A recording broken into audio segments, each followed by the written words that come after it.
Hey beautiful people. Finally another new release from Louise with the book You Can Heal Your Life. Enjoy. And don't forget to subscribe, like and share. We consider your support important to us. I would like to add that 10 of subscribers each month gain the opportunity to get a free book from a large variety of worldwide authors. Introduction. The book incorporates mental patterns to self-heal your mind and body, which Louise used on her personal clients long before book release. Starts each chapter with affirmation to repeat in daily life, whether in work or personal time. The repeat of each affirmation leads to a positive flow, changing consciousness. The exercises offered required to be repeated as long as the effect takes place. Some points of my philosophy. We are each responsible for all of our experiences. Every thought we think is creating our future. The point of power is always in the present moment. Everyone suffers from self-hatred and guilt. The bottom line for everyone is, I'm not good enough. It's only a thought. And a thought can be changed. We create every so-called illness in our body. Resentment, criticism, and guilt are the most damaging patterns. Releasing resentment will dissolve even cancer. We must release the past and forgive everyone. We must be willing to begin to learn to love ourselves. Self-approval and self-acceptance in the now are the keys to positive changes. When we really love ourselves, everything in our life works. In the infinity of life where I am, all is perfect, whole, and complete. And yet life is ever-changing. There is no beginning and no end. Only a constant cycling and recycling of substance and experiences. Life is never stuck or static or stale. For each moment is ever new and fresh. I am one with the very power that created me. And this power has given me the power to create my own circumstances. I rejoice in the knowledge that I have the power of my own mind to use in any way I choose. Every moment of life is a new beginning point as we move from the old. This moment is a new point of beginning for me right here and right now. All is well in my world. Chapter 1. What I believe, the gateways to wisdom and knowledge are always open. Life is really very simple. What we give out is what we get back. What we think about ourselves becomes the truth for us. I believe that everyone, myself included, is responsible for everything in our lives. The best and the worst.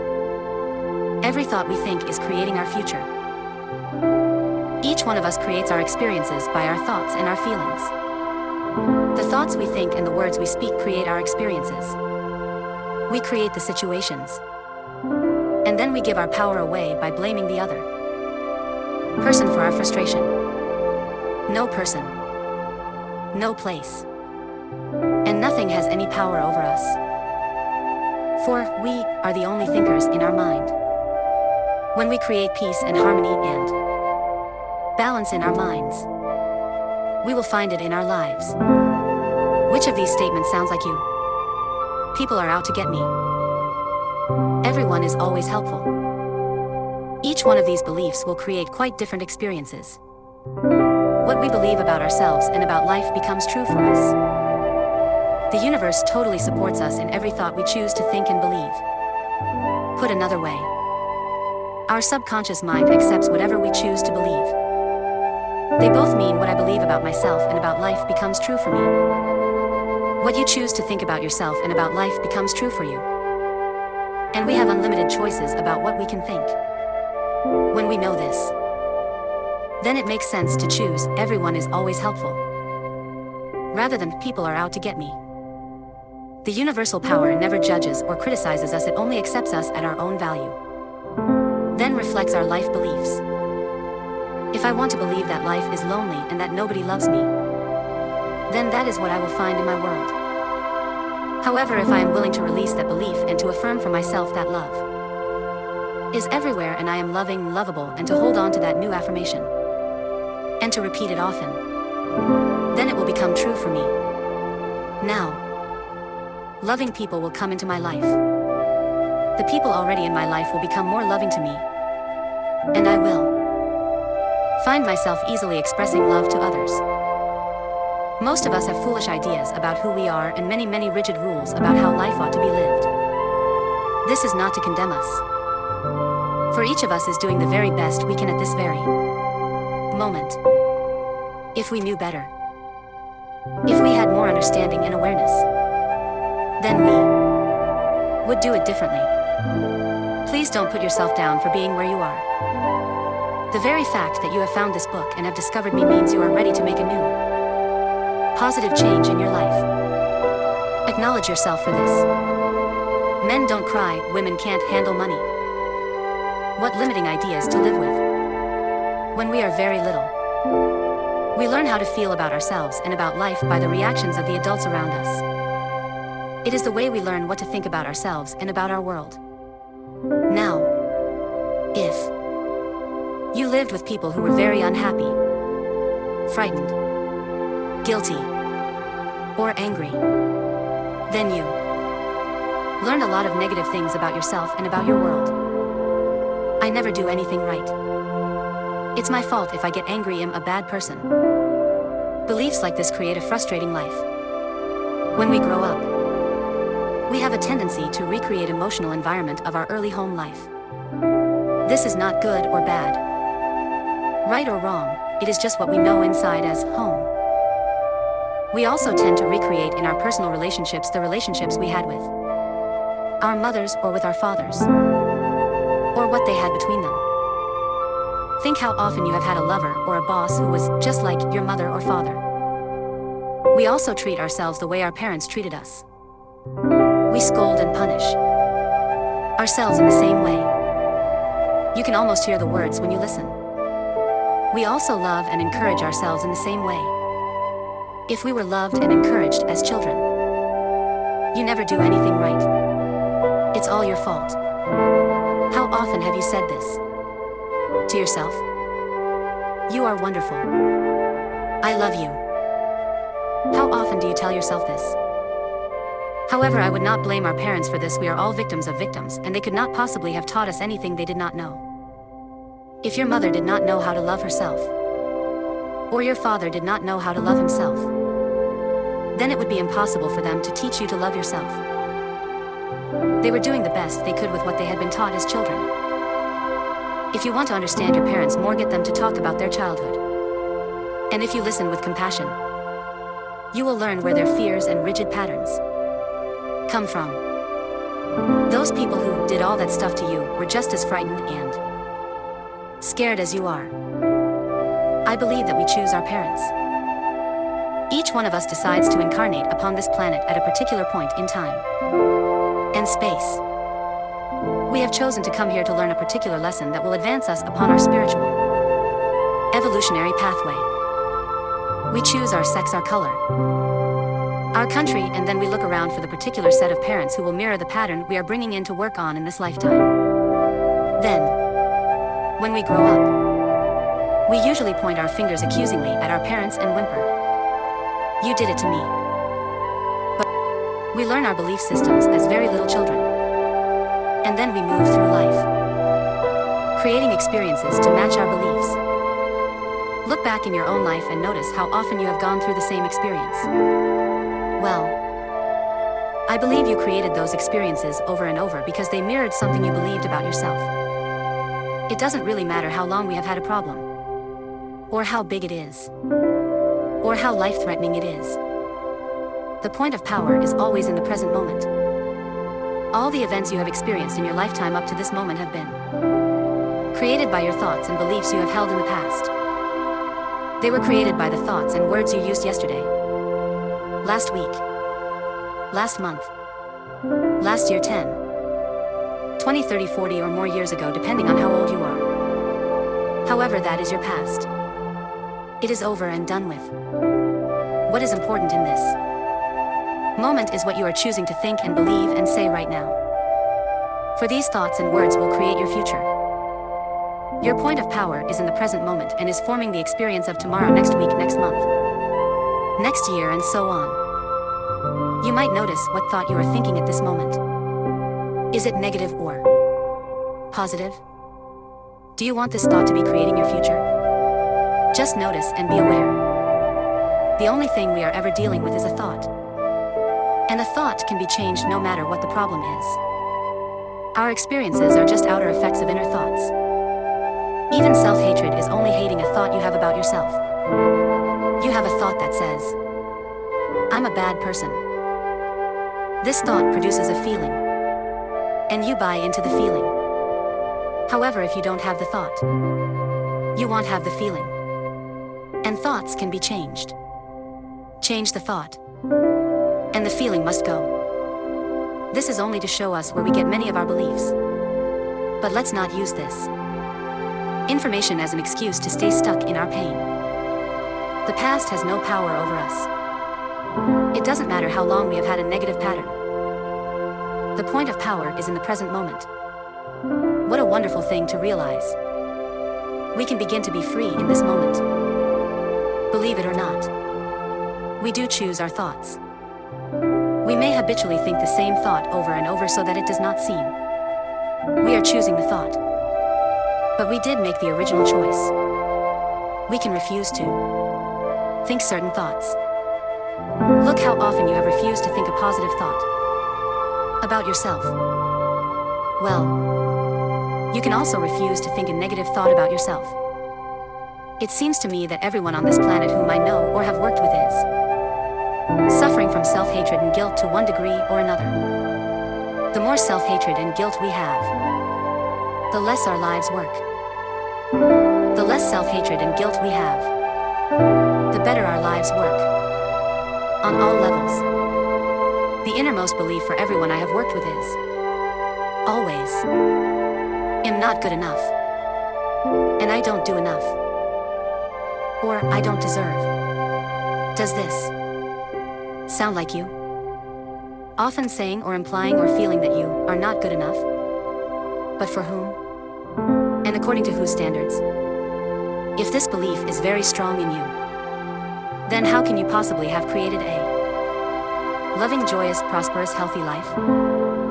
Somehow your main subconscious belief would always be contradicting it. Somehow you would never quite get it together. For something would always be going wrong somewhere. I find that resentment, criticism, guilt, and fear cause more problems than anything else. These four things cause the major problems in our bodies and in our lives. These feelings come from blaming others and not taking responsibility for our own experiences. You see, if we are all responsible for everything in our lives, then there is no one to blame. Whatever is happening out there is only a mirror of our own inner thinking. I am not condoning other people's poor behavior, but it is our beliefs that attract people who will treat us that way.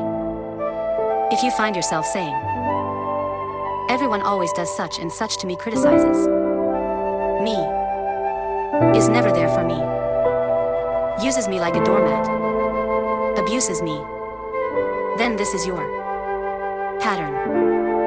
There is some thought in you that attracts people who exhibit this behavior.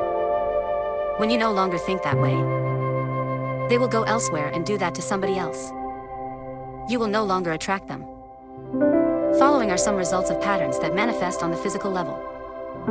Resentment that is long held can eat away at the body and become the disease we call cancer. Criticism as a permanent habit can often lead to arthritis in the body. Guilt always looks for punishment, and punishment creates pain. When a client comes to me with a lot of pain, I know they are holding a lot of guilt, fear, and the tension it produces can create things like baldness, ulcers, and even sore feet. I have found that forgiving, releasing resentment will dissolve even cancer. While this may sound simplistic, I have seen and experienced it working. We can change our attitude toward the past.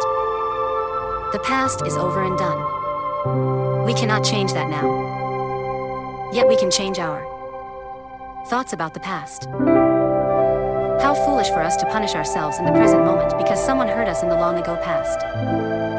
I often say to people who have deep resentment patterns, please begin to dissolve the resentment now when it is relatively easy. Don't wait until you are under the threat of a surgeon's knife or on your deathbed when you may have to deal with panic. 2.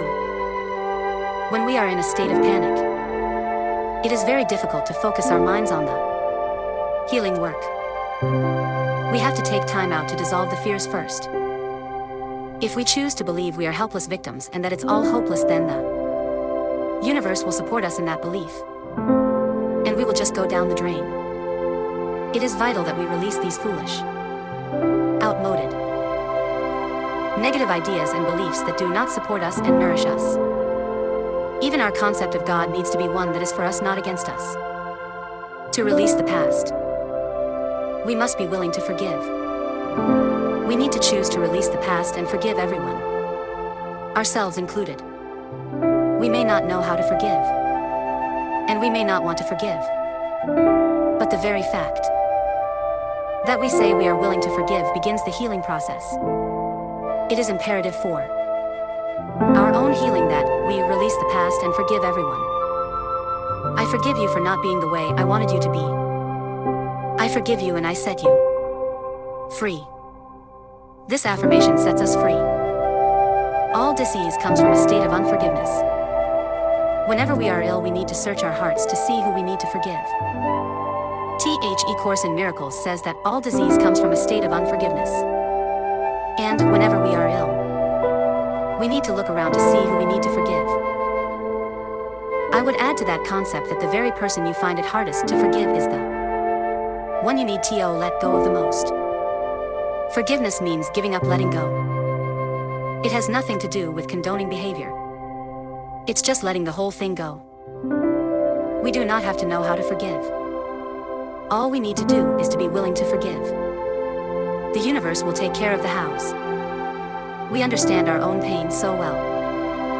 How hard it is for most of us to understand that they, whoever they are we need most to forgive, we're also in pain. We need to understand that they were doing the best they could with the understanding, awareness, and knowledge they had at that time.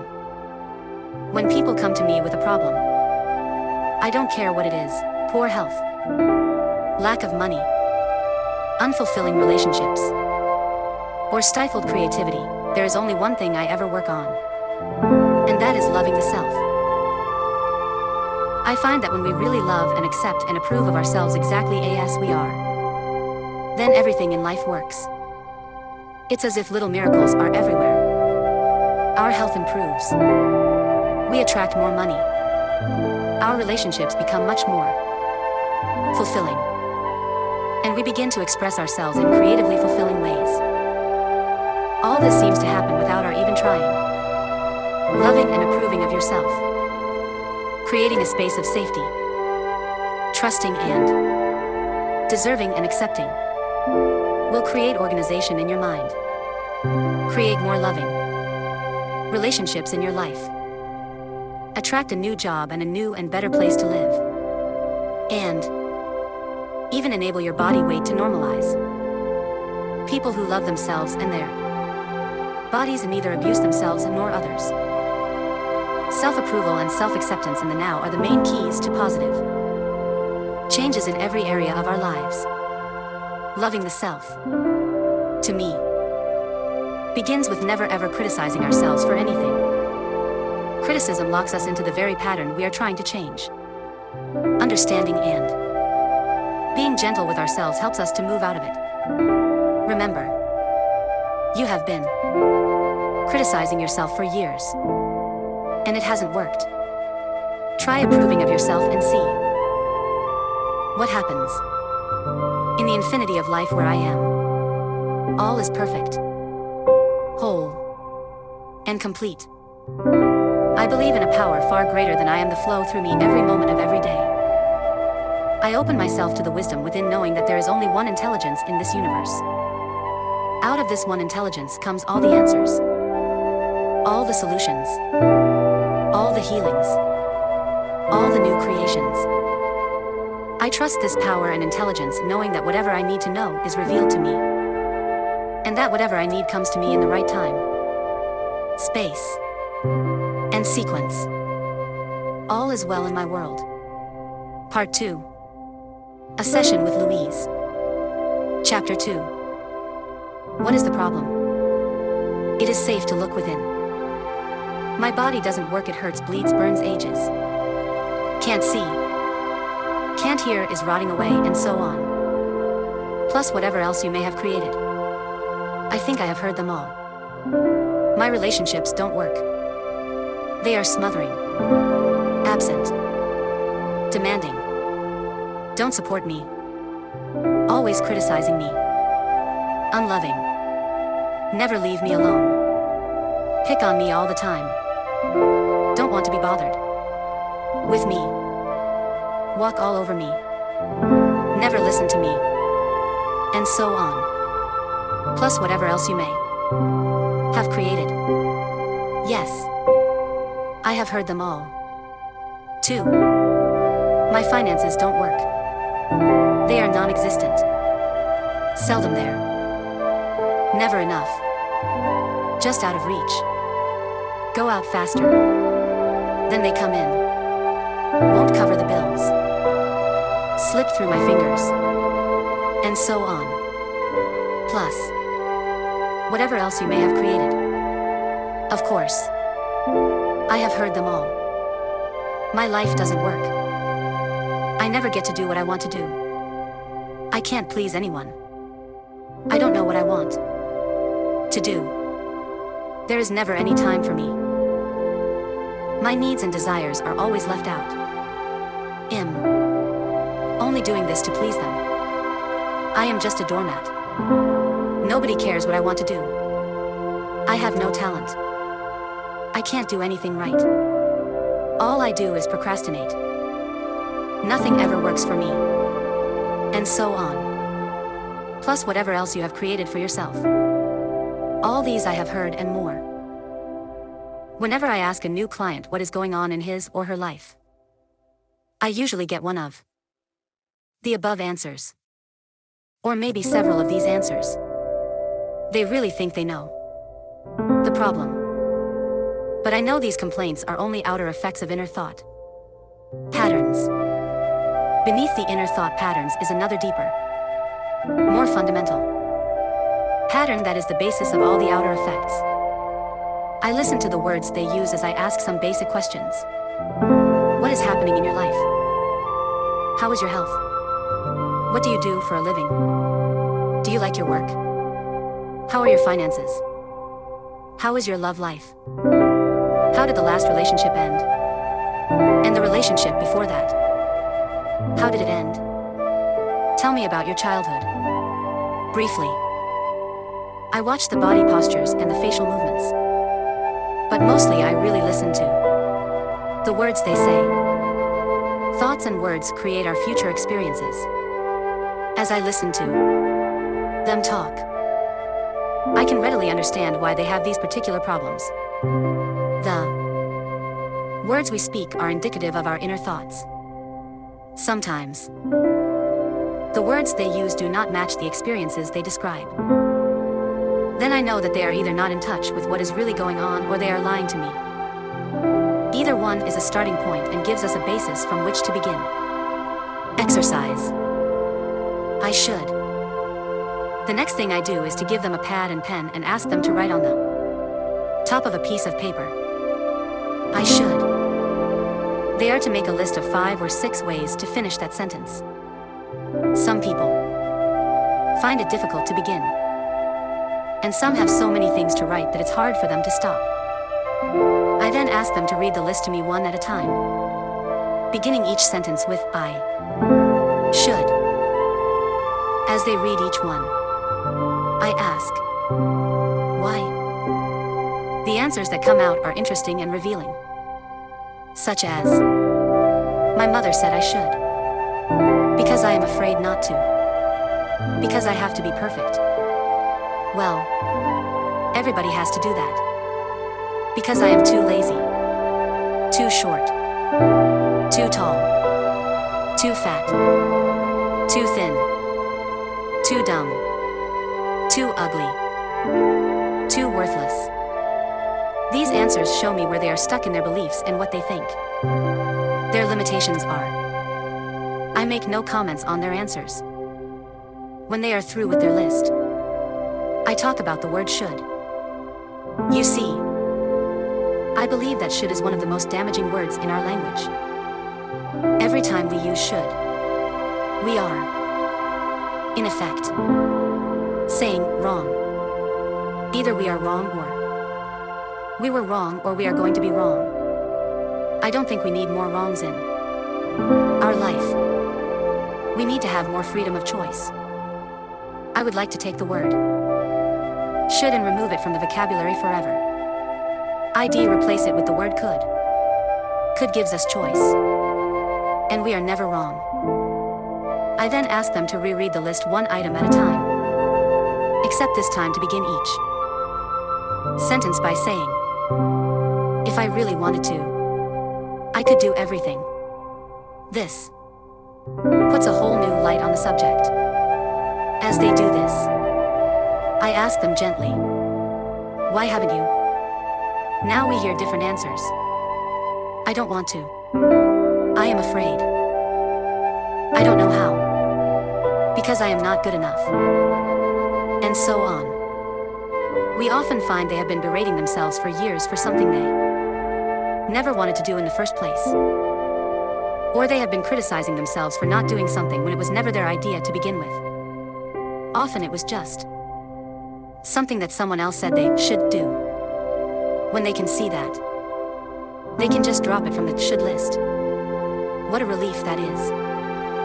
Look at all the people who try to force themselves for years into a career they don't even like, only because their parents said they should become a dentist or a teacher.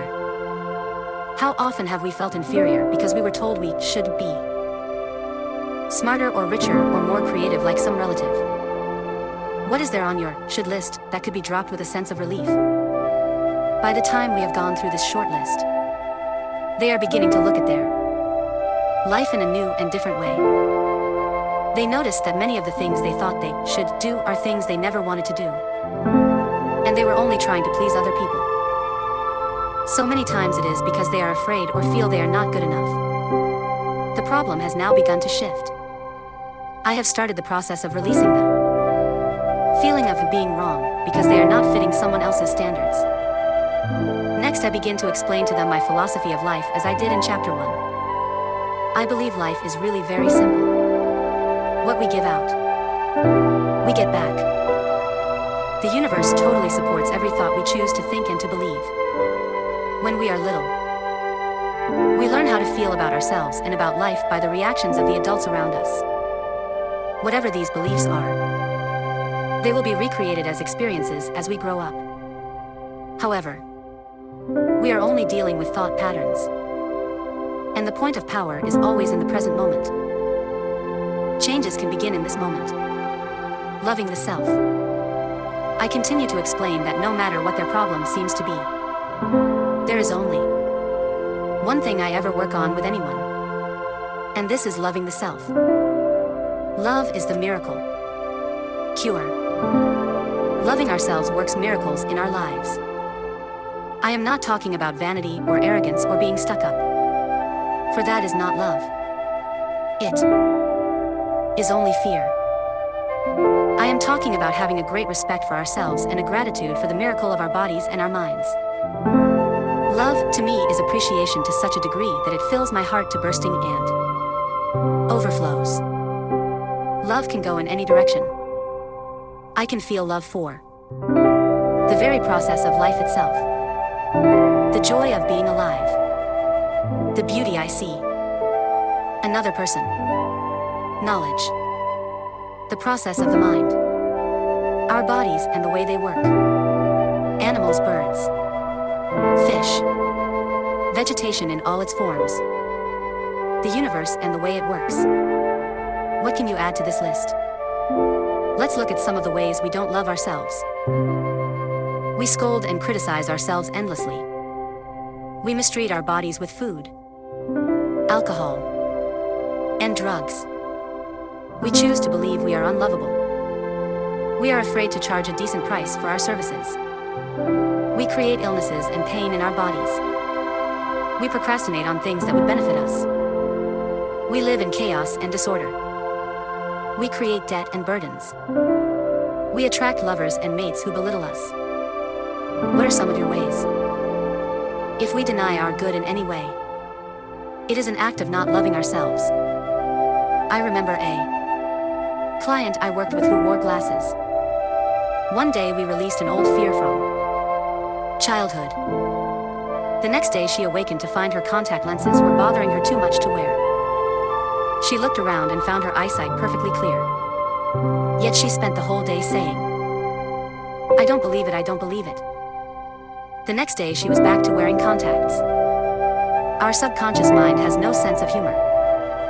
She couldn't believe she had created perfect eyesight. Lack of self-worth is another expression of not loving ourselves. Tom was a very good artist, and he had some wealthy clients who asked him to decorate a wall or two in their homes. Yet somehow he was always behind in his own bill paying. His original quote was never enough to cover the time involved to complete the work. Anyone who gives a service or creates a one-of-a-kind product can charge any price. People with wealth love to pay a lot for what they get. It gives the item more value. More examples. Our partner is tired and grouchy.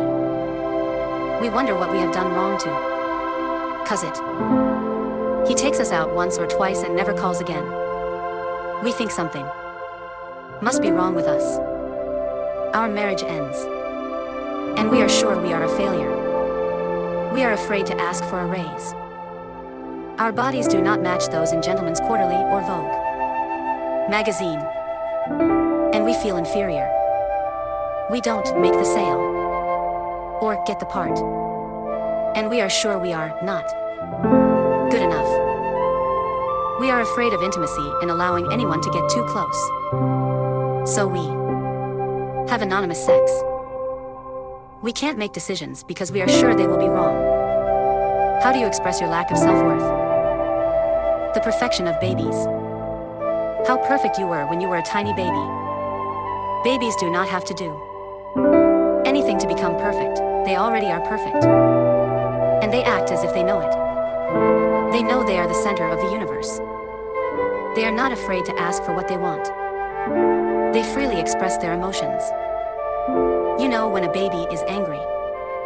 In fact, the whole neighborhood knows. You also know when babies are happy, for their smiles light up a room. They are full of love. Tiny babies will die if they do not get love. Once we are older, we learn to live without love. But babies will not stand for it.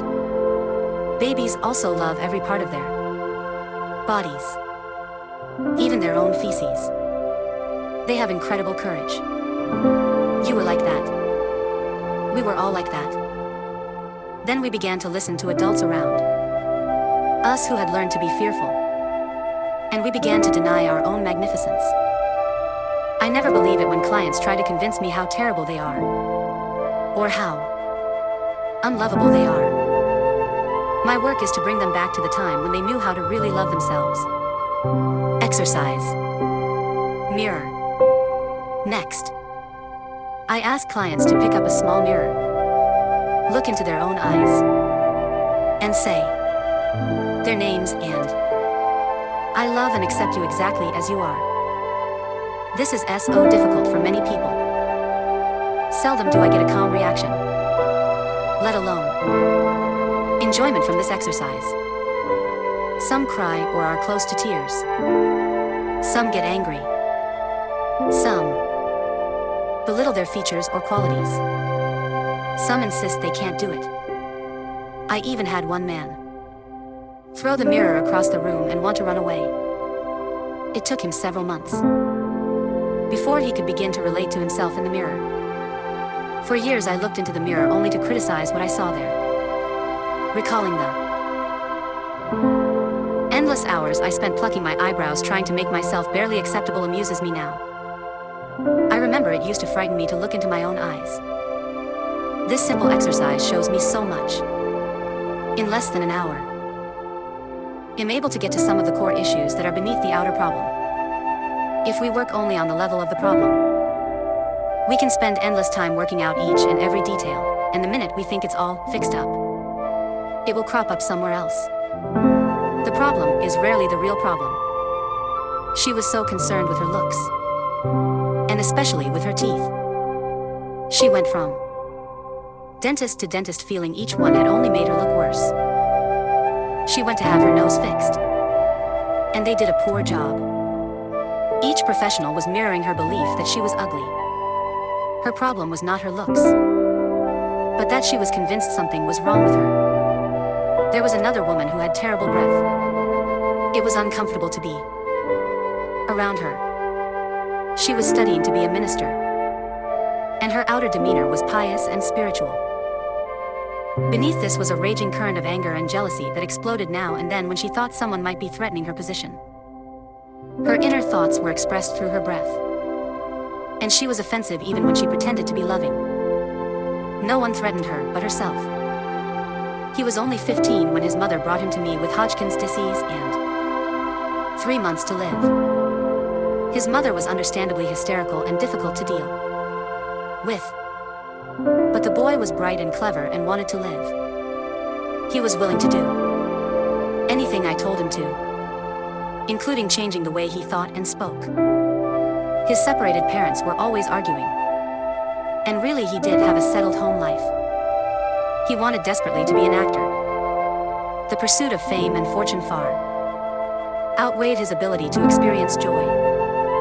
He thought he could be acceptable and worthwhile only if he had fame.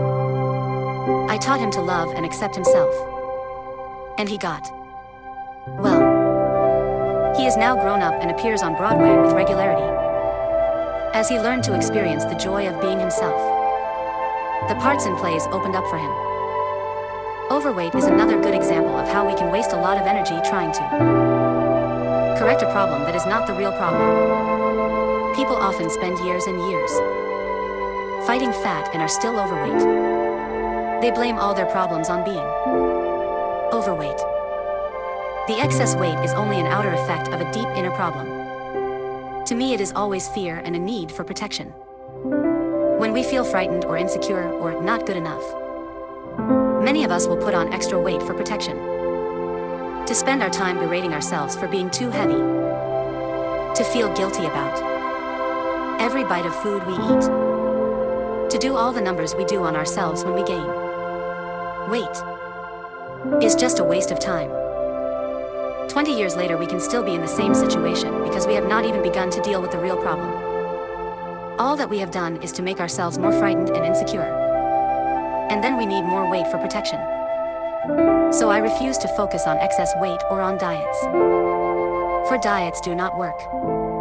The only diet that does work is a mental diet, dieting from negative thoughts. I say to clients, let us just put that issue to one side for the time being while we work on a few other things first. They will often tell me they can't love themselves because they are so fat. Or as one girl put it, too round at the edges. I explain that they are fat because they don't love themselves. When we begin to love and approve of ourselves, it's amazing how weight just disappears from our bodies. Sometimes clients even get angry with me as I explain how simple it is to change their lives. They may feel I do not understand their problems. One woman became very upset and said, I came here to get help with my dissertation, not to learn to love myself. To me, it was so obvious that her main problem was a lot of self-hatred.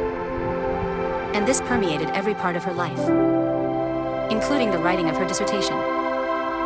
She could not succeed at anything as long as she felt so worthless. She couldn't hear me and left in tears, coming back 1 year later with the same problem plus a lot of other problems. Some people are not ready, and there is no judgment. We all begin to make our changes in the right time, space, and sequence for us. I did not even begin to make my changes until I was in my 40s. The real problem. So here is a client who has just looked into the harmless little mirror, and he or she is all upset. I smile with delight and say, good. Now we are looking at the real problem. Now we can begin to clear out what is really standing in your way. I talk more about loving the self, about how, for me, Loving the self begins with never ever criticizing ourselves for anything.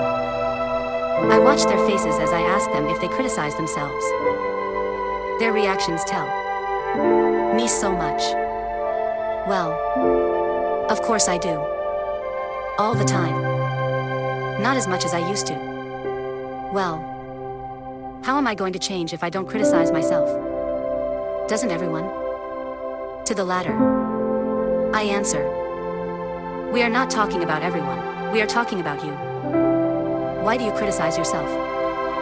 What is wrong with you? As they talk, I make a list. What they say often coincides with their should list. They feel they are too tall, too short, too fat, too thin, too dumb, too old, too young, too ugly. The most beautiful or handsome will often say this. Or they're too late too early, too lazy, and on and on. Notice how it is always too something. Finally, we get down to the bottom line. And they say, I am not good enough. Hurrah! Hurrah! We have finally found the central issue. They criticize themselves because they have learned to believe they are not good enough. Clients are always amazed at how fast we have gotten to this point. Now we do not have to bother with any of the side effects like body problems, relationship problems, money problems, or lack of creative expressions. We can put all our energy into dissolving the cause of the whole thing, not loving the self.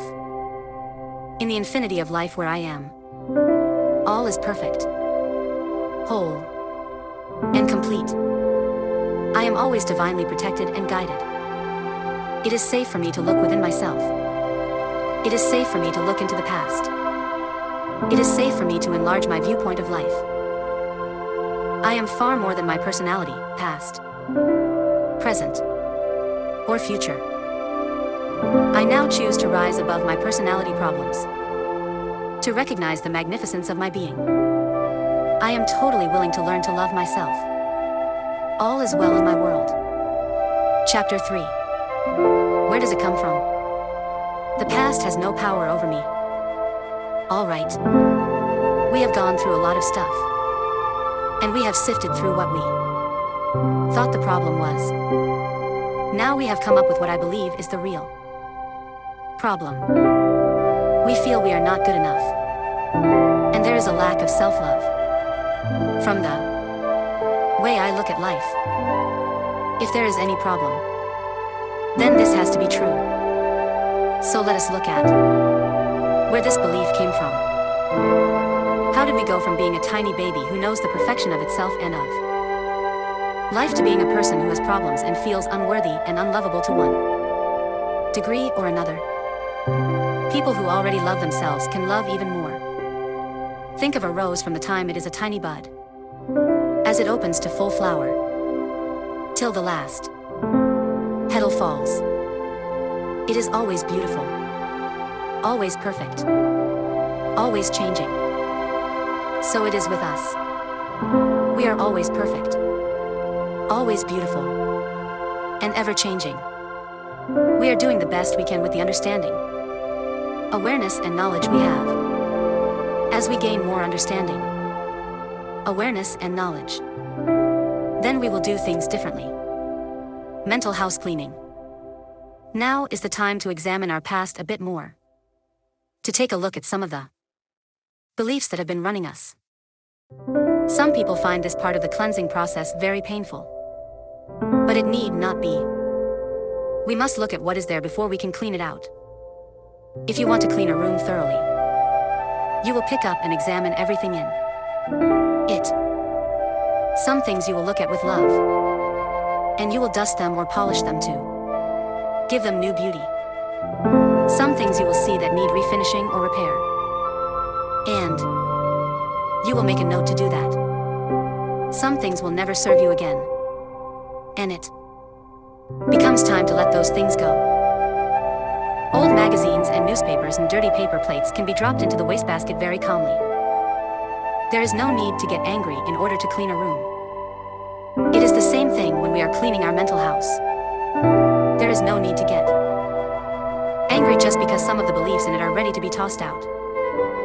Let them go as easily as you would scrape bits of food into the trash after a meal. Would you really dig into yesterday's garbage to make tonight's meal? Do you dig into old mental garbage to create tomorrow's experiences? If a thought or belief does not serve you, let it go. There is no written law that says that because you once believed something, you have to continue to believe it forever. Let's look at some limiting beliefs and where they came from. Limiting belief. I'm not good enough. Where it came from. A father who repeatedly told him he was stupid. He said he wanted to be a success so his daddy would be proud of him. But he was riddled with guilt, which created resentment. And all he could produce was one failure after another. Daddy kept financing businesses for him, and one after another they failed. He used failure to get even. He made his daddy pay and pay and pay. Of course, he was the biggest loser. Limiting belief. Lack of self-love. Where it came from. Trying to win daddy's approval. The last thing she wanted was to be like her father. They couldn't agree on anything and were always arguing. She only wanted his approval. But instead all she got was criticism. Her body was full of pains. Her father had exactly the same kind of pains.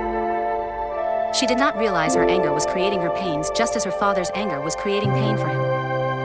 Limiting belief. Life is dangerous.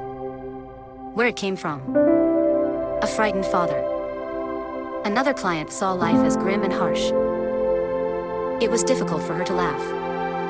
And when she did, she would become frightened that something bad would happen. She has been reared with the admonition, don't laugh or they might get you.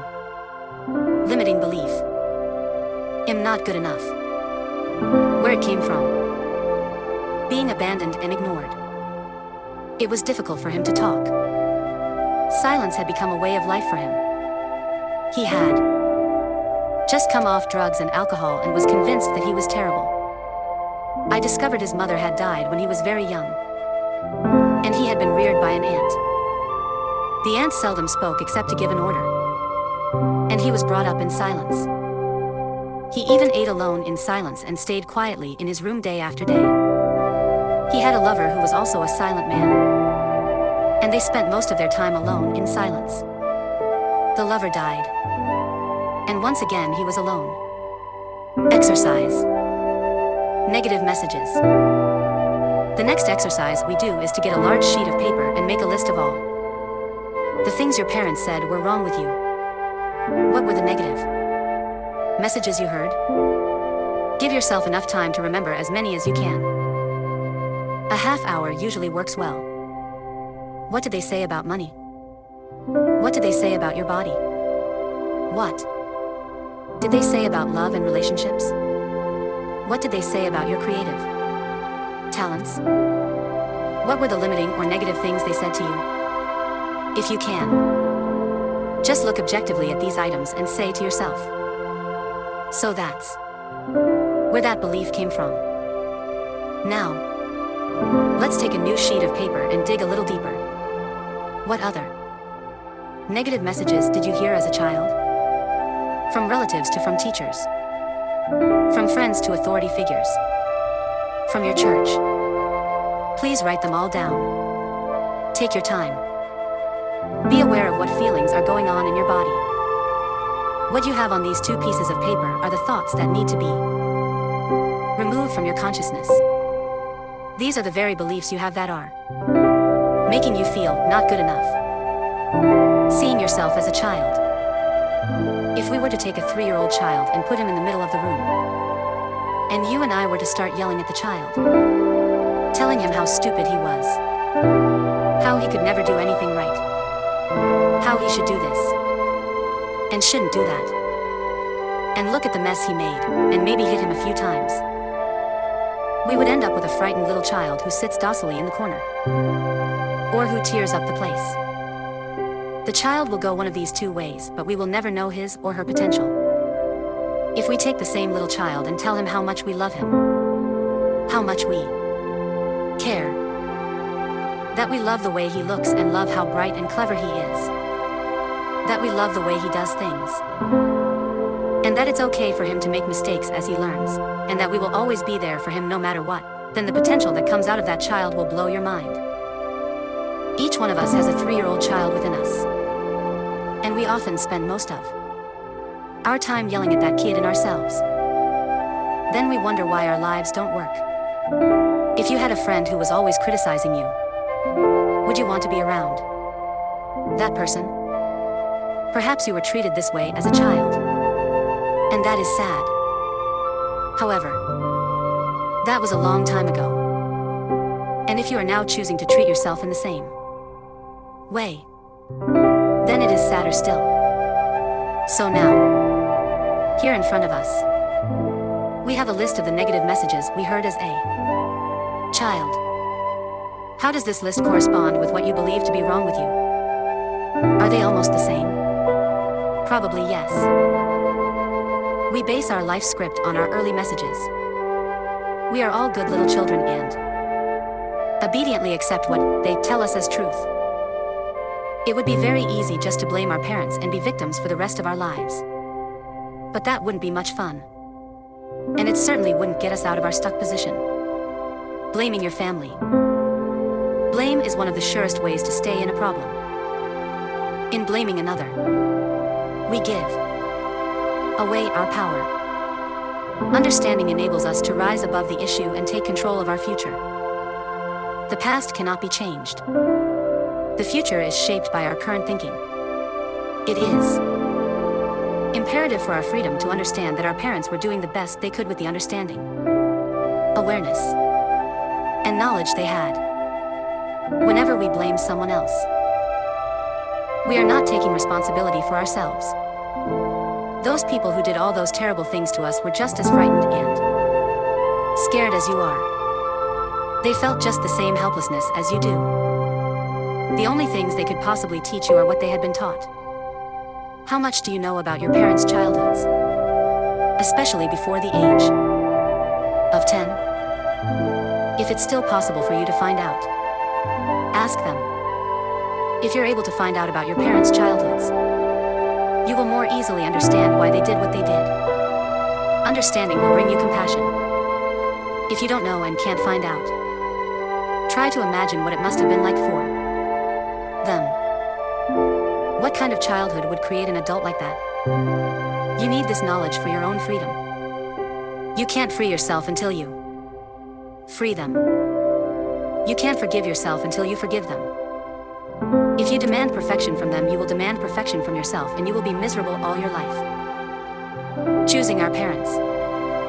I agree with the theory that we choose our parents. The lessons that we learn seem perfectly matched to the weaknesses of the parents we have. I believe we are all on an endless journey through eternity. We come to this planet to learn particular lessons that are necessary for our spiritual evolution. We choose our sex, our color, our country, and then we look around for the perfect set of parents who will mirror our patterns. Our visits to this planet are like going to school. If you want to become a beautician, you go to beauty school. If you want to become a mechanic, you go to mechanic school. If you want to become a lawyer, you to go law school. The parents you pick this time around are the perfect couple who are experts in what you have chosen to learn. When we grow up, we have a tendency to point our fingers accusingly at our parents and say, "You did it to me." But I believe we chose them. Listening to others. Our older brothers and sisters are gods to us when we are little. If they were unhappy, they probably took it out on us physically or verbally. They might have said things like, "I'll tell on you for instilling guilt, you're just a baby. You can't do that." You're too stupid to play with us. Teachers at school often influence us greatly. In the 5th grade, a teacher told me emphatically I was too tall to be a dancer. I believed her and put away my dancing ambitions until I was too old to make dancing a career. Did you understand that tests and grades were only to see how much knowledge you had at a given time?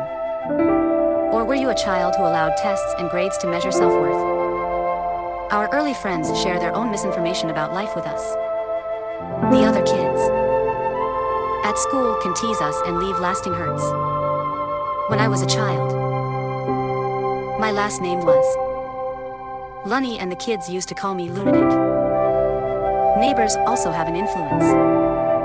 Not only because of their remarks, but also because we're asked, what will the neighbors think? Think back to the other authority figures who were influential in your childhood. And, of course, there are the strong and very persuasive statements made by advertisements in periodicals and on television.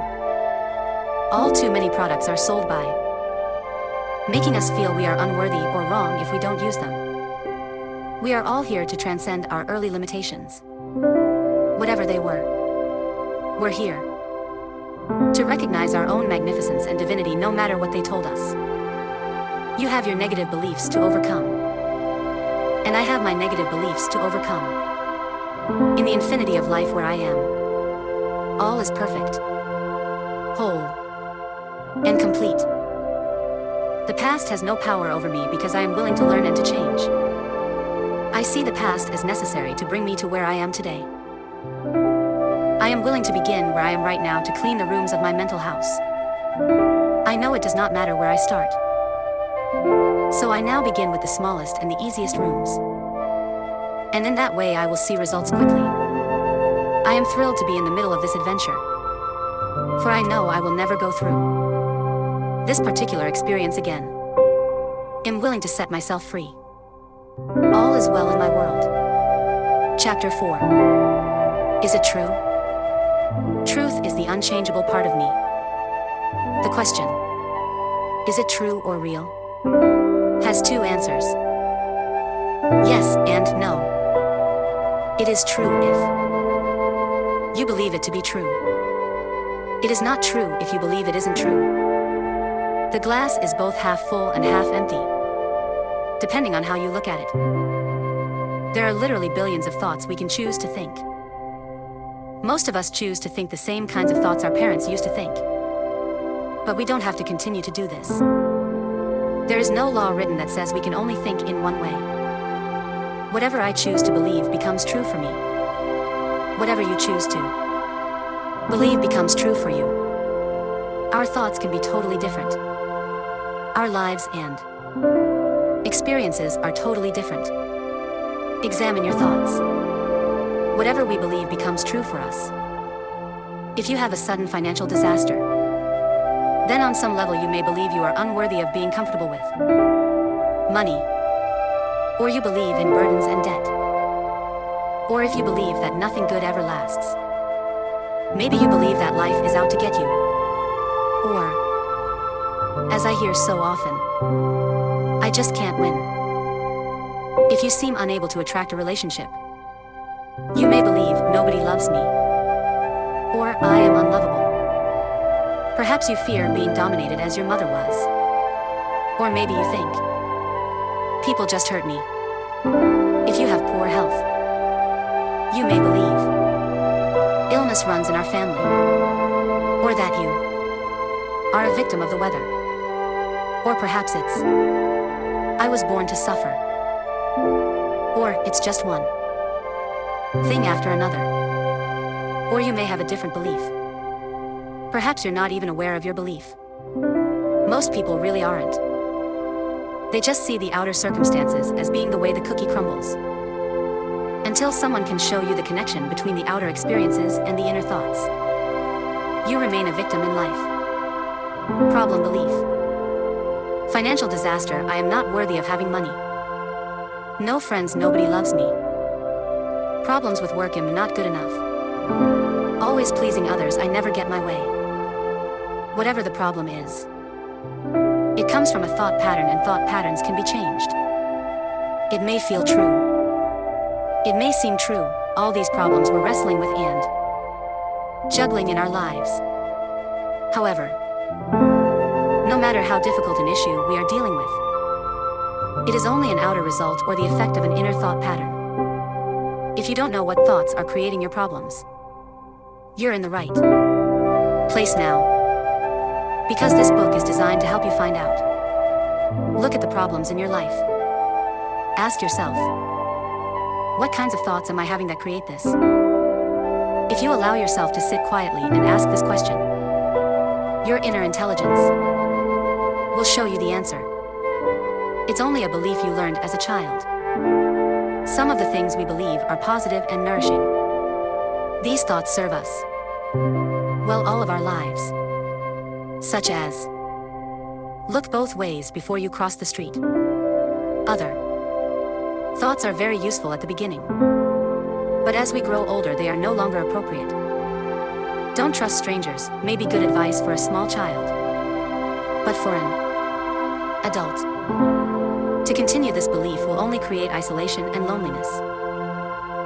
Why do we so seldom sit down and ask ourselves, is that really true? For instance, why do I believe things like, it's difficult for me to learn? Better questions to ask are, is it true for me now? Where did that belief come from?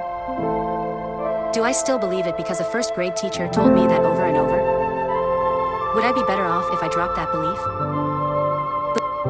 Create men who hide their feelings and women who are afraid to be physical. If we were taught as a child that the world is a frightening place, then everything we hear that fits that belief we will accept as true for us. The same is true for don't trust strangers, don't go out at night, or people cheat you.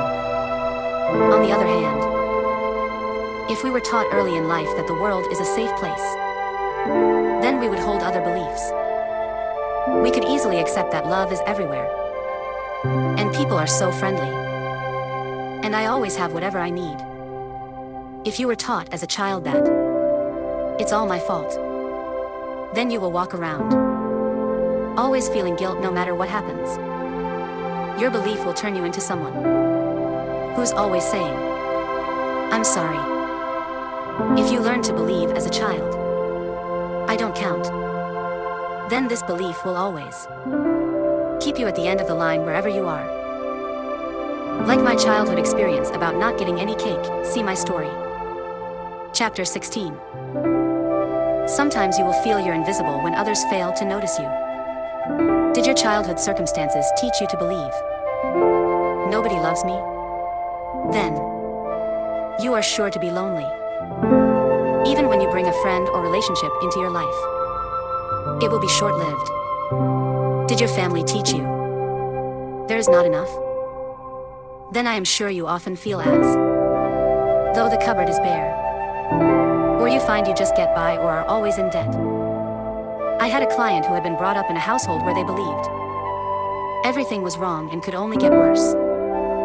His main joy in life was playing tennis. And then he hurt his knee. He went to every doctor he could find, and it only got worse. Finally, he could not play at all. Another person had been brought up as a preacher's son, and as a child he was taught that everybody else came first. The preacher's family always came last. Today, he is wonderful at helping his clients get the best deal. Yet he's usually in debt, with little pocket money. His belief still makes him last in line. If you believe it, it seems true. How often have we said, that's the way I am, or that's the way it is? Those specific words are really saying that that's what we believe to be true for us. Usually, what we believe is only someone else's opinion we have incorporated into our belief systems. No doubt it fits right in with all the other things we believe. Are you one of the many people who will get up in the morning, see that it's raining, and say, Oh, what a lousy day. It is not a lousy day. It is only a wet day. If we wear the appropriate clothing and change our attitude, we can have a lot of rainy day fun. If it is really our belief that rainy days are lousy days, then we will always greet rain with a sinking heart. We will fight the day rather than flow with what is happening in the moment. If we want a joyous life, we must think joyous thoughts. If we want a prosperous life, we must think prosperous thoughts. If we want a loving life, we must think loving thoughts. Whatever we send out mentally or verbally will come back to us in like form. Each moment is a new beginning. I repeat, the point of power is always in the present moment. You are never stuck. This is where the changes take place. Right here and right now in our own minds. It doesn't matter how long we've had a negative pattern or an illness or a poor relationship or lack of finances or self-hatred. We can begin to make a shift today. Your problem no longer needs to be the truth for you. It can now fade back to the nothingness from whence it came. You can do it. Remember, you are the only person who thinks in your mind. You are the power and authority in your world. Your thoughts and beliefs of the past have created this moment, and all the moments up to this moment. What you are now choosing to believe and think and say will create the next moment and the next day and the next month and the next year. Yes. You, darling. I can give you the most marvelous advice, coming from my years of experience. Yet you can continue to choose to think the same old thoughts. You can refuse to change and keep all your problems. You are the power in your world. You get to have whatever you choose to think. This moment begins the new process. Each moment is a new beginning. And this moment is a new beginning for you right here and right now. Isn't that great too? No. This moment is the point of power. This moment is where the change begins. Is it true? Stop for a moment and catch your thought. What are you thinking right now? If it is true that your thoughts shape your life, would you want what you were just thinking right now to become true for you? If it's a thought of worry or anger or hurt or revenge or fear, how do you think this thought will come back to you? It is not always easy to catch our thoughts because they move so swiftly. However, we can begin right now to watch and listen to what we say. If you hear yourself expressing negative words of any sort, stop in mid-sentence.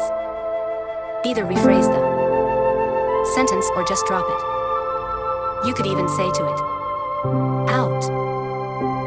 Imagine yourself in line at a cafeteria, or perhaps at a buffet in a luxurious hotel, where instead of dishes of food, there are dishes of thoughts.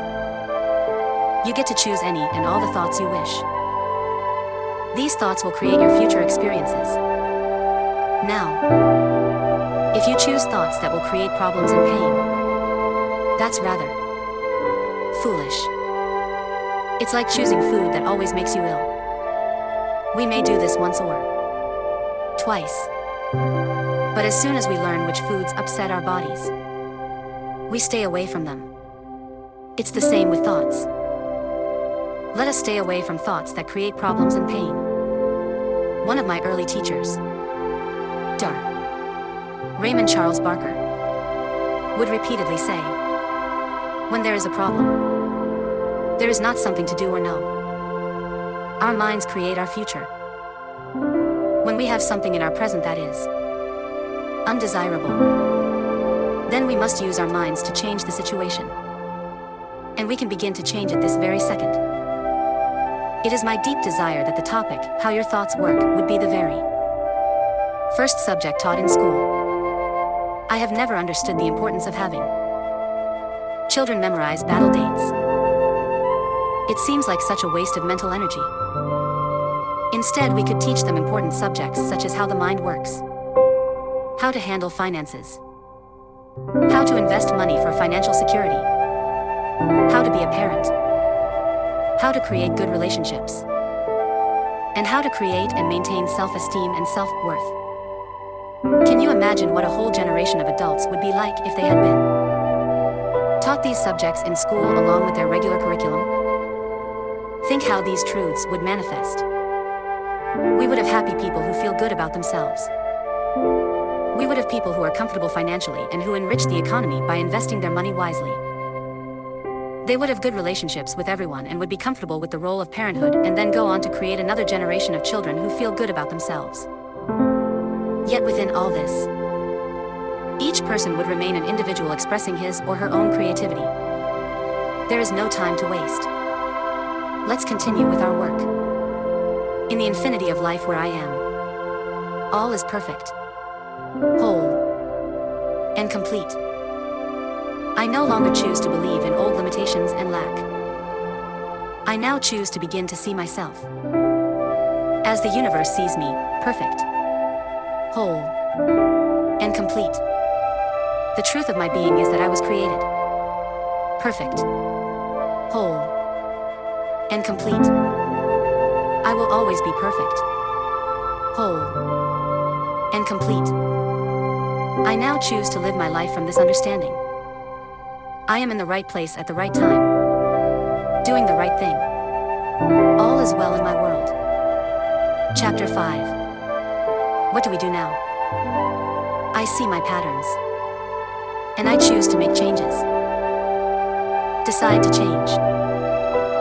Throwing up our hands in horror at what we may call the mess of our lives and just giving up are the ways many people react at this point. Others get angry at themselves or at life and also give up. By giving up, I mean deciding it's all hopeless and impossible to make any changes. So why try? The rest of it goes. Just stay the way you are. At least you know how to handle that pain. You don't like it, but it is familiar, and you hope it won't get any worse. To me, habitual anger is like sitting in a corner with a dunce cap on. Does this sound familiar? Something happens, and you get angry. Something else happens, and you get angry again. Something else happens, and you get angry again. Something else happens, and once again you get angry. But you never go beyond getting angry. What good does that do? It's a foolish reaction to waste your time only getting angry. It's also a refusal to perceive life in a new and different way. It would be much more helpful to ask yourself how you are creating so many situations to get angry at. What are you believing that causes all these frustrations? What are you giving out that attracts in others the need to irritate you? Why do you believe that to get your way you need to get angry? Whatever you give out comes back to you. The more you give out anger, the more you are creating situations for you to get angry at. Like sitting in a corner with a dunce cap on, getting nowhere. Does this paragraph bring up feelings of anger? Good. It must be hitting home. This is something you could be willing to change. Make a decision to be willing to change. If you really want to know how stubborn you are, just approach the idea of being willing to change. We all want to have our lives change, to have situations become better and easier. But we don't want to have to change. We would prefer that they change. In order to have this happen, we must change inside. We must change our way of thinking, change our way of speaking, change our way of expressing ourselves. Only then will the outer changes occur. This is the next step. We are now fairly clear on what the problems are and where they came from. Now it is time to be willing to change. I have always had a streak of stubbornness within me. Even now, sometimes when I decide to make a change in my life. This stubbornness can come to the surface, and my resistance to changing my thinking is strong. I can temporarily become self-righteous, angry, and withdrawn. Yes, this still goes on within me after all these years of work. It's one of my lessons. However, when this happens now, I know I'm hitting an important point of change. Every time I decide to make a change in my life, to release something else, I'm going ever deeper into myself to do this. Each old layer must give way in order to be replaced with new thinking.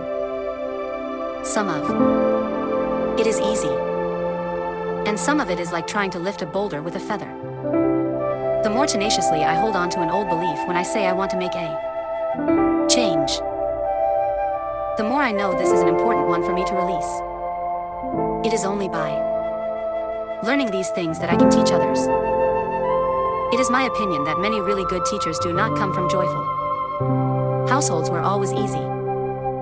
They come from a place of much pain and suffering, and they've worked through the layers to reach the place where they can now help others to become free. Most good teachers are continually working to release even more, to remove ever deeper layers of limitation. Becomes a lifetime occupation.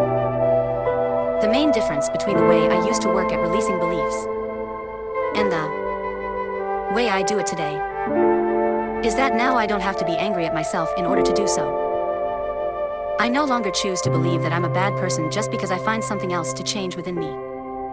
House cleaning. The mental work I do now is like cleaning a house. I go through my mental rooms and examine the thoughts and beliefs in them. Some I love, so I polish and shine them and make them even more useful. Some I notice need replacement or repair, and I get around to them as I can. Some are like yesterday's newspapers and old magazines or clothing that's no longer suitable. These I either give away or toss into the trash, and I let them be gone forever. It's not necessary for me to be angry or to feel I'm a bad person in order to do this. Exercise. I am willing to change. Let's use the affirmation. I am willing to change. Repeat this often. I am willing to change. I am willing to change. You can touch your throat as you say this. The throat is the energy center in the body where change takes place. By touching your throat, you are acknowledging you are in the process of changing. Be willing to allow the changes to happen when they come up in your life. Be aware that where you do not want to change is exactly the area where you need to change the most. I am willing to change. The universal intelligence is always responding to your thoughts and words. Things will definitely begin to change as you make these statements. Many ways to change. Working with my ideas is not the only way to change. There are many other methods that work quite well. In the back of the book, I have included a list of many of the ways you could approach your own growth process.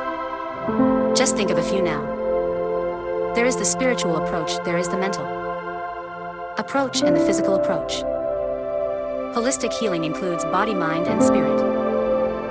You can begin in any one of these areas as long as you eventually include all the areas. Some begin with the mental approach and do workshops or therapy. Some begin in the spiritual area with meditation or prayer. When you begin to clean your house, it really doesn't matter which room you start in. Just begin in the area that appeals to you most. The others will happen almost by themselves. Junk food eaters who begin on the spiritual level often find that they are drawn to nutrition.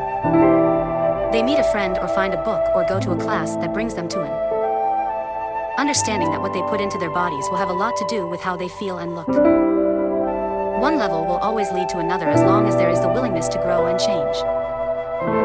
I give very little nutritional advice because I have discovered that all systems work for some people. I do have a local network of good practitioners in the holistic field, and I refer clients to them when I see the necessity for nutritional knowledge. This is an area where you must find your own way or go to a specialist who can test you.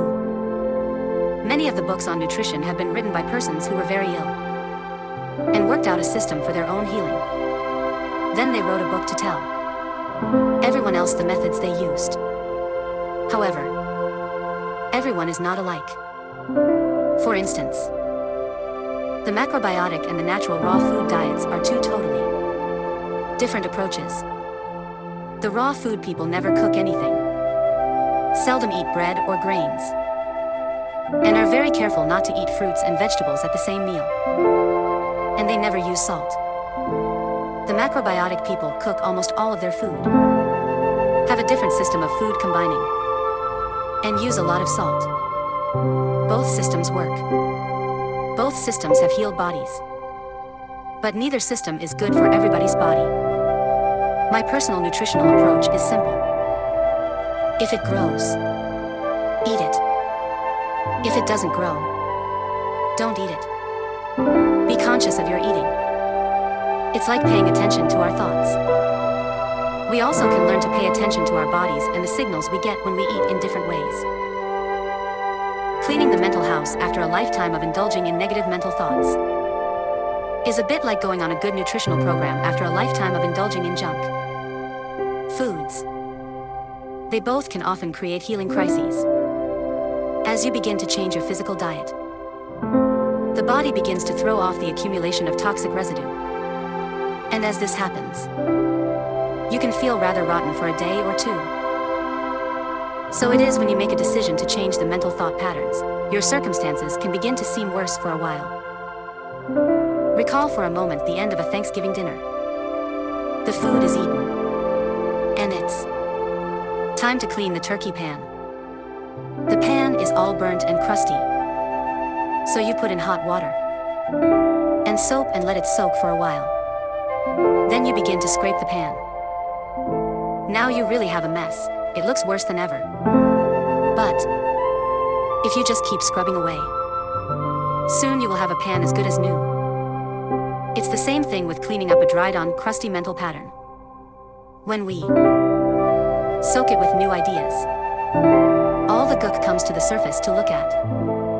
Just keep doing the new affirmations, and soon you will have totally cleared an old limitation. Exercise. Willing to change. So we have decided we are willing to change, and we will use any and all methods that work for us. Let me describe one of the methods I use with myself and with others. First, go look in a mirror and say to yourself, I am willing to change. Notice how you feel. If you are hesitant or resistant or just don't want to change, ask yourself why. What old belief are you holding on to? Please don't scold yourself. Just notice what it is. I'll bet that belief has been causing you a lot of trouble. I wonder where it came from. Do you know? Whether we know where it came from or not, let's do something to dissolve it. Now. Again. Go to the mirror and look deep into your own eyes. Touch your throat and say out loud 10 times, I am willing to release all resistance. Mirror work is very powerful. As children, we receive most of our negative messages from others looking straight in the eye and perhaps shaking finger at us. Whenever we look into the mirror today, most of us will say something negative to ourselves. We either criticize our looks or berate ourselves for something. To look yourself straight in the eye and make a positive declaration about yourself is, in my opinion, the quickest way to get results with affirmations. In the infinity of life where I am, all is perfect, whole, and complete. I now choose calmly and objectively to see my old patterns, and I am willing to make changes. I am teachable. I can learn. I am willing to change. I choose to have fun doing this. I choose to react as though I have found a treasure when I discover something else to release. I see and feel myself changing moment by moment. Thoughts no longer have any power over me. I am the power in the world. I choose to be free. All is well in my world. Chapter 6. Resistance to change. I am in the rhythm and flow of ever-changing life. Awareness is the first step in healing or changing. When we have some pattern buried deeply within us, we must become aware of it in order to heal the condition. Perhaps we begin to mention the condition, to complain about it, or to see it in other people. It rises to the surface of our attention in some way, and we begin to relate to it. We often attract a teacher, a friend, a class or workshop, or a book to ourselves that begins to awaken new ways to approach the dissolving of the problem. My awakening began with a chance remark of a friend who had been told about a meeting. My friend did not go, but something within me responded, and I went. That little meeting was the first step on my pathway of unfoldment. I didn't recognize the significance of it until some time later. Often, our reaction to this first stage is to think the approach is silly, or that it doesn't make sense. Perhaps it seems too easy, or unacceptable to our thinking. We don't want to do it. Our resistance comes up very strong. We may even feel angry about the thought of doing it. Such a reaction is very good if we can understand that it is the first step in our healing process. I tell people that any reaction they may feel is there to show them they are already in the process of healing, even though the total healing is not yet completed. The truth is that the process begins the moment we begin to think about making a change. Impatience is only another form of resistance. It is resistance to learning and to changing. When we demand that it be done right now, completed at once, then we don't give ourselves time to learn the lesson involved with the problem we have created. If you want to move to another room, you have to get up and move step by step in that direction. Just sitting in your chair and demanding that you be in the other room will not work. It's the same thing. We all want our problem to be over with, but we don't want to do the small things that will add up to the solution. Now is the time to acknowledge our responsibility in having created the situation or condition. I'm not talking about having guilt, nor about being a bad person for being where you are. I am saying to acknowledge the power within you that transforms our every thought into experience. In the past, we unknowingly used this power to create things we did not want to experience. We were not aware of what we were doing. Now, by acknowledging our responsibility, we become aware and learn to use this power consciously in positive ways for our benefit. Often when I suggest a solution to the client, a new way to approach a matter, or forgiving the person involved, I will see the jaw begin to clench and jet out, and arms crossed tightly over the chest. Maybe even fists will form. Resistance is coming to the fore, and I know we have hit upon exactly what needs to be done. We all have lessons to learn. The things that are so difficult for us are only the lessons we have chosen for ourselves. If things are easy for us, then they are not lessons, but are things we already know. Lessons can be learned through awareness. If you think of the hardest thing for you to do and how much you resist it, then you're looking at your greatest lesson at the moment. Surrendering, giving up the resistance, and allowing yourself to learn what you need to learn will make the next step even easier. Don't let your resistance stop you from making the changes. We can work on 2 levels. 1, looking at the resistance, and 2, still making the mental changes. Observe yourself. Watch how you resist, and then go ahead anyway. Non-verb clues. Our actions often show our resistance. For instance, Changing the subject. Leaving the room. Going to the bathroom. Being late. Getting sick. Procrastinating by. Doing something else. Doing busy work. Wasting time. Looking away or out the window. Flipping through a magazine. Refusing to pay attention, eating. Drinking. Or smoking. Creating or ending a relationship. Creating breakdowns, cars. Appliances. Plumbing. Etc. Assumptions. We often assume things about others to justify our resistance. We make statements such as, "It wouldn't do any good anyway. My husband/wife won't understand. I would have to change my whole personality. Only crazy people go to therapists. They couldn't help me with my problem. They couldn't handle my anger. My case is different. I don't want to bother them. It will work itself out.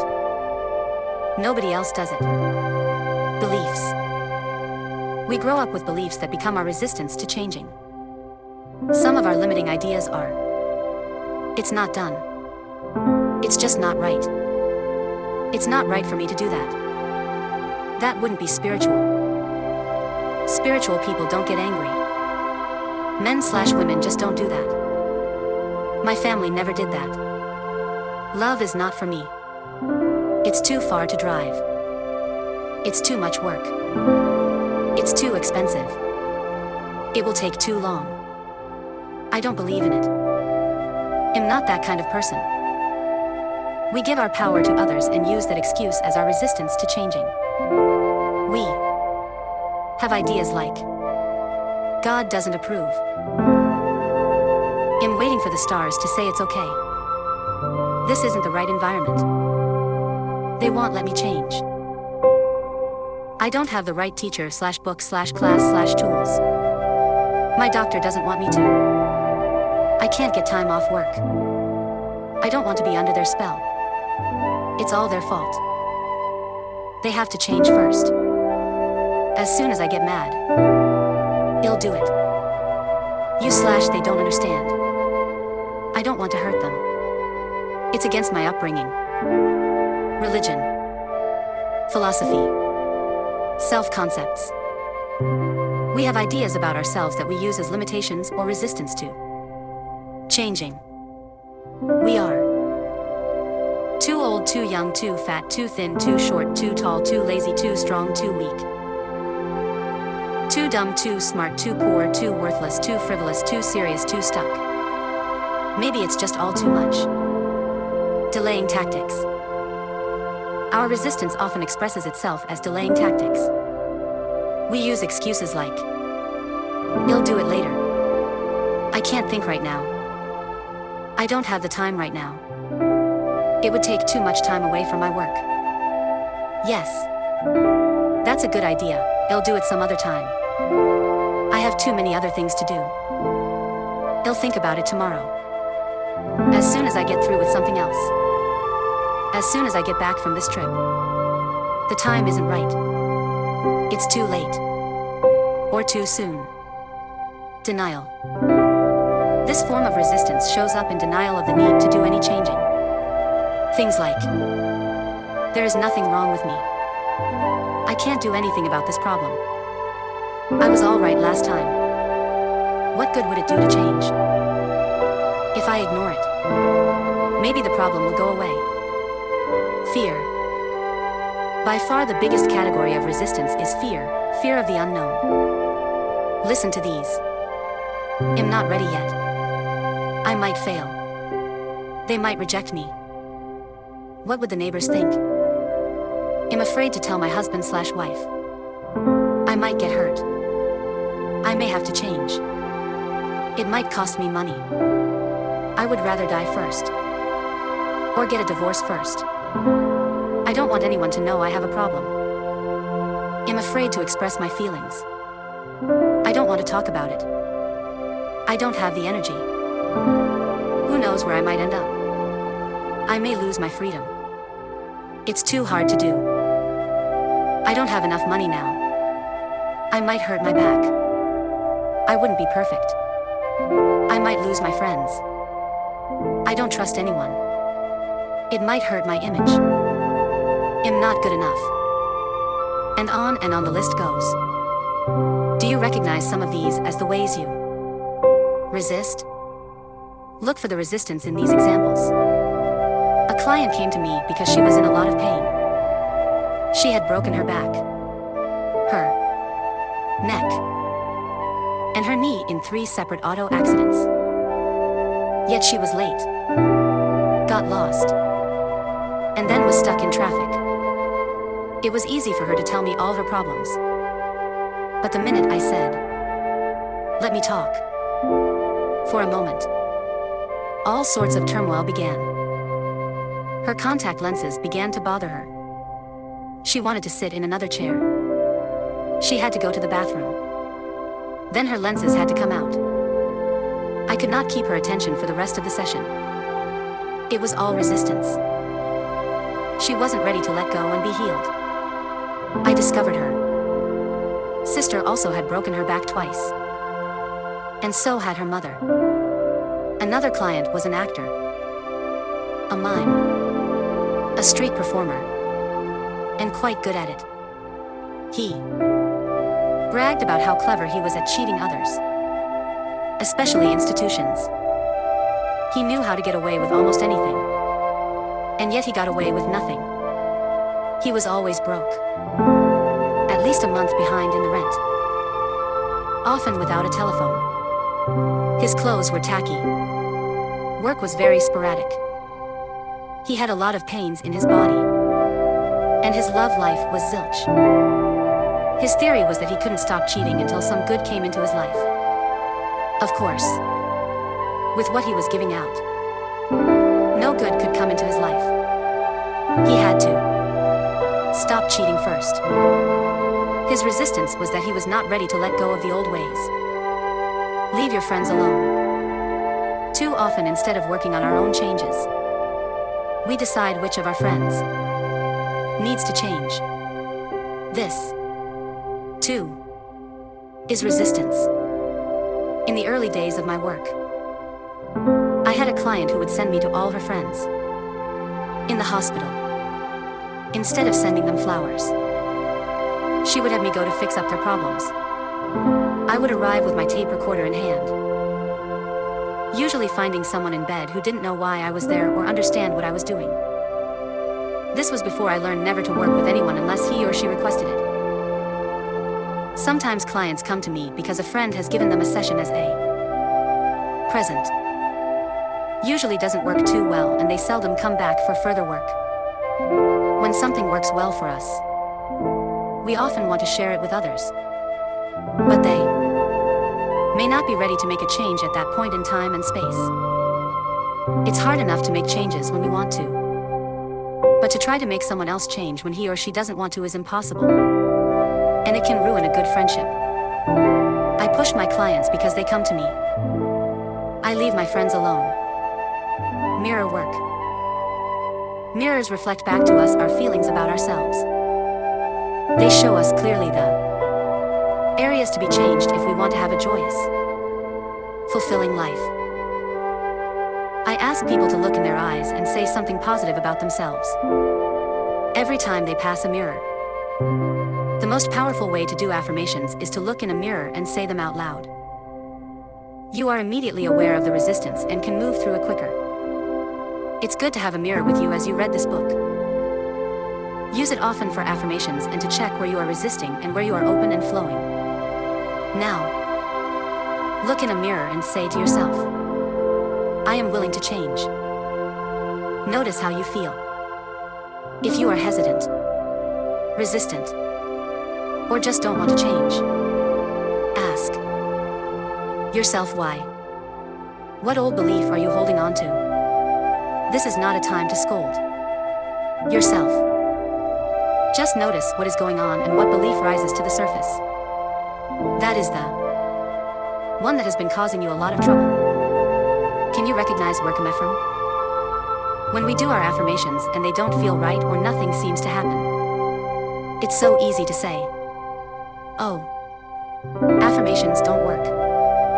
It's not that the affirmations don't work. It's that we need to do another step before we begin affirmations. Repeated patterns show us our needs.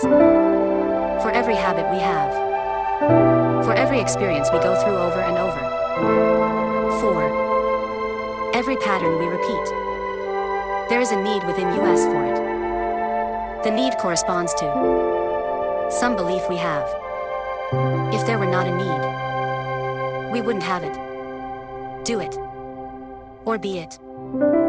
There is something within us that needs the fat, the poor relationships, the failures, the cigarettes, the anger, the poverty, the abuse, or whatever there is that's a problem for us. How many times have we said, I won't ever do that again? Then, before the day is up, we have the piece of cake, smoke the cigarettes, say hateful things to the ones we love, and so on. Then we compound the whole problem by angrily saying to ourselves, oh, you have no willpower, no discipline, you're just weak. This only adds to the load of guilt we already carry. It has nothing to do with willpower or discipline.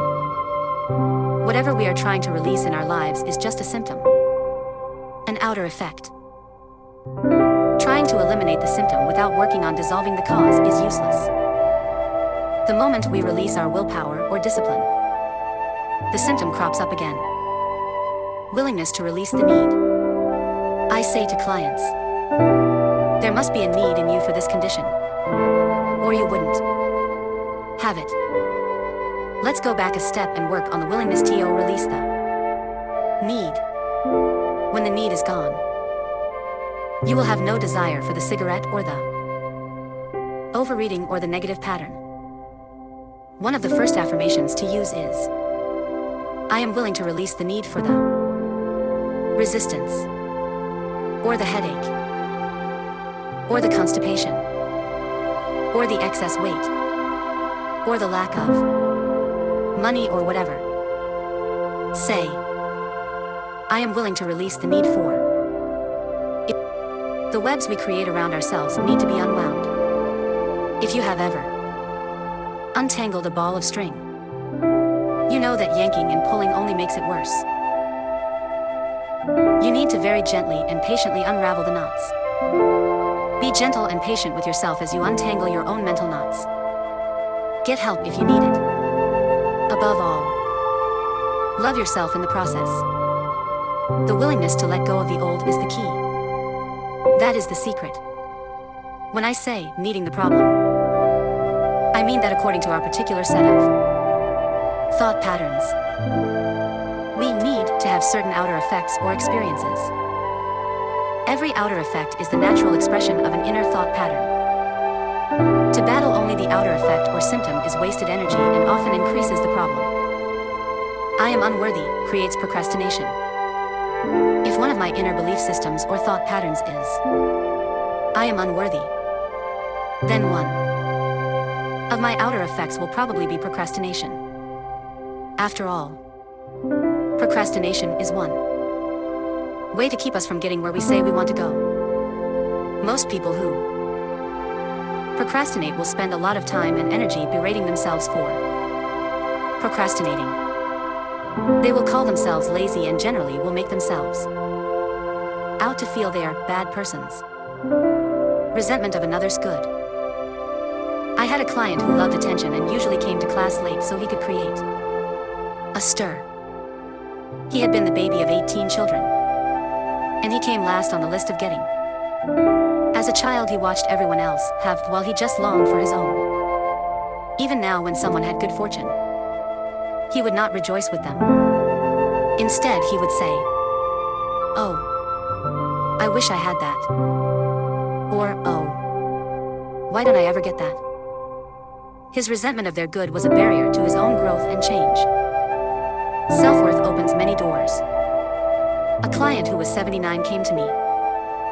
She taught singing, and several of her students were making television commercials. She wanted to do this too, but was afraid. I supported her totally and explained, "There is nobody like you. Just be yourself." I said, "Do it for the fun of it. There are people out there looking for exactly what you have to offer. Let them know you exist." She called several agents and casting directors and said, "I am a senior citizen, and I want to do commercials." In a short time, she had a commercial, and since then she's never stopped working. I often see her on TV and in magazines. New careers can start at any age, especially when you do it for the fun of it. Self-criticizing is totally missing the mark.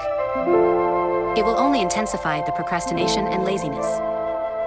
The place to put the mental energy is into releasing the old and creating a new thought pattern. Say, "I am willing to release the need to be unworthy. I am worthy of the very best in life. And I now lovingly allow myself to accept it." As I spend a few days doing this affirmation over and over, my outer effect pattern of procrastination will automatically begin to fade. As I internally create a pattern of self-worth, then I no longer have the need to delay my good. Do you see how this could apply to some of the negative patterns or outer effects in your life? Let's stop wasting time and energy putting ourselves down for something we can't help doing if we have certain inner beliefs. Change the beliefs, no matter how you approach it, or what subject matter we are talking about. We are only dealing with thoughts, and thoughts can be changed. When we want to change a condition, we need to say so. "I am willing to release the pattern within me that is creating this condition." You can say this to yourself over and over every time you think of your illness or problem. The minute you say it, you are stepping out of the victim class. You are no longer helpless. You are acknowledging your own power. You are saying, "I am beginning to understand that I created this. I now take my own power back. I am going to release this old idea and let it go." Self-criticism. I have a client who will eat a pound of butter and everything else she can get a hold of when she cannot bear to be with her own negative thoughts. The next day she will be angry at her body for being heavy. When she was a little girl, she would walk around the family dinner table finishing off everyone's leftovers and eating a whole stick of butter. The family would laugh and think it was cute. It was almost the only approval she got from her family. When you scold yourself, when you berate yourself, when you beat yourself up, who do you think you're treating this way? Almost all of our programming, both negative and positive, was accepted by us by the time we were 3 years old. Our experiences since then are based upon what we accepted and believed about ourselves and about life at that time. The way we were treated when we were very little is usually the way we treat ourselves now. The person you are scolding is a 3-year-old child within you. If you are a person who gets angry at yourself for being afraid and fearful, think of yourself as being 3 years old. If you had a little 3-year-old child in front of you who was afraid, what would you do? Would you be angry at him? Or would you reach out your arms and comfort the child until he felt safe and at ease? The adults around you when you were a child may not have known how to comfort you at that time. Now you are the adult in your life. And if you're not comforting the child within you, then that is very sad indeed. What was done in the past is done, and it is over now. But this is present time, and you now have the opportunity to treat yourself the way you wish to be treated.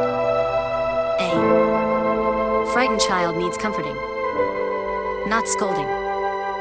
Scolding yourself only makes you more frightened, and there is nowhere to turn.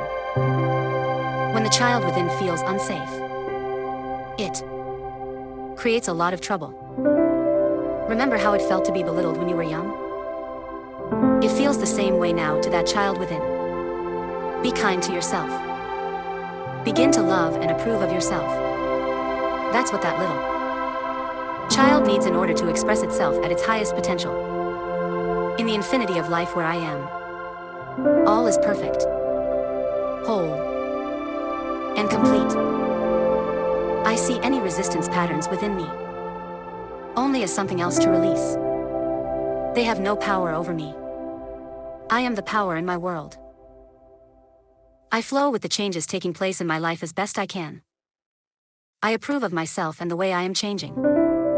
I am doing the best I can. Each day gets easier. I rejoice that I am in the rhythm and flow of my ever-changing life. Today is a wonderful day. I choose to make it so. All is well in my world. Chapter 7. How to change. I cross bridges with joy and with ease. I love how TOS. All the theory in the world is useless unless we know how to apply it and make a change. I have always been a very pragmatic, practical person, with a great need to know how to do things. The principles we will be working with at this time are nurturing the willingness to let go, controlling the mind, and learning how forgiveness of self and others releases us. Releasing the need. Sometimes when we try to release a pattern, the whole situation seems to get worse for a while. This is not a bad thing. It is a sign that the situation is beginning to move. Our affirmations are working, and we need to keep going. Examples.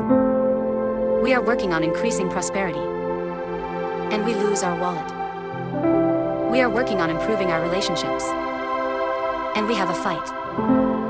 We are working on becoming healthy, and we catch a cold. We are working on expressing our creative talents and abilities, and we get fired. Sometimes the problem moves in a different direction, and we begin to see and understand more. For example, let's assume you're trying to give up smoking and you are saying, I am willing to release the need for cigarettes.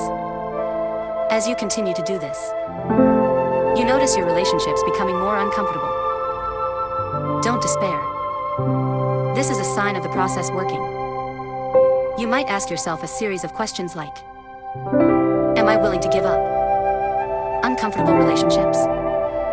Were my cigarettes creating a smoke screen so I wouldn't see how uncomfortable these relationships are?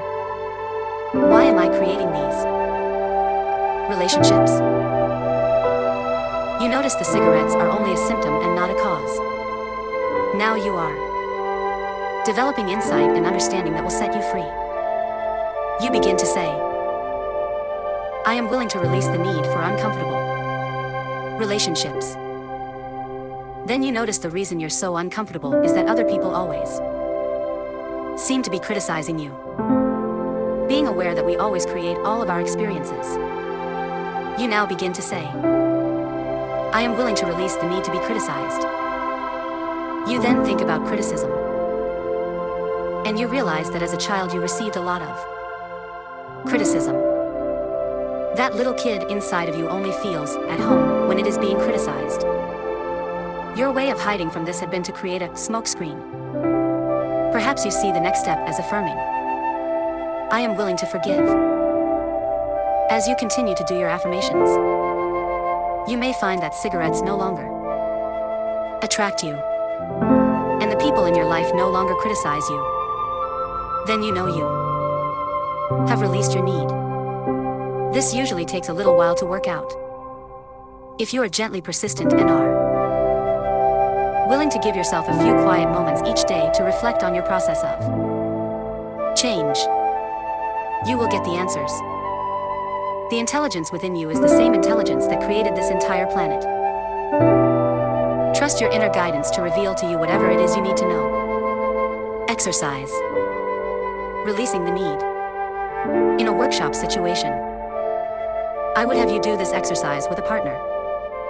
However, you can do it equally as well using a mirror, a big one, if possible. Think for a moment about something in your life you want to change. Go to the mirror and look into your eyes and say out loud, I now realize that I have created this condition, and I am now willing to release the pattern in my consciousness that is responsible for this condition. Say it several times, with feeling. If you were with a partner, I would have your partner tell you if he really thought you meant it. I would want you to convince your partner. Ask yourself if you really mean it. Convince yourself in the mirror that this time, you are ready to step out of the bondage of the past. At this point, many people get scared because they don't know how to do this. Releasing. They are afraid to commit themselves until they know all the answers. It's only more resistance. Just pass through it. One of the great things is that we do not have to know how. All we need is to be willing. The universal intelligence or your subconscious mind will figure out the hows. Every thought you think and every word you speak is being responded to. And the point of power is in the moment. The thoughts you are thinking and the words you are declaring at this moment are creating your future. Your mind is a tool. You are much more than your mind. You may think your mind is running the show, but that is only because you have trained your mind to think in this way. You can also untrain and retrain this tool of yours. Your mind is a tool for you to use in any way you wish. The way you now use your mind is only a habit. And habits, any habits, can be changed if we want to do so. Or even if we only know it is possible to do so. Quiet the chatter of your mind for a moment and really think about this concept. Your mind is a tool you can choose to use any way you wish. The thoughts you choose to think create the experiences you have. If you believe that it is hard or difficult to change a habit or a thought, then your choice of this thought will make it true for you. If you would choose to think, it is becoming easier for me to make changes, then your choice of this thought will make that true for you. Controlling the mind. There is an incredible power and intelligence within you constantly responding to your thoughts and words. As you learn to control your mind by the conscious choice of thoughts, you align yourself with this power. Do not think your mind is in control. You are in control of your mind. You use your mind. You can stop thinking those old thoughts. When your old thinking tries to come back and say, it's so hard to change. Take mental control. Say to your mind, I now choose to believe it is becoming easier for me to make changes. You may have to have this conversation with your mind several times for it to acknowledge that you are in control and that what you say goes. The only thing you ever have any control of is your current thought. Your old thoughts are gone. There is nothing you can do about them except live out the experiences they caused. Your current thought, the one you are thinking right now, is totally under your control. Example, if you have a little child who has been allowed to stay up as late as he wishes for a long time, and then you make a decision that you now want this child to go to bed at 8:00 every night. What do you think the first night will be like? The child will rebel against this new rule and may kick and scream and do his best to stay out of bed. If you relent at this time, the child wins and will try to control you forever. However, if you calmly stick to your decision and firmly insist that this is the new bedtime, the rebellion will lessen. In 2 or 3 nights, the new routine will be established. It is the same thing with your mind. Of course it will rebel at first. It does not want to be retrained. But you are in control. And if you stay focused and firm, in a very short time the new way of thinking will be established. And you will feel so good to realize that you are not a helpless victim of your own thoughts, but rather a master of your own mind. Exercise. Letting go. As you read this, take a deep breath and, as you exhale, allow all the tension To leave your body. Let your scalp and your forehead and your face relax. Your head does not need to be tense in order for you to read. Let your tongue and your throat and your shoulders relax. You can hold a book with relaxed arms and hands. Do that now. Let your back and your abdomen and your pelvis relax. Let your breathing be at peace as you relax your legs and feet. Is there a big change in your body since you began the previous paragraph? Notice how much you hold on. If you are doing it with your body, you are doing it with your mind. In this relaxed, comfortable position, say to yourself, I am willing to let go. I release. I let go.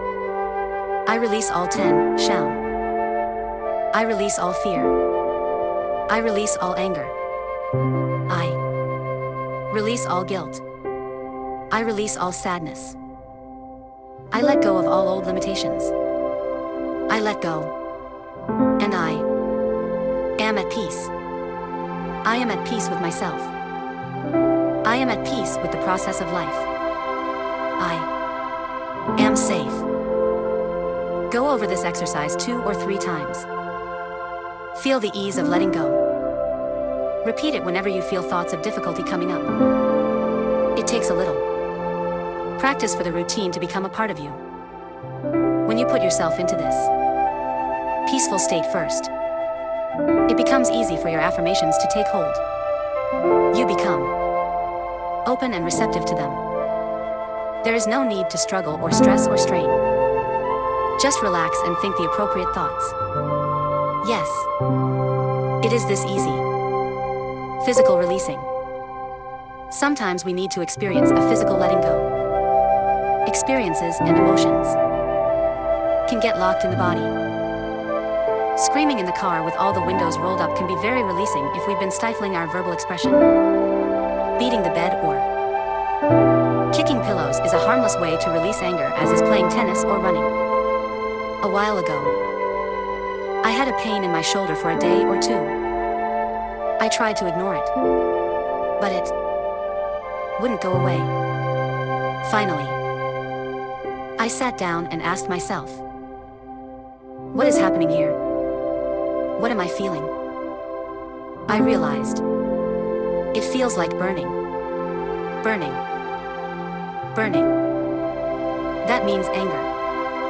What are you angry about? I couldn't think of what I was angry about. So I said, well, let's see if we can find out. I put 2 large pillows on the bed and began to hit them with a lot of energy. After about 12 hits, I realized exactly what I was angry about. It was so clear. So I beat the pillows even harder and made some noise and released the emotions from my body. When I got through, I felt much better. And the next day my shoulder was fine.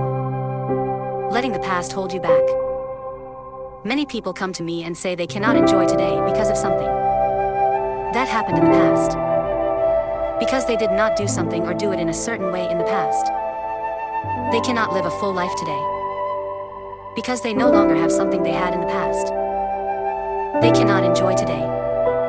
Because they were hurt in the past. They will not accept love now. Because something unpleasant happened when they did something once. They are sure it will happen again today. Because they once did something that they are sorry for. They are sure they are bad people forever. Because once someone did something to them. It is now all the other person's fault that their life is not where they want it to be. Because they became angry over a situation in the past, they will hold on to that self-righteousness. Because of some very old experience where they were treated badly. They will never forgive and forget. Because I did not get invited to the high school prom. I cannot enjoy life today. Because I did poorly at my first audition. I will be terrified of auditions forever. Because I am no longer married. I cannot live a full life today. Because I was hurt by a remark once. I will never trust anyone again. Because I stole something once, I must punish myself forever. Because I was poor as a child, I will never get anywhere. What we often refuse to realize is that holding on to the past, no matter what it was or how awful it was, is only hurting us. They really don't care. Usually, they are not even aware. We are only hurting ourselves by refusing to live in this moment to the fullest. The past is over and done and cannot be changed. This is the only moment we can experience. Even when we lament about the past, we are experiencing our memory of it in this moment, and losing the real experience of this moment in the process. Exercise. Releasing. Let us now clean up the past in our minds. Release the emotional attachment to it. Allow the memories to be just memories. If you think back to what you used to wear in the 3rd grade, usually there is no emotional attachment. It's just a memory. It can be the same for all of the past events in our lives. As we let go, we become free to use all of our mental power to enjoy this moment and to create a great future. List all the things you are willing to let go of. How willing are you to do this? Notice your reactions. What will you have to do to let these things go? How willing are you to do so? What is your resistance level? Forgiveness. Next step. Forgiveness. Forgiveness of ourselves and of others releases us from the past. The Course in Miracles says over and over that forgiveness is the answer to almost everything. I know that when we are stuck, it usually means there is some more forgiving to be done. When we do not flow freely with life in the present moment, it usually means we are holding on to a past moment. It can be regret, sadness, hurt, fear, or guilt, blame, anger, resentment, and sometimes even the desire for revenge. Each one of these states comes from a space of unforgiveness, a refusal to let go and come into the present moment. Love is always the answer to healing of any sort, and the pathway to love is forgiveness. Forgiveness dissolves resentment. There are several ways in which I approach this. Exercise. Dissolving resentment. There is an old Emmett Fox exercise for dissolving resentment that always works. He recommends that you sit quietly, close your eyes, and allow your mind and body to relax. Then, imagine yourself sitting in a darkened theater, and in front of you is a small stage. On that stage, place the person you resent the most. It could be someone in the past or present, living or dead. When you see this person clearly, visualize good things happening to this person, things that would be meaningful to him. See him smiling and happy. Hold this image for a few minutes, then let it fade away. I like to add another step. As this person leaves the stage, put yourself up there. See good things happening to you. See yourself smiling and happy. Be aware that the abundance of the universe is available to all of us. The above exercise dissolves the dark clouds of resentment most of us carry. For some, it will be very difficult to do. Each time you do it, you may get a different person. Do it once a day for a month, and notice how much lighter you feel. Exercise. Revenge. Those on the spiritual pathway know the importance of forgiveness. For some of us, there is a step that is necessary before we can totally forgive. Sometimes, the little kid in us needs to have revenge before it is free to forgive. For that, this exercise is very helpful. Close your eyes Sit quietly and peacefully. Think of the people who are hardest to forgive. What would you really like to do to them? What do they need to do to get your forgiveness? Imagine that happening now. Get into the details. How long do you want them to suffer or do penance? When you feel complete, condense time and let it be over forever. Usually, at this point you feel lighter, and it is easier to think about forgiveness. 2. Indulge in this every day would not be good for you. To do it once as a closing. Exercise can be freeing. Exercise. Forgiveness. Now we are ready to forgive. Do this exercise with a partner if you can. Or do it out loud if you are alone. Again. Sit quietly with your eyes closed and say, "The person I need to forgive is, and I forgive you for a reason." Do this over and over. You will have many things to forgive some for and only one or two to forgive others for. If you have a partner, let him say to you, "Thank you. I set you free now." If you do not, then imagine the person you are forgiving saying it to you. Do this for at least 5 or 10 minutes. Search your heart for the injustices you still carry. Then let them go. When you have cleared as much as you can for now, turn your attention to yourself. Say out loud to yourself, "I forgive myself because of." Do this for another 5 minutes or so. These are powerful exercises and good to do at least once a week to clear out any remaining rubbish. Some experiences are easy to let go and some we have to chip away at, until suddenly one day they let go and dissolve. Exercise. Visualization. Another good exercise. Have someone read this one to you if you can. Or put it on tape and listen to it. Begin to visualize yourself as a little child of 5 or 6. Look deeply into this little child's eyes. See the longing that is there and realize that there is only one thing this little child wants from you, and that is love. So reach out your arms and embrace this child.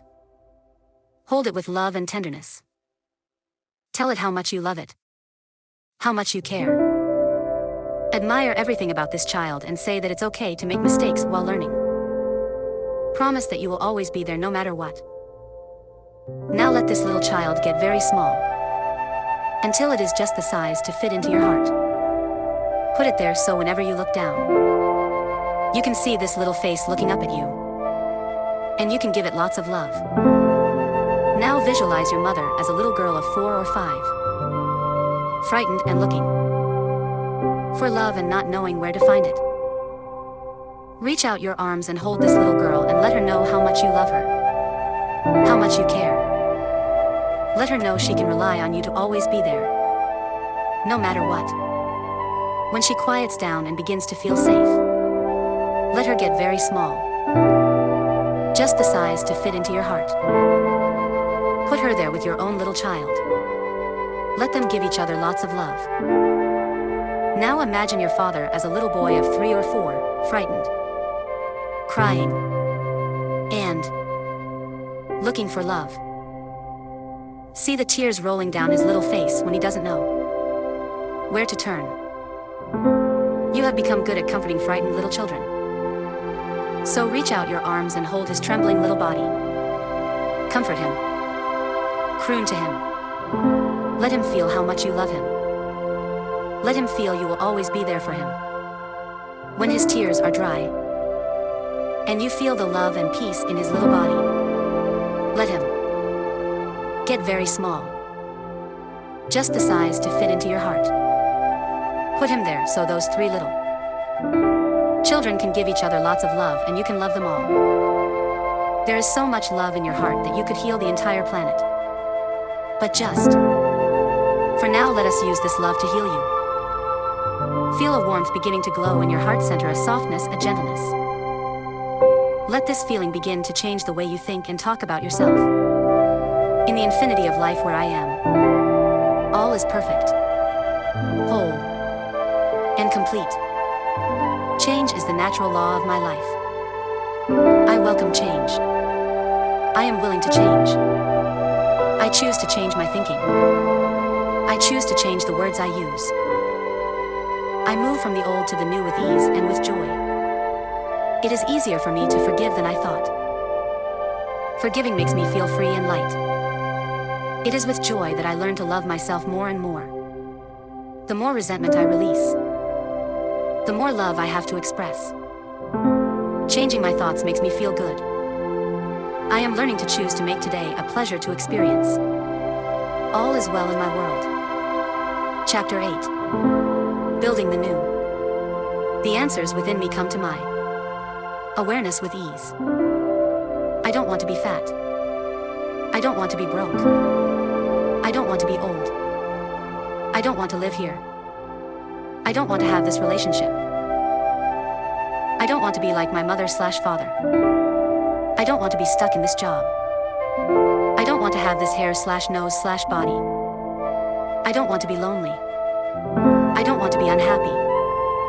I don't want to be sick. What you put your attention on grows. The above shows how we are culturally taught to fight the negative mentally, thinking that if we do so, the positive will automatically come to us. It doesn't work that way. How often have you lamented about what you didn't want? Did it ever bring you what you really wanted? Fighting the negative is a total waste of time if you really want to make changes in your life. The more you dwell on what you don't want, the more of it you create. The things about yourself or your life that you have always disliked are probably still with you. What you put your attention on grows and becomes permanent in your life. Move away from the negative and put your attention on what it is that you really do want to be or have. Let's turn the above negative affirmations into positive affirmations. I am slender. I am prosperous. I am eternally young. I now move to a better place. I have a wonderful new relationship. I am my own person. I love my hair/nose/body. I am filled with love and affection. I am joyous and happy and free. I am totally healthy. Affirmations. Learn to think in positive affirmations. Affirmations can be any statement you make. Too often we think in negative affirmations. Negative affirmations only create more of what you say you don't want. Saying, I hate my job, will get you nowhere.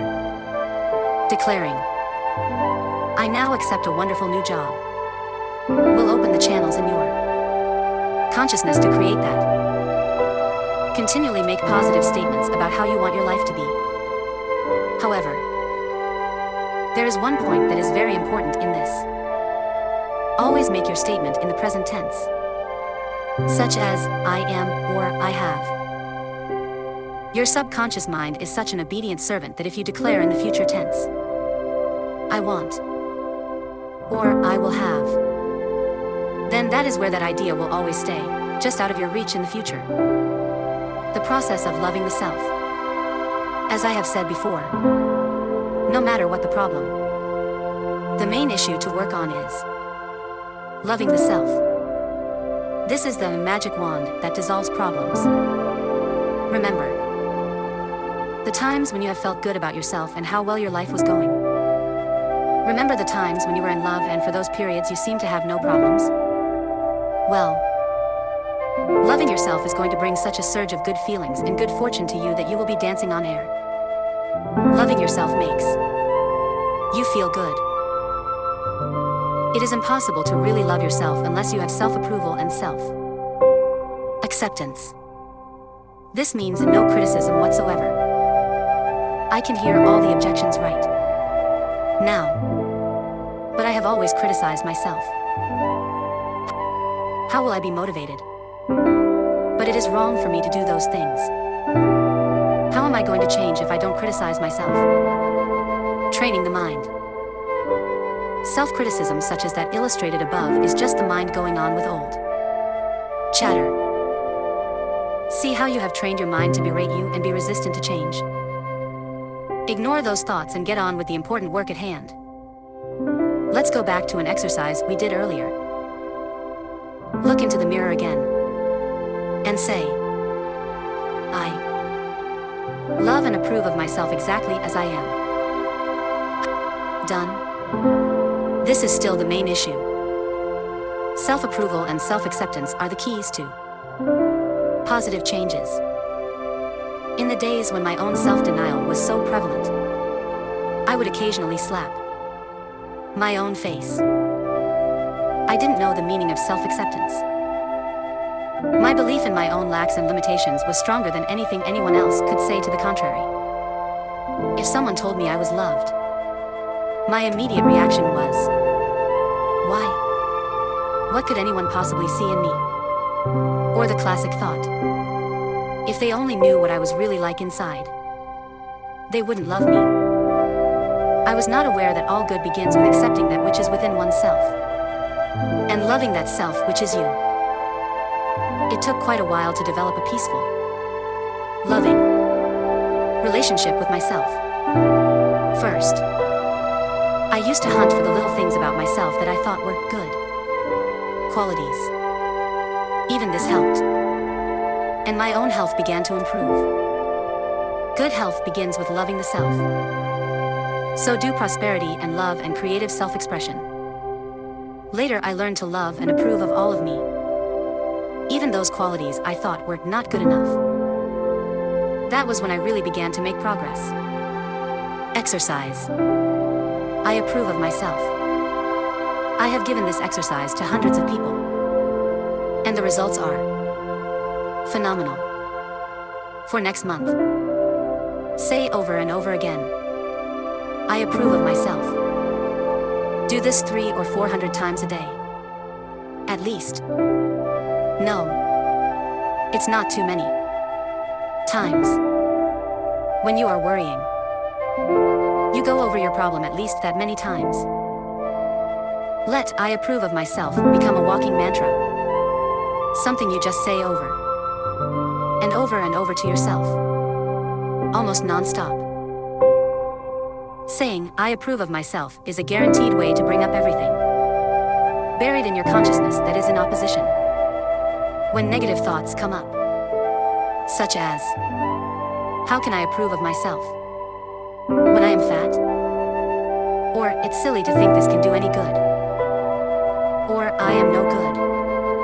Or, whatever your negative babble will be. This is the time to take mental control. Give these thoughts no importance. Just see them for what they are, another way to keep you stuck in the past. Gently say to these thoughts, I let you go. I approve of myself. Even considering doing this exercise can bring up a lot of stuff. Like, it feels silly. It doesn't feel true. It's a lie. It sounds stuck up. Or, how can I approve of myself when I do that? Let all these thoughts just pass through. These are only resistance thoughts. They have no power over you unless you choose to believe them. I approve of myself. I approve of myself. I approve of myself. No matter what happens. No matter who says what to you. No matter who does what to you. Just keep it going. In fact, when you can say that to yourself when someone is doing something you don't approve of, you will know you are growing and changing. Thoughts have no power over us unless we give in to them. Thoughts are only words strung together. They have no meaning whatsoever. Only we give meaning to them. Let us choose to think thoughts that nourish and support us. Part of self-acceptance is releasing other people's opinions. If I were with you and kept telling you, you are a purple pig. You are a purple pig. You would either laugh at me or get annoyed with me and think I was crazy. It would be most unlikely that you would think it was true. Yet many of the things we have chosen to believe about ourselves are just as far out and untrue. To believe that your self-worth is dependent on the shape of your body is your version of believing that you are a purple pig. Often what we think of as the things wrong with us are only our expressions of our own individuality. This is our uniqueness and what is special about us. Nature never repeats itself. Since time began on this planet, there have never been two snowflakes alike or two raindrops the same. And every daisy is different from every other daisy. Our fingerprints are different. And we are different. We are meant to be different. When we can accept this, then there is no competition nor comparison. To try to be like another is to shrivel our soul. We have come to this planet to express who we are. I didn't even know who I was until I began to learn to love myself as I'm in this moment. Put your awareness into practice. Think thoughts that make you happy. Do things that make you feel good. Be with people who make you feel good. Eat things that make your body feel good. Go at a pace that makes you feel good. Planting seeds. Think for a moment of a tomato plant. A healthy plant can have over 100 tomatoes on it. In order to get this tomato plant with all these tomatoes on it, we need to start with a small dried seed. That seed doesn't look like a tomato plant. It sure doesn't taste like a tomato plant. If you didn't know for sure, you would not even believe it could be a tomato plant. However, let's say you plant this seed in fertile soil, and you water it and let the sun shine on it. When the first little tiny shoot comes up, you don't stomp on it and say, "That's not a tomato plant." Rather, you look at it and say, "Oh boy, here it comes." And you watch it grow with delight.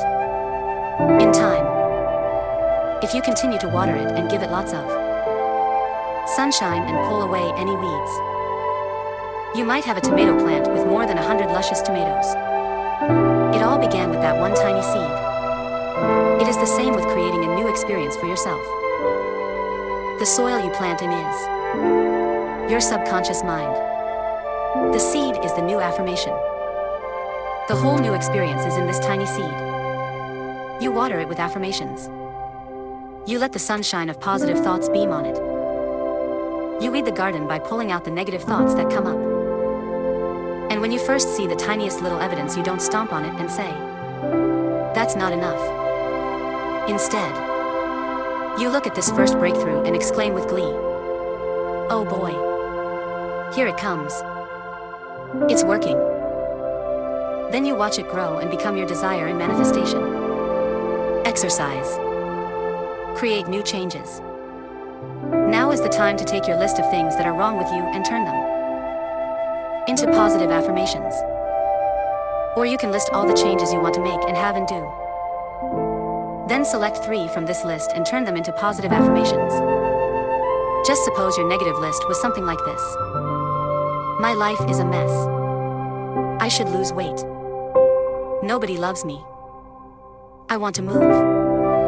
I hate my job. I should get organized. I don't do enough. Am not good enough. You can then turn them around to something like this. I am willing to release the pattern in me that created these conditions. I am in the process of positive changes. I have a happy, slender body. I experience love wherever I go. I have the perfect living space. I now create a wonderful new job. I am now very well organized. I appreciate all that I do. I love and approve of myself. I trust the process of life to bring me my highest good. I deserve the best. And I accept it now. Out of this group of affirmations will come all the things you want to change on your list. Loving and approving of yourself. Creating a space of safety. Trusting and deserving and accepting. will enable your body weight to normalize. They will create organization in your mind, create loving relationships in your life, attract a new job, and a new place to live. It is miraculous the way a tomato plant grows. It is miraculous the way we can demonstrate our desires, deserving your good. Do you believe that you deserve to have your desire? If you don't, you want. Allow yourself to have it. Circumstances beyond your control will crop up to frustrate you. Exercise. I deserve. Look in your mirror again and say, I deserve to have or be the person I want. And I accept it now. Say it 2 or 3 times. How do you feel? Always pay attention to your feelings, to what is going on in your body. Does it feel true? Or do you still feel unworthy? If you have any negative feelings in your body, then go back to affirming. I release the pattern in my consciousness that is creating resistance to my good. I deserve everything. Repeat this until you get the acceptance feelings, even if you have to do it several days in a row. Holistic philosophy. In our approach to building the new, we want to use a holistic approach. The holistic philosophy is to nurture and nourish the entire being, the body, the mind, and the spirit. If we ignore any of these areas, we are incomplete, we lack wholeness. It doesn't matter where we start as long as we also include the other areas. If we begin with the body, we would want to work with nutrition, to learn the relationship between our choice of food and beverages, and how they affect the way we feel. We want to make the best choices for our body. There are herbs and vitamins, homeopathy and Bach flower remedies. We might explore colonics. We would want to find a form of exercise that appeals to us. Exercise is something that strengthens our bones and keeps our bodies young. In addition to sports and swimming, consider dancing, Tai Chi, martial arts, and yoga. I love my trampoline and use it daily. My slant board enhances my periods of relaxation.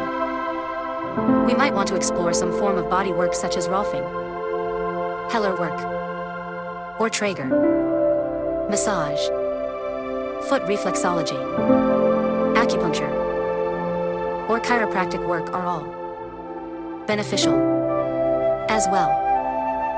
There is also the Alexander method, bioenergetics, Feldenkrais, touch for health, and Reiki forms of body work. With the mind, we could explore visualization techniques, guided imagery, and affirmations.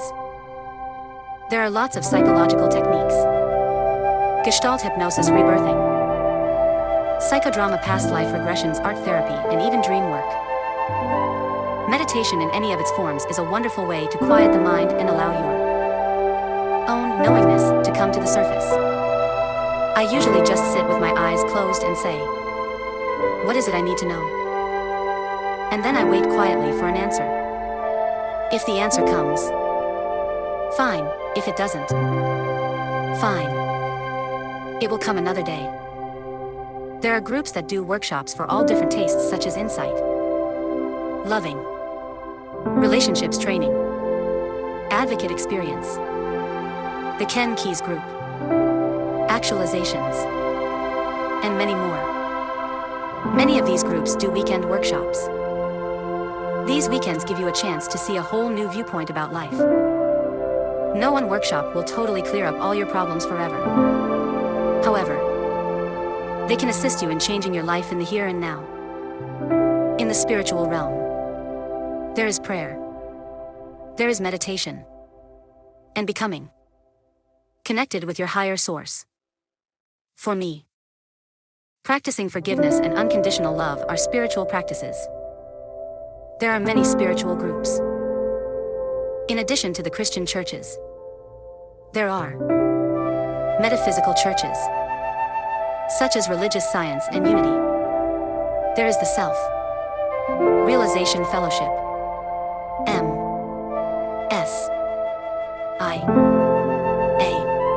the Siddha Foundation, and so on. I want you to know that there are many avenues you can explore. If one way doesn't work for you, try another. All these suggestions have proved to be beneficial. I cannot say which one is right for you. That is something you will have to discover for yourself. No one method or one person or one group has all the answers for everyone.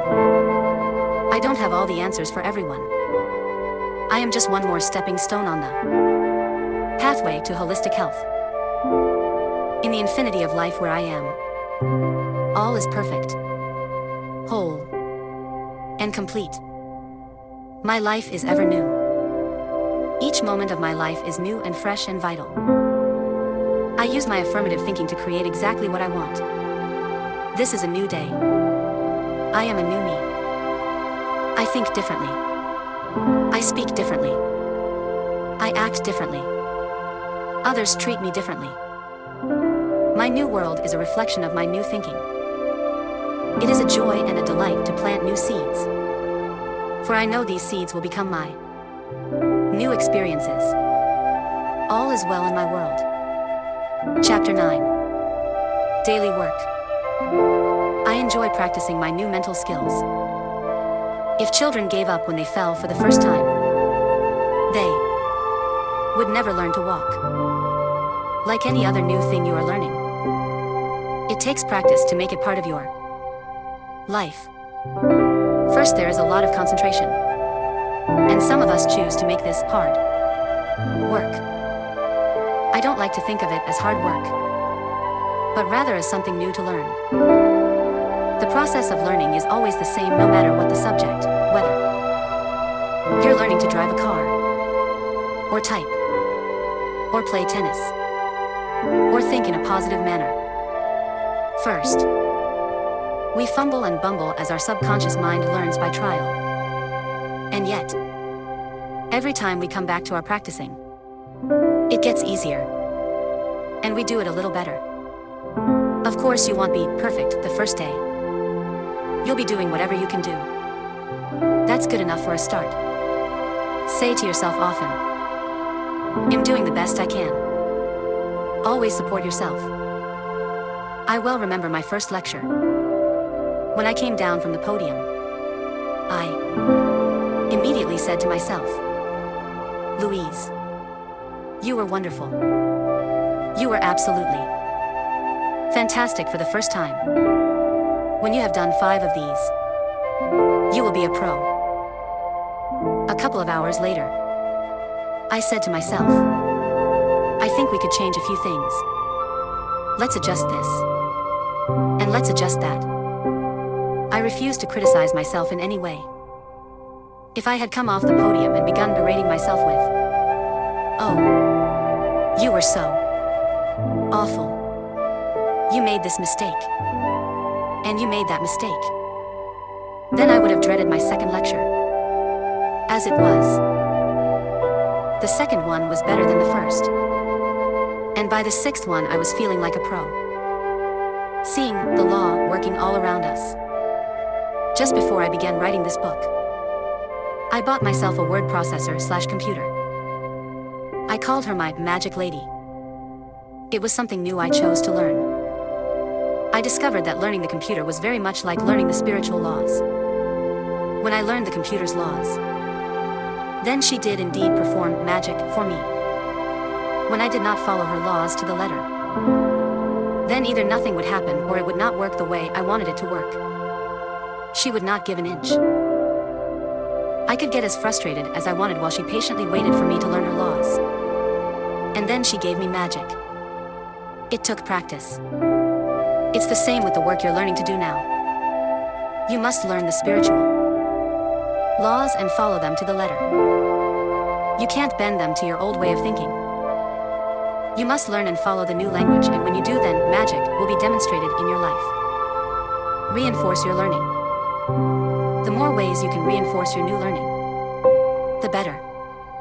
I suggest expressing gratitude, writing affirmations, sitting in meditation, enjoying exercise, practicing good nutrition, doing affirmations aloud, singing affirmations, taking time for relaxation exercises, using visualization, mental imagery, reading and study. My daily work. My own daily work goes something like this. My first thoughts on awakening before I open my eyes are to be thankful for everything I can think of. After a shower, I take half an hour or so to meditate and do my affirmations and prayers. Then after about 15 minutes of exercise, usually on the trampoline, I will sometimes work out with the 600 AM aerobic program on television. Now I'm ready for breakfast consisting of fruit and fruit juices and herbal tea. I thank the Earth Mother for providing this food for me. And I thank the food for giving its life to nourish me. Before lunch I like to go to a mirror and do some affirmations out loud. I may even sing them, something like, Louise, you are wonderful. And I love you. This is one of the best days of your life. Everything is working out for your highest good. Whatever you need to know is revealed to you. Whatever you need comes to you. All is well. Lunch is often a large salad. Again, the food is blessed and thanked. In the late afternoon, I spend a few minutes on my slant board, allowing my body to experience some deep relaxation. I may listen to a tape at this time. Dinner will be steamed vegetables and a grain. Sometimes I'll eat fish or chicken. My body works best on simple food. I like to share dinner with others. And we bless each other in addition to the food. Sometimes in the evening, I take a few moments to read and study. There is always more to learn. At this time I may also write out my current affirmation 10 or 20 times. As I go to bed, I collect my thoughts. I go over the events of the day and bless each activity. I affirm that I will sleep deeply and soundly, awakening in the morning bright and refreshed and looking forward to the new day. Sounds overwhelming, doesn't it? To begin with, it seems like a lot to cope with. But after a short period of time, your new way of thinking will become as much a part of your life as bathing or brushing your teeth. You'll do it automatically and easily. It would be wonderful for a family in the morning to do some of these things together. Meditating together in the morning to start the day or just before dinner brings peace and harmony to all. If you think you don't have the time, you might get up half an hour earlier. The benefits would be well worth the effort. How do you begin your day? What is the first thing you say in the morning when you wake up? We all have something we say almost every day. Is it positive or negative? I can remember when I used to awaken in the morning and say with a groan, "Oh God, another day." And that is exactly the sort of day I would have. One thing after another going wrong. Now when I awaken and before I even open my eyes, I thank the bed for a good night's sleep. After all, we have spent the whole night together in comfort. Then with my eyes still closed, I spend about 10 minutes just being thankful for all the good in my life. I program my day a bit affirming that everything will go well and I will enjoy it all. This is before I get up and do my morning meditation or prayers. Meditation. Give yourself a few minutes every day to sit in quiet meditation. If you are new at meditation, begin with 5 minutes. Sit quietly. Observe your breathing. And allow the thoughts to pass gently through your mind. Give them no importance. And they will pass on. It is the nature of the mind to think. So don't try to get rid of thoughts. There are many classes and books you can explore to find ways to meditate. No matter how or where you begin, you will eventually create the method best for you. I usually just sit quietly and ask, what is it that I need to know? I allow the answer to come if it wants to, if not, I know it will come later. There is no right or wrong way to meditate. Another form of meditation is to sit quietly and observe the breath as it goes in and out of your body. As you inhale, count 1. And as you exhale, count 2. Continue counting until you get to 10. Then begin again at 1. If you notice your counting takes you to 25 or so, just go back to 1. There was one client who seemed to me to be so bright and intelligent. Her mind was unusually clever and quick, and she had a great sense of humor. Yet she could not get her act together. She was overweight, broke, frustrated in her career, and without a romance for many years. She could accept all the metaphysical concepts quickly. They made a lot of sense to her. Yet she was too clever, too quick. She found it difficult to slow herself down enough to practice over a meaningful period of time the ideas she could grasp so quickly on a moment-by-moment basis. Daily meditation helped her enormously. We began with only 5 minutes a day and very gradually worked up to 15 or 20 minutes. Exercise. Daily affirmations. Take 1 or 2 affirmations and write them 10 or 20 times a day. Read them aloud with enthusiasm. Make a song out of your affirmations and sing them with joy. Let your mind go over these affirmations all day long. Affirmations that are used consistently become beliefs and will always produce results, sometimes in ways that we cannot even imagine. One of my beliefs is that I always have good relationships with my landlord. My last landlord in New York City was a man known to be extremely difficult, and all the tenants complained. In the 5 years I lived there, I saw him only 3 times. When I decided to move to California, I wanted to sell all my possessions and start fresh and unencumbered by the past. I began to do affirmations such as, all my possessions are sold easily and quickly. The move is very simple to do. Everything is working in divine right order. All is well. I did not think about how difficult it would be to sell things or where I would sleep, the last few nights, or any other negative ideas. I just kept doing my affirmations. Well, my clients and students quickly bought all the little stuff and most of the books. I informed my landlord in a letter that I would not be renewing my lease. And to my surprise, I received a phone call from him expressing his dismay at my leaving. He offered to write a letter of recommendation to my new landlord in California and asked if he could please buy the furniture, as he had decided to rent that apartment furnished. My higher consciousness had put the two beliefs together in a way I could not have conceived of. I always have good relationships with my landlord, and everything will sell easily and quickly. To the other tenants' amazement, I was able to sleep in my own bed in comfortable furnished apartment until the last moment, and be paid for it.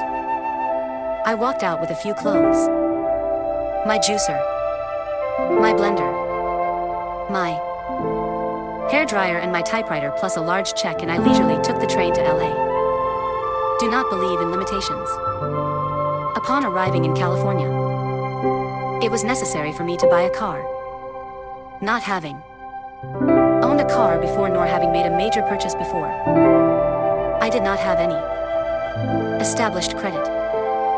The banks would not give me credit. Being a woman and self-employed did not help my case any. I did not want to spend all my savings to buy a new car. Establishing credit became a catch-22.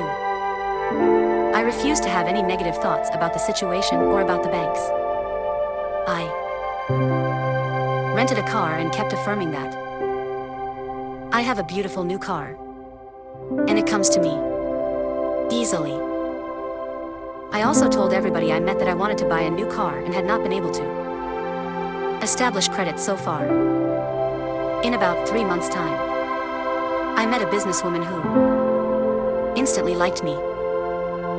When I told her my story about the car, she said, "Oh, well, I will take care of that." She called a friend at the bank who owed her a favor and told her that I was an old friend and gave me the highest references. Within 3 days, I drove off a car dealer's lot with a beautiful new car. I was not excited so much as I was in awe of the process. I believe the reason it took me 3 months to manifest the car was that I had never committed myself to monthly payments before. And the little kid in me was scared and needed time to get up the courage to make the step. Exercise. I love myself. I assume you are already saying, I approve of myself almost non-stop. This is a powerful foundation. Keep it up for at least a month. Now take a pad of paper and at the top write, I love myself. Therefore, finish this sentence in as many ways as you can. Read it over daily and add to it as you think of new things. If you can work with a partner, do so. Hold hands and alternate saying, I love myself, therefore. The biggest benefit of doing this exercise is that you learn it is almost impossible to belittle yourself when you say you love yourself. Exercise. Claim the new. Visualize or imagine yourself having or doing or being what you are working toward. Fill in all the details. Feel. See. Taste. Touch. Hear. Notice other people's reactions to your new state. Make it all okay with you no matter what their reactions are. Exercise. Expand your knowledge. Read everything you can to expand your awareness and understanding of how the mind works. There is so much knowledge out there for you. This book is only one step on your pathway. Get other viewpoints. Hear other people say it in a different way. Study with a group for a while until you go beyond them. This is a life work. The more you learn, the more you know. The more you practice and apply, the better you get to feel. And the more wonderful your life will be. Doing this work makes you feel good. Begin to demonstrate results. By practicing as many of these methods as you can, you will begin to demonstrate your results of this work. You will see the little miracles occur in your life. The things you are ready to eliminate will go of their own accord. The things and events you want will pop up in your life seemingly out of the blue. You will get bonuses you never imagined. I was so surprised and delighted when after a few months of doing mental work, I began to look younger. Today I look 10 years younger than I did 10 years ago. Love who and what you are and what you do. Laugh at yourself and at life. And nothing can touch you. It's all temporary anyway. Next lifetime you will do it differently anyway. So why not do it differently right now? You could read one of Norman Cousin's books. He cured himself of a fatal dis-ease with laughter. Unfortunately, he didn't change the mental patterns that created that disease, and so just created another one. However, he also laughed himself to health on that one, too. There are so many ways you can approach your healing. Try them all, and then use the ones that appeal to you the most. When you go to bed at night, close your eyes and again be thankful for all the good in your life. It will bring more good in. Please Please do not listen to the news or watch it on TV the last thing at night. The news is only a list of disasters, and you don't want to take that into your dream state. Much clearing work is done in the dream state, and you can ask your dreams for help with anything you are working on. You will often find an answer by morning. Go to sleep peacefully. Trust the process of life to be on your side and take care of everything for your highest good and greatest joy. There is no need to make drudgery out of what you are doing. It can be fun. It can be a game. It can be a joy.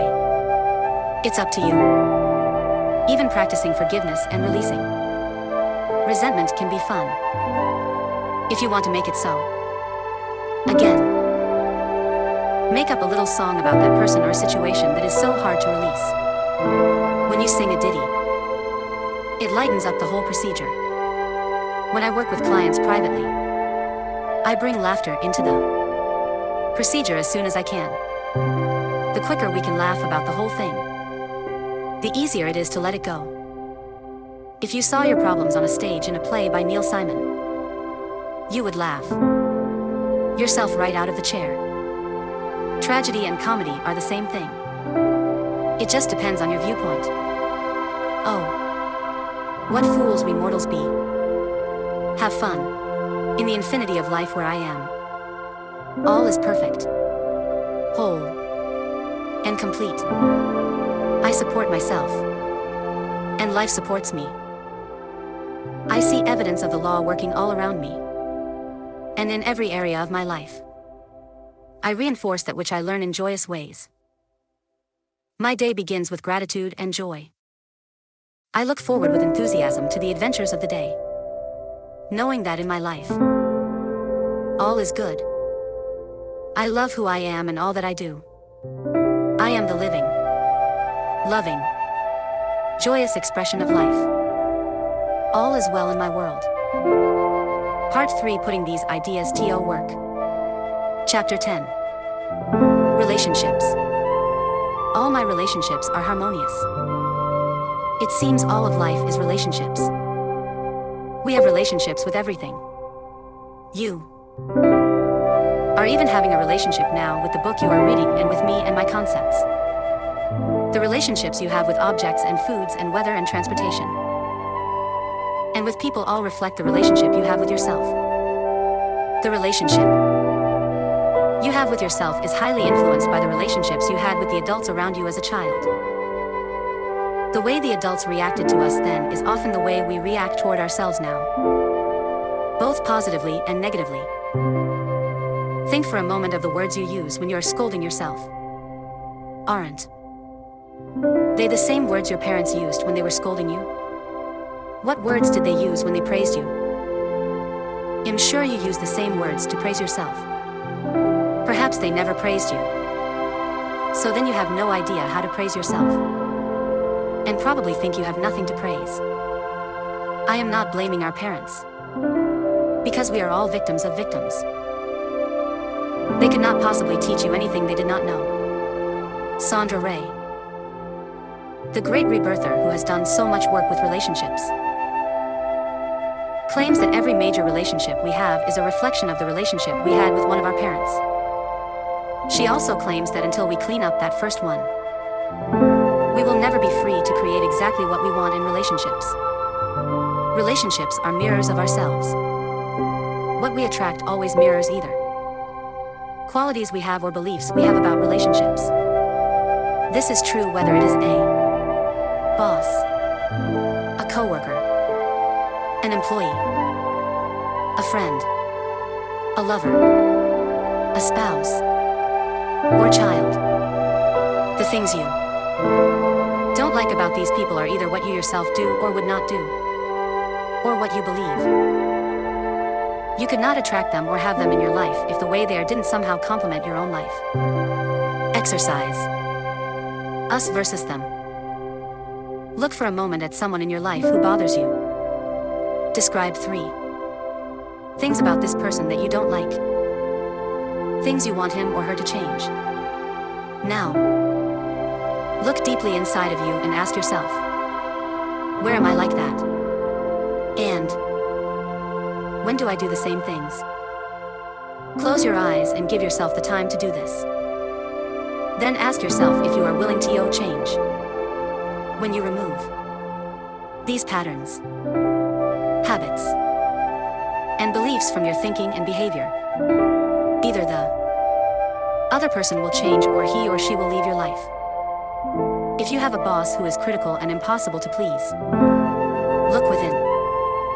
Either you do that on some level or you have a belief that bosses are always critical and impossible to please. If you have an employee who won't obey or doesn't follow through, look to see where you do that and clean it up. Firing someone is too easy. It doesn't clear your pattern. If there is a coworker who won't cooperate and be part of the team, look to see how you could have attracted this. Where are you non-cooperative? If you have a friend who is undependable and lets you down, turn within. Where in your life are you undependable? And when do you let others down? Is that your belief? If you have a lover who is cold and seems unloving, look to see if there is a belief within you that came from watching your parents in your childhood that says, love is cold and undemonstrative. If you have a spouse who is nagging and non-supportive, again look to your childhood beliefs. Did you have a parent who was nagging and non-supportive? Are you that way? If you have a child who has habits that irritate you, I will guarantee that they are your habits. Children learn only by imitating the adults around them. Clear it within you, and you'll find that they change automatically. This is the only way to change others. Change ourselves first. Change your patterns, and you will find that they are different. 2. Blame is useless. Blaming only gives away our power. Keep your power. Without power, we cannot make changes. The helpless victim cannot see a way out. Attracting love. Love comes when we least expect it. When we are not looking for it. Hunting for love never brings the right partner. It only creates longing and unhappiness. Love is never outside ourselves. Love is within us. Don't insist that love come immediately. Perhaps you are not ready for it. Or you are not developed enough to attract the love you want. Don't settle for anybody just to have someone. Set your standards. What kind of love do you want to attract? List the qualities in yourself, and you will attract a person who has them. You might examine what may be keeping love away. Could it be criticism? Feelings of unworthiness? Unreasonable standards? Movie star images? Fear of intimacy? A belief that you are unlovable? Be ready for love when it does come. Prepare the field and be ready to nourish. Love. Be loving, and you will be lovable. Be open and receptive to love. In the infinity of life where I am, all is perfect, whole, and complete. I live in harmony and balance with everyone I know. Deep at the center of my being, there is an infinite well of love. I now allow this love to flow to the surface. It fills my heart, my body, my mind, my consciousness, my very being, and radiates out from me in all directions and returns to me multiplied. The more love I use and give, the more I have to give. The supply is endless. The use of love makes me feel good. It is an expression of my inner joy. I love myself. Therefore, I take loving care of my body. I lovingly feed it nourishing foods and beverages. I lovingly groom it and dress it. And my body lovingly responds to me with vibrant health and energy. I love myself, therefore, I provide for myself a comfortable home. One that fills all my needs and is a pleasure to be in. I fill the rooms with the vibration of love, so that all who enter, myself included, will feel this love and be nourished by it. I love myself, therefore. I work at a job I truly enjoy doing. One that uses my creative talents and abilities. Working with and for people I love and who love me. And earning a good income. I love myself, therefore. I behave and think in a loving way. To all people, for I know that which I give out returns to me multiplied. I only attract loving people in my world, for they are a mirror of what I am. I love myself, therefore. I forgive and totally release the past 101 and all past experiences, and I am free. I love myself, therefore. I live totally in the now, experiencing each moment as good and knowing that my future is bright and joyous and secure. For I am a beloved child of the universe, and the universe lovingly takes care of me, now and forevermore. All is well in my world. Chapter 11. Work. I am deeply fulfilled by all that I do. Wouldn't you love to have the above affirmation be true for you? Perhaps you have been limiting yourself by thinking some of these thoughts. I can't stand this job. I hate my boss. I don't earn enough money. They don't appreciate me at work. I can't get along with the people at work. I don't know what I want to do. This is negative, defensive thinking. What kind of good position do you think this will get you? It is approaching the subject from the wrong end. If you are in a job you don't care for, if you want to change your position, if you are having problems at work or in personal level, the best way to handle it, begin by blessing your current position with love. Realize that this is only a stepping stone on your pathway. You are where you are because of your own thinking patterns. If they are not treating you the way you would like to be treated, then there is a pattern in your consciousness that is attracting such behavior.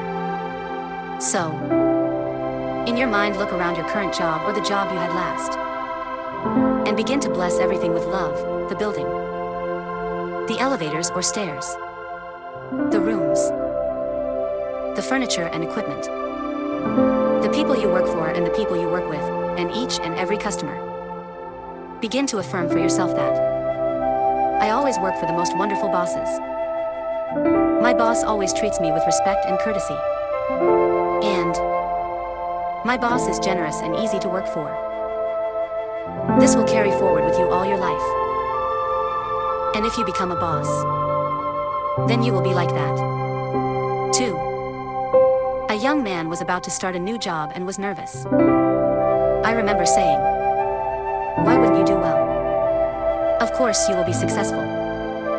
Open your heart and let your talents flow out of you. Bless the establishment, all of the people you work with, and the people you work for, and each and every customer with love, and all will go well."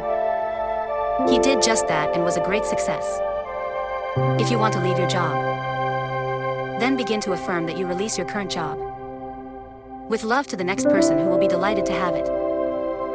Know that there are people out there looking for exactly what you have to offer, and that you are being brought together on the checkerboard of life even now. Affirmation for work. I am totally open and receptive to a wonderful new position, one that uses all my talents and abilities, and allows me to express creatively in ways that are fulfilling to me. I work with and for people whom I love, and who love and respect me, in a wonderful location and earning good money. If there is someone at work who bothers you, again bless them with love every time you think of them. In each and every one of us is every single quality. While we may not choose to do so, We are all capable of being a Hitler or a Mother Teresa.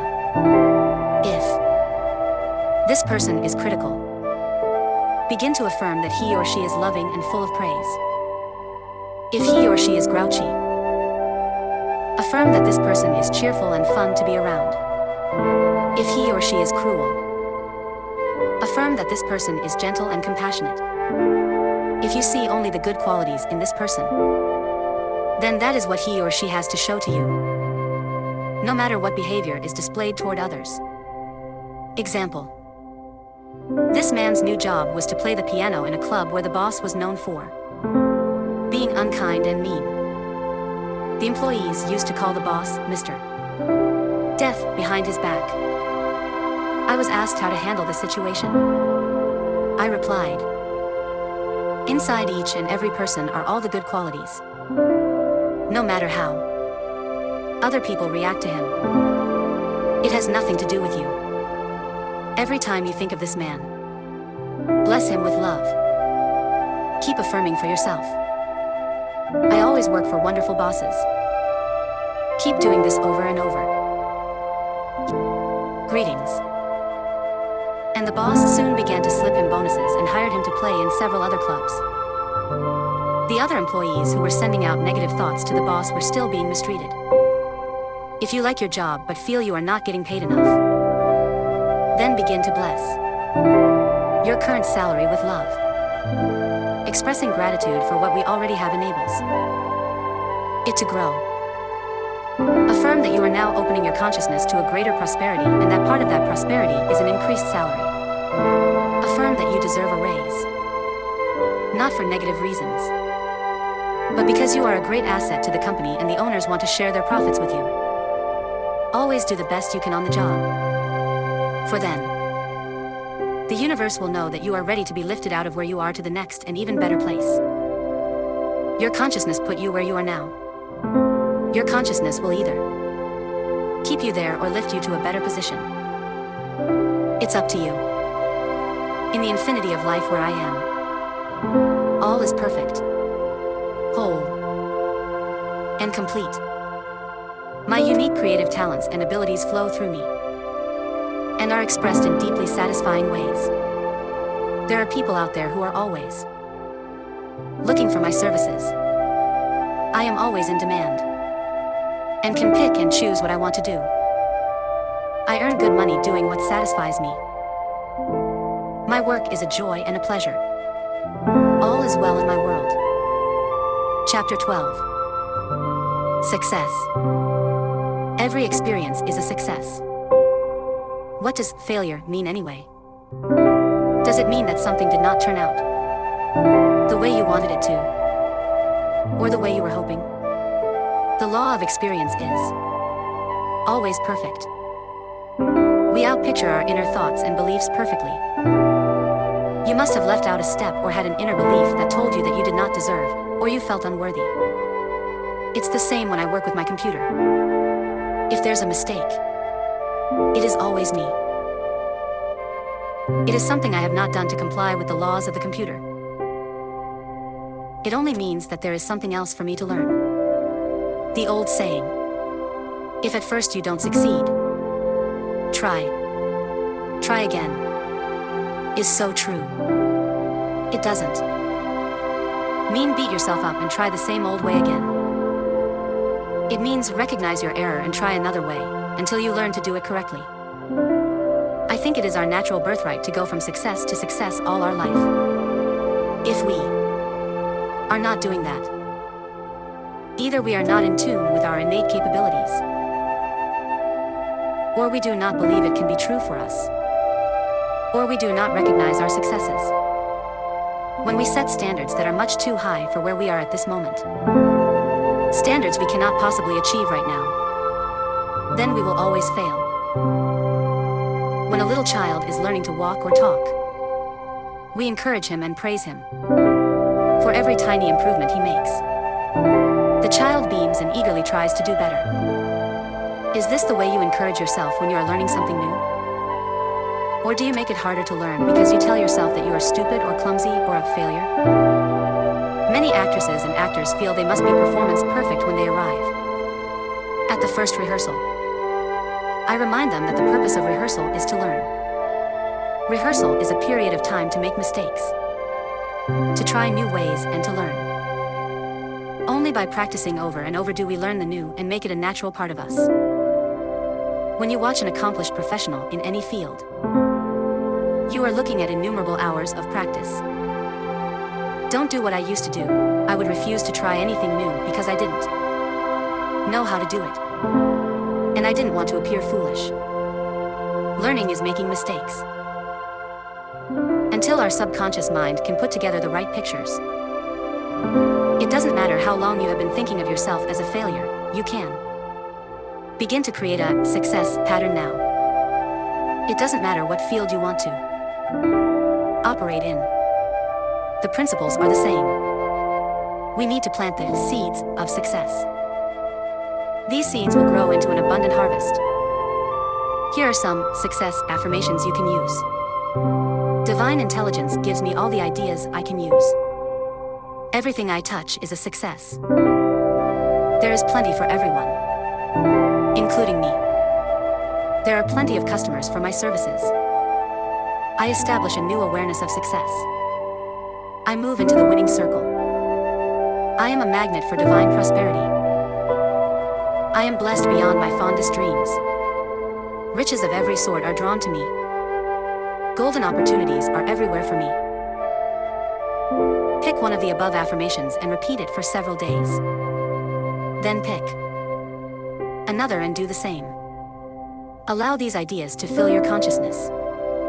Don't worry about how to accomplish this. The opportunities will come your way. Trust the intelligence within you to lead you and guide you. You deserve to be a success in every area of your life. In the infinity of life where I am, all is perfect, whole, and complete. I am one with the power that created me. I have within me all the ingredients for success. I now allow the success formula to flow through me and manifest in my world. Whatever I am guided to do will be a success. I learn from every experience. I go from success to success and from glory to glory. My pathway is a series of stepping stones to ever greater successes. All is well in my world. Chapter 13. Prosperity. I deserve the best, and I accept the best. Now, then you do the above after. Believe any of the following statements. Money doesn't grow on trees. Money is filthy and dirty. Money is evil. I am poor, but clean or good. Rich people are crooks. I don't want to have money and be stuck up. I will never get a good job. I will never make any money. Money goes out faster than it comes in. I am always in debt. Poor people can never get out from under. My parents were poor, and I will be poor. Artists have to struggle. Only people who cheat have money. Everyone else comes first. Oh, I couldn't charge that much. I don't deserve. Am not good enough to make money. Never tell anyone what I have in the bank. Never lend money. A penny saved is a penny earned. Save for a rainy day. A depression could come at any moment. I resent others having money. Money only comes from hard work. How many of these beliefs belong to you? Do you really think that believing any of them will bring you prosperity? It is old, limited thinking. Perhaps it was what your family believed about money. Because family beliefs stay with us unless we consciously release them. Wherever it came from, it must leave your consciousness if you want to prosper. To me, true prosperity begins with feeling good about yourself. It is also the freedom to do what you want to do, when you want to do it. It is never an amount of money, it is a state of mind. Prosperity or lack of it is an outer expression of the ideas in your head. Deserving. If we do not accept the idea that we deserve to prosper, Then even when abundance falls in our laps, we will refuse it somehow. Look at this example. A student in one of my classes was working to increase his prosperity. He came to class one night so excited, for he had just won $500. He kept saying, "I don't believe it. I never win anything." We knew it was a reflection of his changing consciousness. He still felt he did not really deserve it. Next week he could not come to class, as he had broken his leg. The doctor bills came to $500. He had been frightened to move forward in a new, prosperous direction and felt undeserving. So he punished himself in this way. Whatever we concentrate on increases. So don't concentrate on your bills. If you concentrate on lack and debt, then you will create more lack and debt. There is an inexhaustible supply in the universe. Begin to be aware of it. Take the time to count the stars on a clear evening, or the grains of sand in one handful, the leaves on one branch of a tree, the raindrops on a window pane, the seeds in one tomato. Each seed is capable of producing a whole vine with unlimited tomatoes on it. Be grateful for what you do have, and you will find that it increases. I like to bless with love all that is in my life now: my home, the heat, water, light, telephone, furniture, plumbing, appliances, clothing, transportation, jobs, the money I do have, friends, my ability to see and feel and taste and touch and walk and to enjoy this incredible planet. Our own belief in lack and limitation is the only thing that is limiting us. What belief is limiting you? Do you want to have money only to help others? Then you're saying I'm worthless. Be sure you are not rejecting prosperity now. If a friend invites you to lunch or dinner, accept with joy and pleasure. Don't feel you are just trading with people. If you get a gift, accept it graciously. If you can't use the gift, pass it on to someone else. Keep the flow of things moving through you. Just smile and say, "Thank you." In this way, you let the universe know you are ready to receive your good. Make room for the new. Clean out your refrigerator. Get rid of all those little bits of stuff wrapped in foil. Clean out your closets. Get rid of all the stuff you have not used in the last 6 months or so. If you haven't used it in a year, definitely get it out of your home. Sell it. Trade it. Give it away. Or burn it. Cluttered closets mean a cluttered mind. As you clean the closet, say to yourself, "I am cleaning out the closets of my mind." The universe loves symbolic gestures. The first time I heard the concept, the abundance of the universe is available to everyone, I thought it was ridiculous. Look at all the poor people. I said to myself, look at my own seemingly hopeless poverty. To hear, your poverty is only a belief in your consciousness, only made me angry. It took me many years to realize and accept that I was the only person responsible for my lack of prosperity. It was my belief I was unworthy and not deserving, that money is difficult to come by, and that I do not have talents and abilities. That kept me stuck in a mental system of not having. Money is the easiest thing to demonstrate. How do you react to this statement? Do you believe it? Are you angry? Are you indifferent? Are you ready to throw this book across the room? If you have any of these reactions, good. I have touched something deep inside you. That very point of resistance to truth. This is the area to work on. It is time to open yourself to the potential of receiving the flow of money and all good. Love your bills.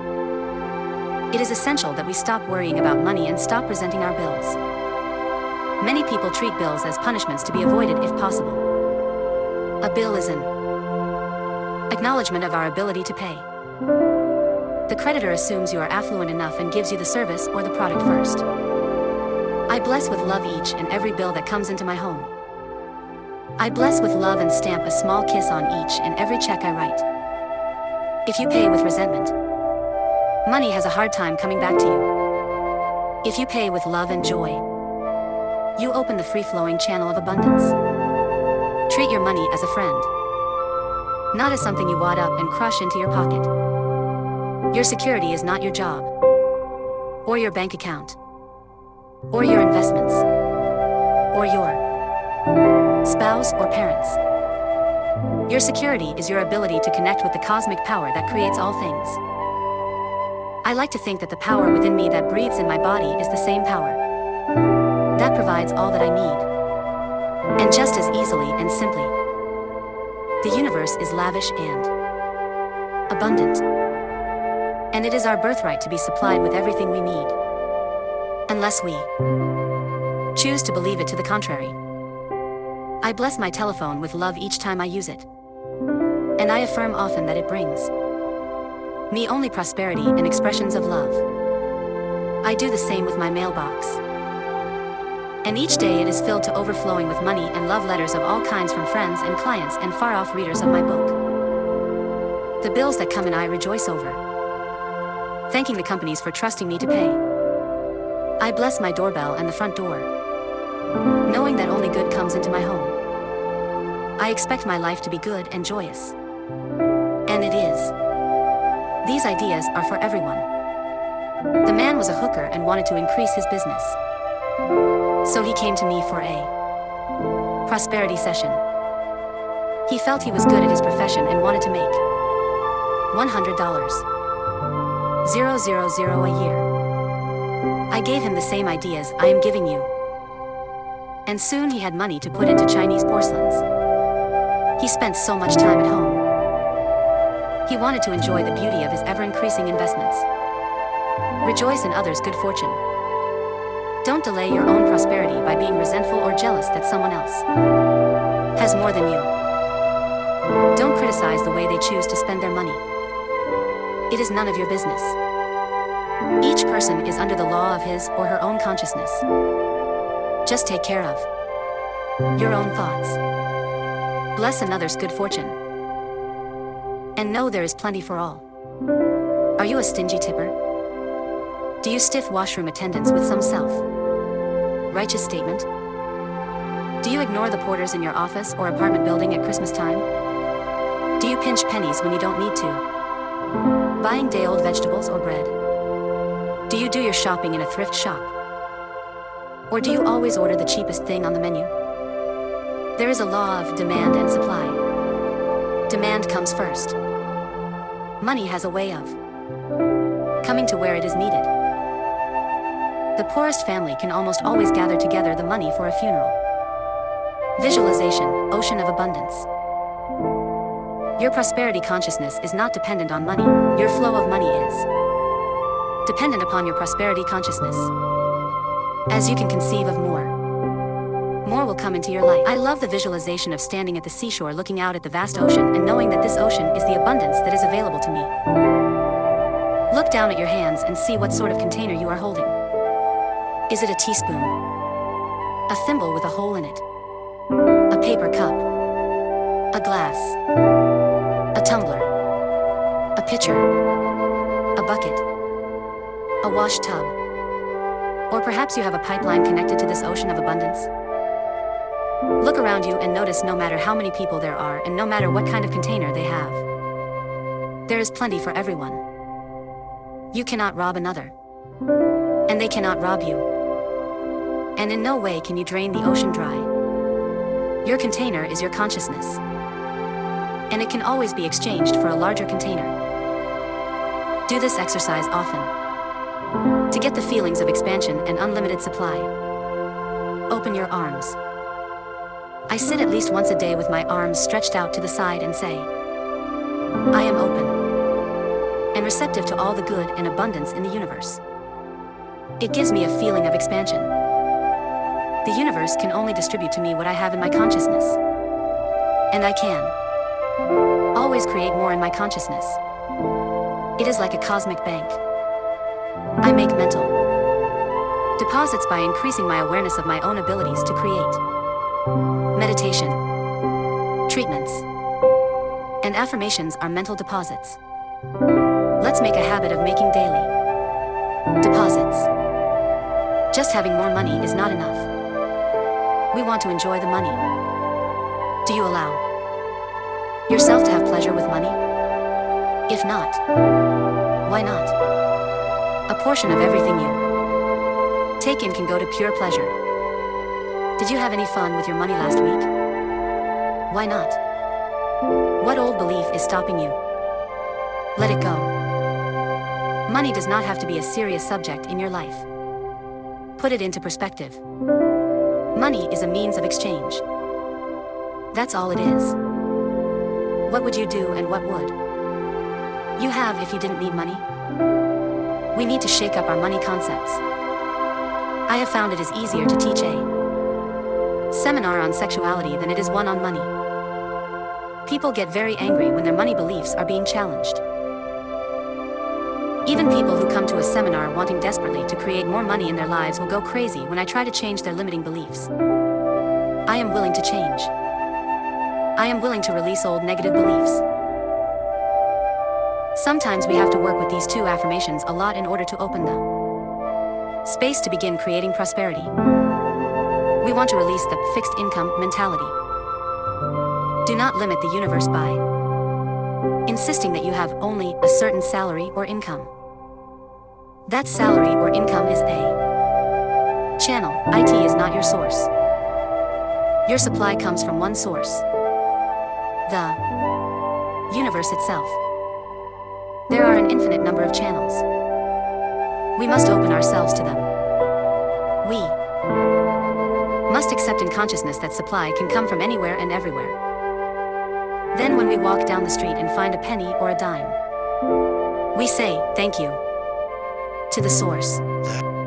It may be small, but new channels are beginning to open. I am open and receptive to new avenues of income. I now receive my good from expected and unexpected sources. I am an unlimited being accepting from an unlimited source in an unlimited way. When we work for increasing prosperity, we always gain in accordance with our beliefs about what we deserve. A writer was working to increase her income. One of her affirmations was, I am making good money being a writer. 3 days later, she went to a coffee shop where she often had breakfast. She settled into a booth and spread out some papers she was working on. The manager came over to her and asked, You are a writer, aren't you? Will you do some writing for me?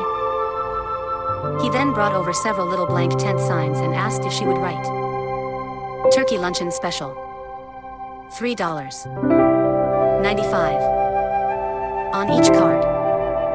He offered her a free breakfast in return. This small event showed the beginning of her change in consciousness. And she went on to sell her own work. Recognize prosperity. Begin to recognize prosperity everywhere.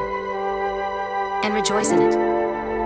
Reverend Ike, the well-known evangelist from New York City, remembered that as a poor preacher he used to walk by good restaurants and homes and automobiles and clothing establishments and say out loud, That's for me. That's for me. Allow fancy homes and banks and fine stores and showrooms of all sorts and yachts to give you pleasure. Recognize that all this is part of your abundance, and you are increasing your consciousness to partake of these things if you desire. If you see well-dressed people, think, isn't it wonderful that they have so much abundance? There is plenty for all of us. We want to have our own good. And yet we do not own anything. We only use possessions for a period of time, until they pass on to someone else. Sometimes a possession may stay in a family for a few generations, but eventually it will pass on. There is a natural rhythm and flow of life. Things come, and things go. I believe that when something goes, it is only to make room for something new and better. Accept compliments. So many people want to be rich, and yet they won't accept a compliment. I have known many budding actors and actresses who want to be stars, and yet they cringe when they're paid a compliment. Compliments are gifts of prosperity. Learn to accept them graciously. My mother taught me early to smile and say thank you when I received a compliment or a gift. This advice has been an asset all my life. It is even better to accept the compliment and return it so the giver feels as though he or she has received a gift. It is a way of keeping the flow of good going. Rejoice in the abundance of being able to awaken each morning and experience a new day. Be glad to be alive, to be healthy, to have friends, to be creative, to be a living example of the joy of living life to your highest awareness. Enjoy your transformational process. In the infinity of life where I am, all is perfect, whole, and complete. I am one with the power that created me. I am totally open and receptive to the abundant flow of prosperity that the universe offers. All my needs and desires are met before I even ask. I am divinely guided and protected, and I make choices that are beneficial for me. I rejoice in others' successes, knowing there is plenty for us all. I am constantly increasing my conscious awareness of abundance, and this reflects in a constantly increasing income. My good comes from everywhere and everyone. All is well in my world. Chapter 14. The body. I listen with love to my Buddhist messages. I believe we create every so-called illness in our body. The body, like everything else in life, is a mirror of our inner thoughts and beliefs. The body is always talking to us, if we will only take the time to listen. Every cell within your body responds to every single thought you think and every word you speak. Continuous modes of thinking and speaking produce body behaviors and postures, and eases or diseases. The person who has a permanently scowling face did not produce that by having joyous, loving thoughts. Older people's faces and bodies show so clearly a lifetime of thinking patterns. How will you look when you are elderly? I am including in this section my list of probable mental patterns that create illnesses in the body, as well as the new thought patterns or affirmations to be used to create health. They appear in my book Heal Your Body. In addition to those short listings, I will explore a few of the more common conditions to give you an idea of just how we create these problems. Not every mental equivalent is 100% true for everyone. However, it does give us a point of reference to begin our search for the cause of the disease. Many people working in the alternative healing therapies use Heal Your Body all the time with their clients and find that the mental causes run 90 to 95% true. The head represents us. It is what we show the world. It is how we are usually recognized. When something is wrong in the head area, it usually means we feel something is very wrong with us. When we are tense and afraid, we often create those bands of steel that originate in the shoulder muscles and come up over the top of the head and sometimes even down around the eyes. The hair shaft grows up through the hair follicle when there is a lot of tension in the scalp. The hair shaft can be squeezed so tightly that the hair can no longer breathe, and it dies and falls out. If this tension is continued, and the scalp is not relaxed, Then the follicle remains so tight that the new hair cannot grow through. The result is baldness. Female baldness has been on the increase ever since women have begun entering the business world with all its tensions and frustrations we are not aware of. Baldness in women because women's wigs are so natural and attractive. Unfortunately, most men's toupees are still discernible at quite a distance. Tension is not being strong.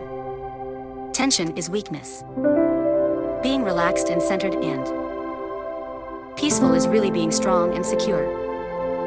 It would be good for us to relax our bodies more. And many of us need to relax our scalps, too. Try it now. Tell your scalp to relax. And feel if there is a difference. If you notice that your scalp visibly relaxes, then I would suggest you do this little exercise often. The ears represent the capacity to hear. When there are problems with the ears, it usually means something is going on you do not want to hear. An earache would indicate that there is anger about what is heard. Earaches are common with children. They often have to listen to stuff going on in the household they really don't want to hear. Household rules often forbid a child's expression of anger. And the child's inability to change things creates an earache. Deafness represents long-standing refusal to listen to someone. Notice that when one partner has a hearing impairment, the other partner often talks. The eyes represent the capacity to see. When there are problems with the eyes, it usually means there is something we do not want to see, either about ourselves or about life, past, present, or future. Whenever I see small children wearing glasses, I know there is stuff going on in their household they do not want to look at. If they can't change the experience, they will diffuse the sight so they don't have to see it so clearly. Many people have had dramatic healing experiences when they have been willing to go back into the past and clean up what it was they did not want to look at a year or two before they began wearing glasses. Are you negating what's happening right now? What don't you want to face? Are you afraid to see the present or the future? If you could see clearly, what would you see that you don't see now? Can you see what you are doing to yourself? Interesting questions to look at. Headaches come from invalidating the self. The next time you get a headache, stop and ask yourself where and how you have just made yourself wrong. Forgive yourself. Let it go. And the headache will dissolve back into the nothingness from where it came. Migraine headaches are created by people who want to be perfect and who create a lot of pressure on themselves. A lot of suppressed anger is involved. Interestingly, migraine headaches can almost always be alleviated by masturbation if you do it as soon as you feel a migraine coming on. The sexual release dissolves the tension and the pain. You may not feel like masturbating then, but it certainly is worth a try. You can't lose. Sinus problems. Felt right in the face and so close to the nose. Represent being irritated by someone in your life. Someone who is close to you. You might even feel they are bearing down on you. We forget that we create the situations. Then we give our power away by blaming the other person for our frustration. No person, no place, and no thing has any power over us. For we are the only thinkers in our mind. We create our experiences, our reality, and everyone in it. When we create peace and harmony and balance in our mind, we will find it in our lives. The neck and throat are fascinating because so much stuff goes on there. The neck represents the ability to be flexible in our thinking, to see the other side of a question, and to see another person's viewpoint. When there are problems with the neck, it means we are stubborn about our own concept or situation. Whenever I see a person wearing one of those collars, I know this person is being very self-righteous and stubborn about not seeing the other side of an issue. Virginia Satter, the brilliant family therapist, said that she did some silly research and found that there are more than 250 different ways to wash dishes, depending upon who is washing and the ingredients used. If we are stuck in believing there is only one way or one viewpoint, then we are shutting out most of life. The throat represents our ability to speak up for ourselves, to ask for what we want, to say, I am, etc. When we have throat problems, it usually means we do not feel we have the right to do these things. We feel inadequate to stand up for ourselves. Sore throats are always anger. If a cold is involved, then there is mental confusion. 2. Laryngitis usually means you are so angry you cannot speak. The throat also represents the creative flow in the body. This is where we express our creativity. And when our creativity is stifled and frustrated, we often have throat problems. We all know many people who live their whole lives for others. They never once get to do what they want to do. They are always pleasing mothers / fathers / spouses / lovers / bosses. Tonsillitis and thyroid problems are just frustrated creativity, resulting from not being able to do what you want to do. The energy center in the throat, the 5th chakra, is the place in the body where change takes place. When we are resisting change or are in the middle of change or are trying to change, we often have a lot of activity in our throats. Notice when you cough, or when someone else coughs. What has just been said? What are we reacting to? Is it resistance and stubbornness? Or is it the process of change taking place? In a workshop, I use coughs as a tool for self-discovery. Every time someone coughs, I have that person touch the throat and say out loud, I am willing to change. Or I am changing. The upper arms have to do with our capacity, and the lower arms have to do with our abilities.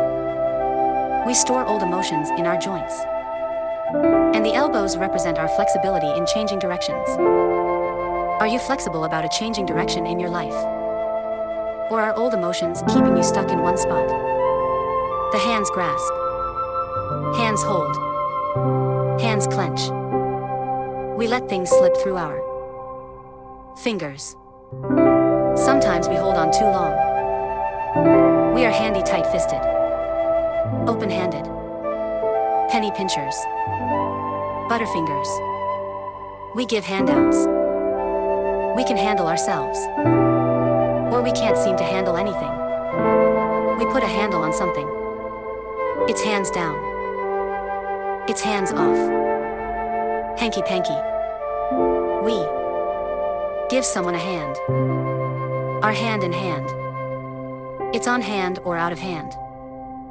Underhanded or overhand. We have helping hands.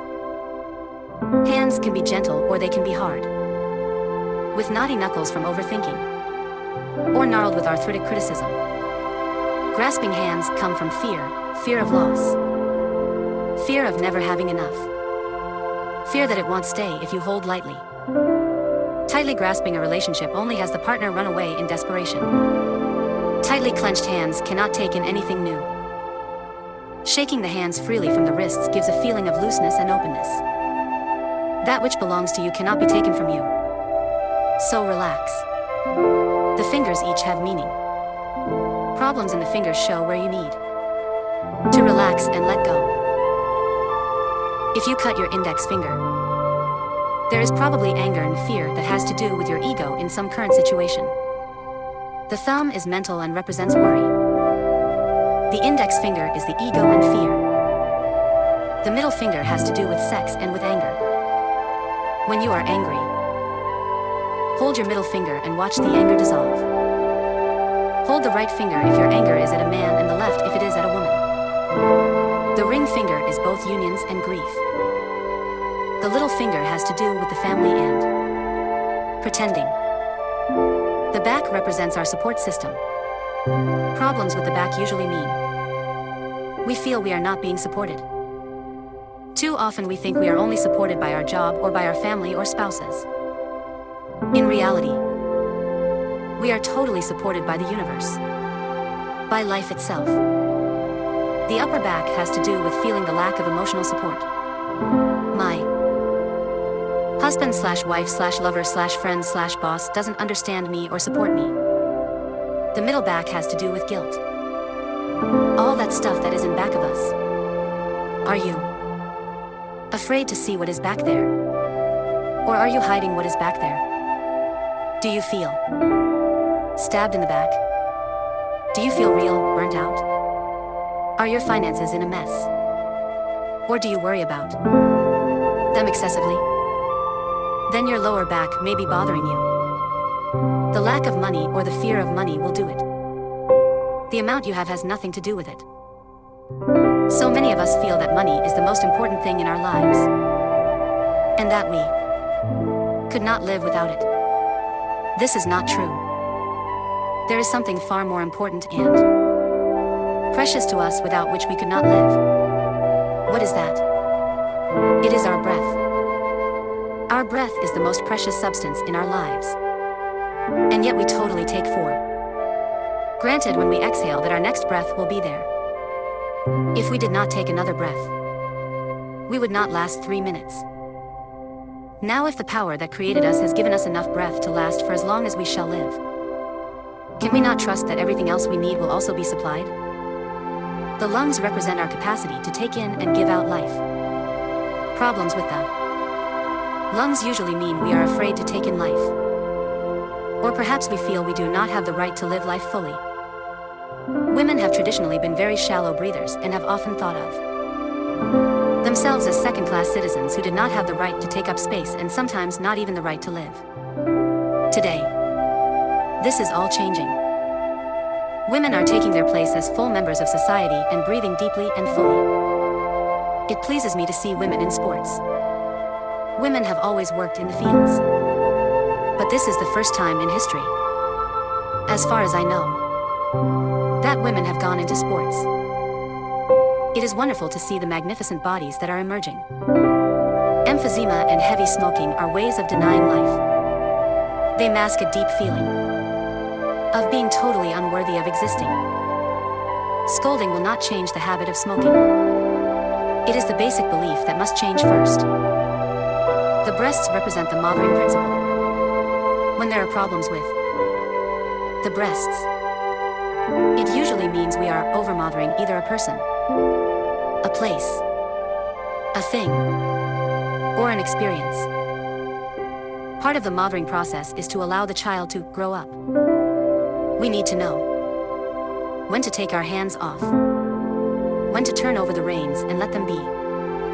Being overprotective does not prepare the other person to handle his or her own experience. Sometimes our overbearing attitudes literally cut off nourishment in a situation. If cancer is involved, then there is also deep resentment. Release the fear and know the intelligence of the universe resides in each one of us. The heart, of course, represents love, while our blood represents joy. Our hearts lovingly pump joy throughout our bodies. When we deny ourselves joy and love, the heart shrivels and becomes cold. As a result, the blood gets sluggish, and we creep our way to anemia, angina, and heart attacks. The heart does not attack us. We get so caught up in the soap opera and dramas we create that we often forget to notice the little joys that surround us. We spend years squeezing all the joy out of the heart, and it literally falls over in pain.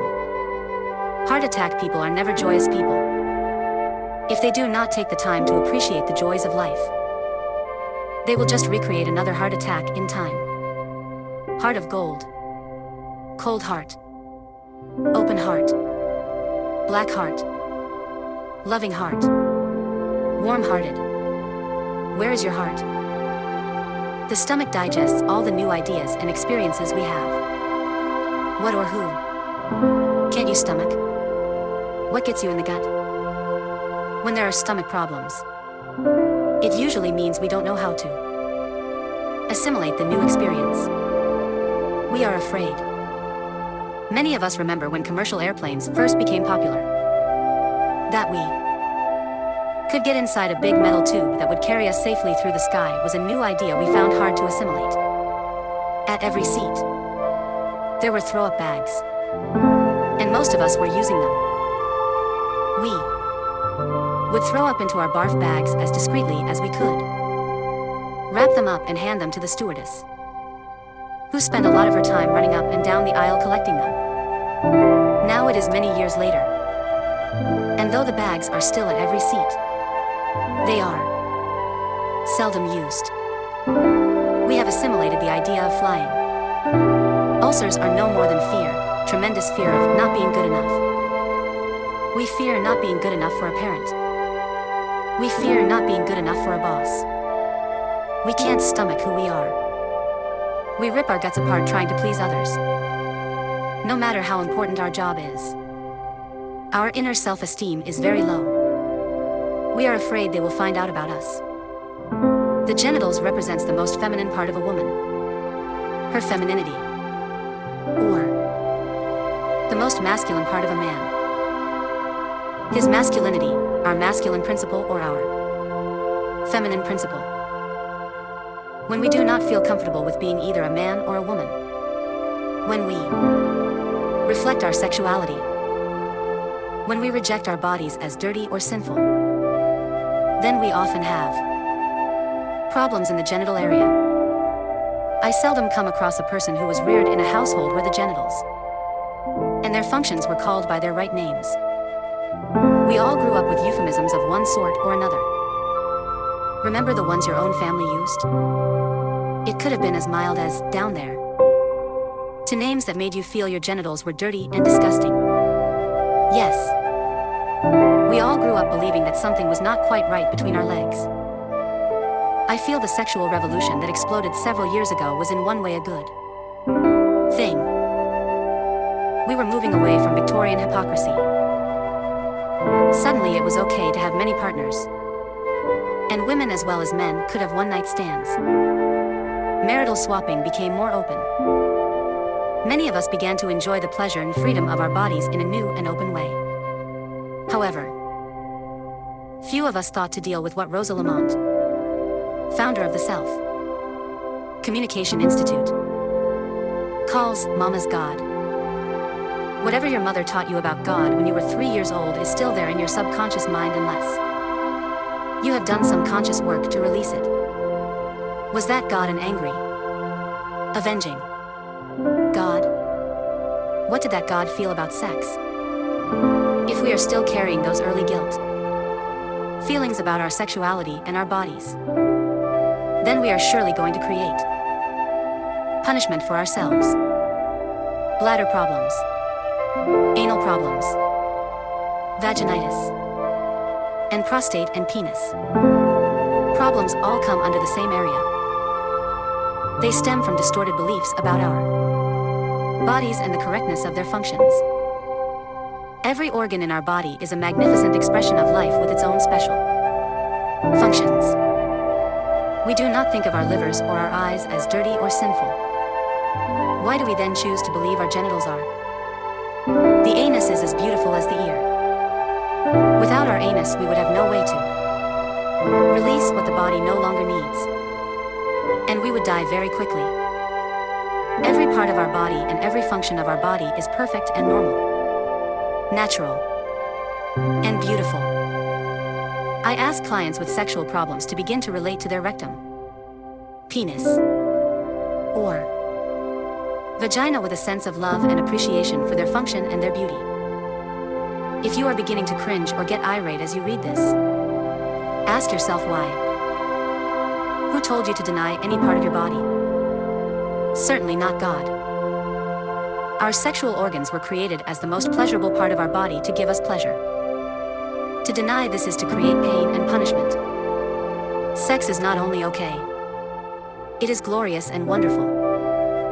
It is as normal for us to have sex as it is for us to breathe or eat. Just for a moment, try to visualize the vastness of the universe. It is beyond our comprehension. Even our top scientists with their latest equipment cannot measure its size. Within this universe, there are many galaxies. In one of these smaller galaxies, in a far-off corner, there is a minor sun. Around this sun, a few pinpoints revolve, one of which is called planet Earth. I find it hard to believe that the vast, incredible intelligence that created this entire universe is only an old man sitting on a cloud above the planet Earth. It is vital that we release foolish, outmoded ideas that do not support us and nourish us. I feel strongly that even our concept of God needs to be one for us, not against us. There are so many different religions to choose from. If you have one now that tells you that you are a sinner and a lowly worm, get another one. I am not advocating that everybody run around having free sex at all times. I am saying that some of our rules do not make sense. And this is why so many people break them and become hypocrites. When we remove sexual guilt from people and teach them to love and respect themselves, then they will automatically treat themselves and others in ways that are for their highest good and greatest joy. The reason we have so many problems with our sexuality now is because so many of us have self-hatred and self-disgust. And so we treat ourselves and others badly. It is not enough to teach children in school the mechanics of sexuality. We need on a very deep level to allow children to remember that their bodies, genitals, and sexuality are something to rejoice about. I truly believe that people who love themselves and their bodies will not abuse themselves or others. I find that most bladder problems come from being pissed off, usually at a partner. Something makes us angry that has to do with our femininity or our masculinity. Women have more bladder problems than men because they are more prone to hide their hurt. Vaginitis again usually involves feeling romantically hurt by a partner. Men's prostate problems have a lot to do with self-worth and also believing that as he gets older he becomes less of a man. Impotence adds fear and is sometimes even related to spite against a previous mate. Frigidity comes from fear or a belief that it is wrong to enjoy the body. It also comes from self-disgust, and it can be intensified by an insensitive partner. PMS, premenstrual syndrome, which has reached epidemic proportions, is concurrent with the increase of media advertising. These ads continually hammer home the concept that the female body must be sprayed and powdered and douched and overcleansed in numerous ways to make it even barely acceptable. At the same time that women are coming into their own as equal beings, they are also being bombarded negatively with the idea that the feminine processes are not quite acceptable. This notion, combined with the tremendous amounts of sugar being consumed today, creates a fertile breeding ground for PMS. The feminine processes, all of them, including menstruation and menopause, are normal, natural processes. We must accept them as that. Our bodies are beautiful, magnificent, and wondrous. It is my belief that venereal disease is almost always sexual guilt. It comes from a feeling, often subconscious, that it is not right to express ourselves sexually. A carrier with a venereal disease can have many partners, but only those whose mental and physical immune systems are weak will be susceptible to it. In addition to the old standards, in recent years the heterosexual population has created an increase of herpes. This is a disease that comes back again and again to punish us for our belief that we are bad. Herpes has a tendency to flare up when we are emotionally upset. That tells us a lot right there. Now, let's take that same theory over into the gay community, where they have all the same problems everybody else has. plus much of society pointing their fingers at them and saying, "Bad." Usually, their own mothers and fathers are also saying, "You're bad." This is a heavy load to carry, and it's difficult to love yourself under these circumstances. It is not surprising that gay men were amongst the first to experience the dread disease, AIDS. In heterosexual society, many women dread growing old because of the belief systems we have created around the glory of youth. It is not so difficult for the men, for they become distinguished with a bit of gray hair. The older man often gets respect, and people may even look up to him. Not so for most gay men, for they have created a culture that places tremendous emphasis on youth and beauty, while everyone is young to start with. Only a few fit the standard of beauty. So much emphasis has been placed on the physical appearance of the body that the feelings inside have been totally disregarded. If you are not young and beautiful, it's almost as though you don't count. The person does not count, only the body counts. This way of thinking is a disgrace to the whole culture. It's another way of saying, gay is not good enough. For many gay men, the experience of getting old is something to dread. It is almost better to die than to get old. And AIDS is a disease that often kills. Too often gay men feel that when they get older, they will be useless and unwanted. It is almost better to destroy themselves first. And many have created a destructive lifestyle. Some of the concepts and attitudes that are so a part of the gay lifestyle, the meat rack, the constant judging, the refusal to get close to another, and so on, are monstrous. And AIDS is a monstrous disease. These sorts of attitudes and behavior patterns can only create guilt on a very deep level. No matter how much we may camping, which can be such fun, can also be extremely destructive, both to givers and recipients. It is another way of avoiding closeness and intimacy. In no way am I trying to create guilt for anyone. However, we need to look at the things that need to be changed in order for all of our lives to function with love and joy and respect. 50 years ago, almost all gay men were closeted. And now they have been able to create pockets in society where they can at least be relatively open. I feel it is unfortunate that much of what they have created gives so much pain to their gay brothers. While it is often deplorable the way straights treat gays, it is tragic the way many gays treat other gays. Men traditionally have always had more sexual partners than women, and when men get together, of course there will be a great deal more sex. That's all fine and good. The bathhouses fulfill a wonderful need. Unless we are using our sexuality for the wrong reasons. Some men like having lots of partners to satisfy their deep need for self-esteem rather than for the joy of it. I do not believe there is anything wrong with having several partners. And the use of alcohol and some recreational drugs on an occasional basis is fine. However, if we are getting bombed out of our heads every night, and if we need several partners a day just to prove our self-worth, then we are not coming from a nourishing space. We need to make some mental changes. This is a time for healing, for making whole, not for condemnation. We must rise out of the limitations of the past. We are all divine, magnificent expressions of life. Let's claim that now. The colon represents our ability to let go, to release that which we no longer need. The body, being in the perfect rhythm and flow of life, needs a balance of intake, assimilation, and elimination.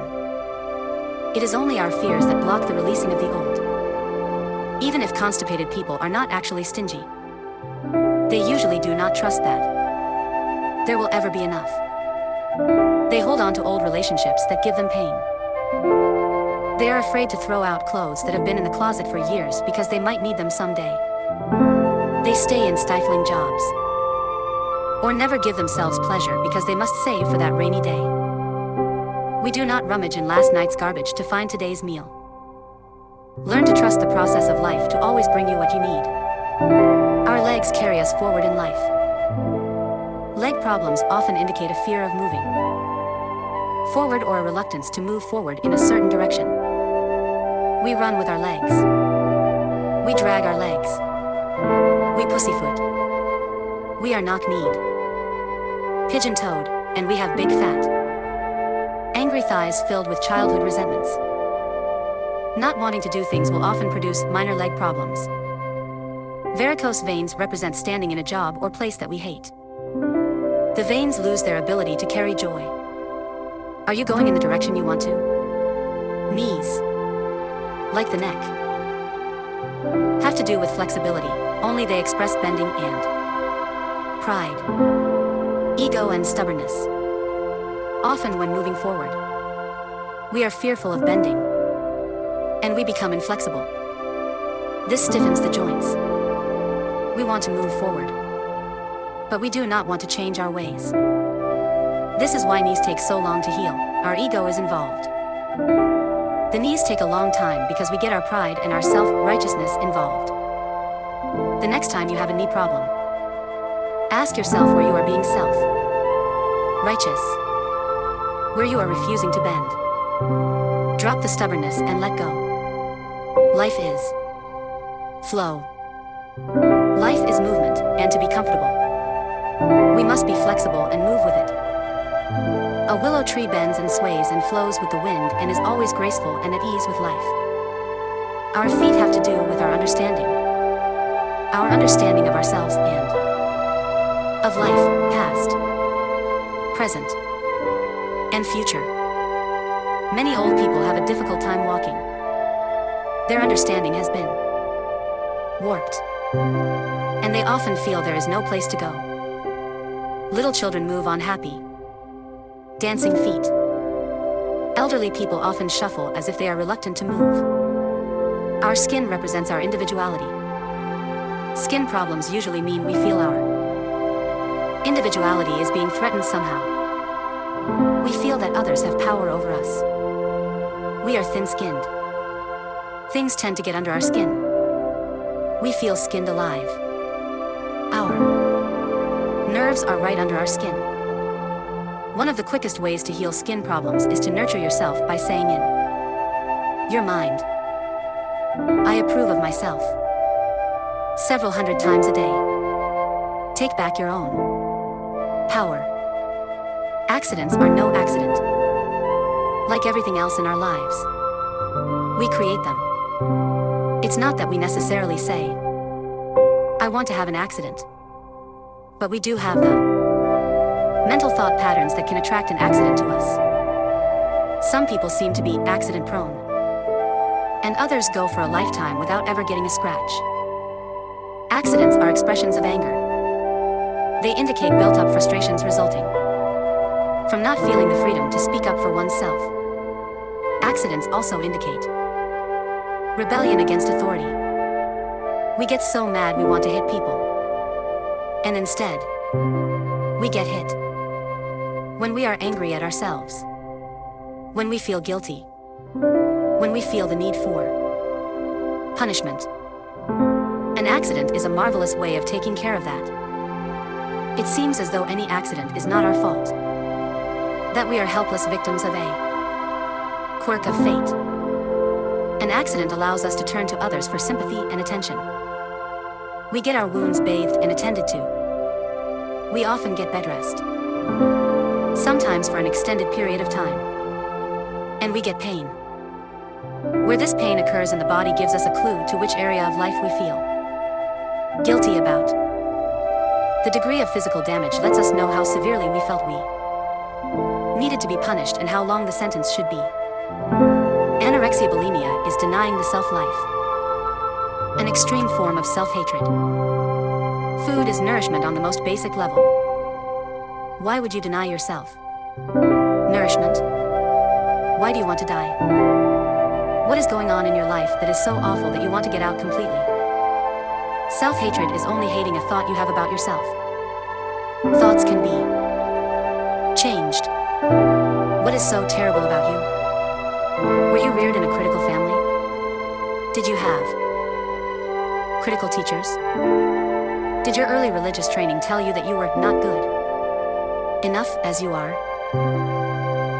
So often we try to find reasons that make sense to us for why we are not loved and accepted just as we are. Because of the fashion industry's obsession with slenderness. Many women who have as their main messages, "I am not good enough, what's the use?" will use their bodies as a focal point for self-hatred. On one level they are saying, "If I were only 130 thin enough, then they would love me." But it doesn't work. Nothing works from the outside. Self-approval and self-acceptance are the key. Arthritis is a disease that comes from a constant pattern of criticism. First of all, criticism of the self, and then criticism of other people. Arthritic people often attract a lot of criticism because it is their pattern to criticize. They are cursed with perfectionism, the need to be perfect at all times in every situation. Do you know of anyone on this planet who is perfect? I do not. Why do we set up standards that say we have to be super person in order to be barely acceptable? It's such a strong expression of not being good enough, and such a heavy burden to carry. Asthma we call smother love. There is a feeling that you do not have the right to breathe for yourself. Asthmatic children often have overdeveloped consciences. They take on guilt feelings for whatever seems wrong in their environment. They feel unworthy, therefore guilty, and in need of self-punishment. Geographic cures sometimes work with asthma, especially if the family does not go along. Usually, asthmatic children will outgrow their disease. This really means they go away to school, get married, or leave home somehow, and the disease dissolves. Oftentimes, later in life, an experience will happen that pushes an old button within them, and they have another attack. When that happens, they are not really responding to the current circumstances, but rather to what used to go on in their childhood. Boils and burns, cuts, fevers, sores, itis, and inflammations all are indications of anger expressing in the body.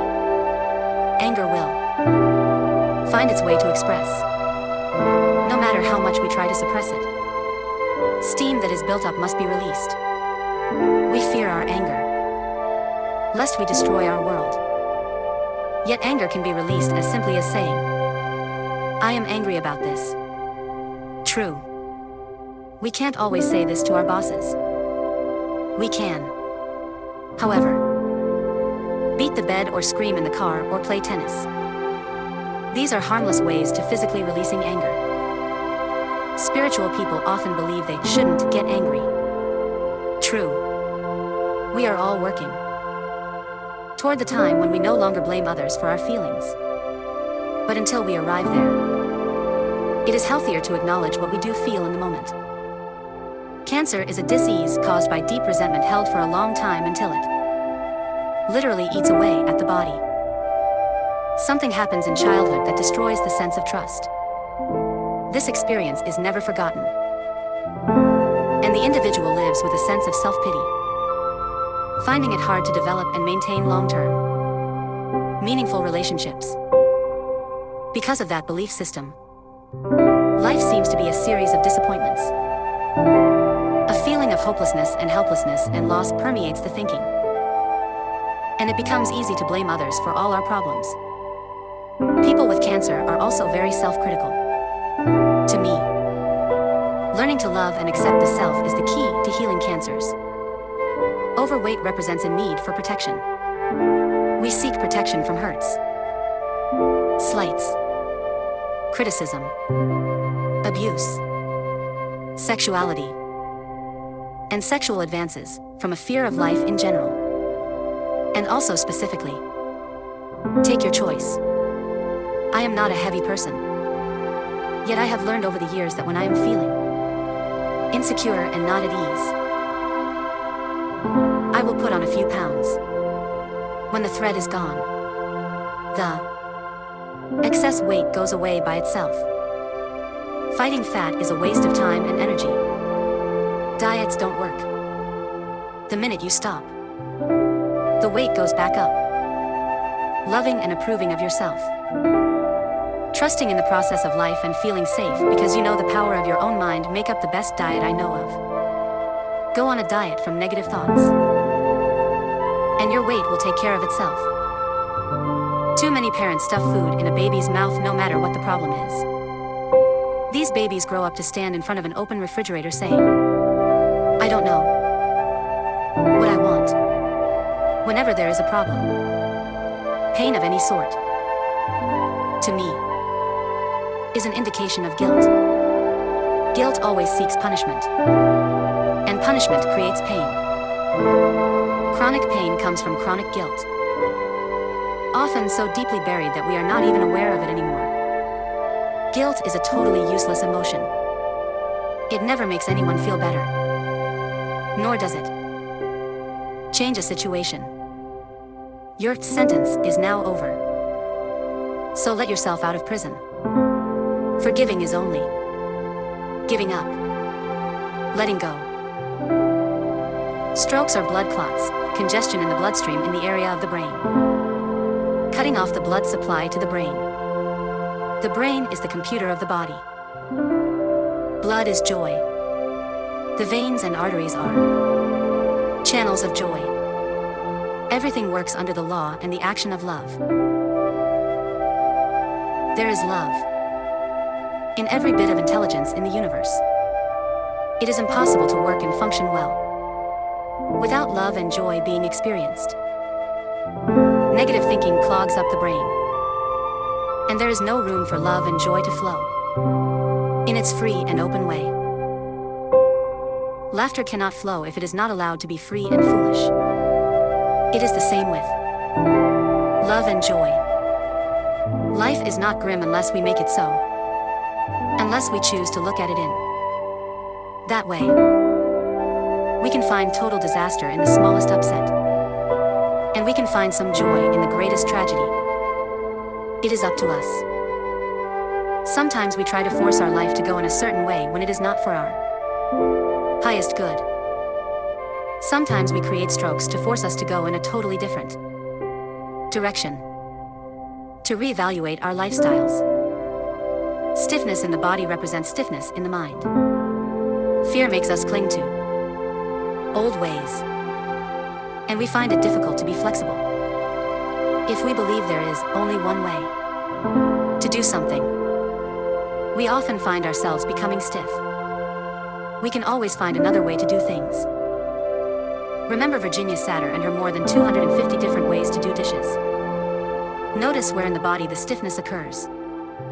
Look it up on my list of mental patterns, and it will show you where in your mind you are being stiff and rigid. Surgery has its place. It is good for broken bones and accidents and for conditions beyond the abilities of a beginner to dissolve. It may be easier under these conditions to have the operation and concentrate all the mental healing work on seeing that the condition is not recreated.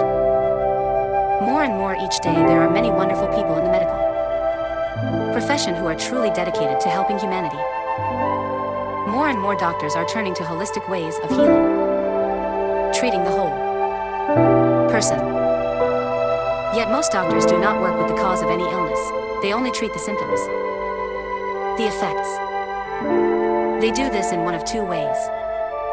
They poison or they mutilate. Surgeons cut.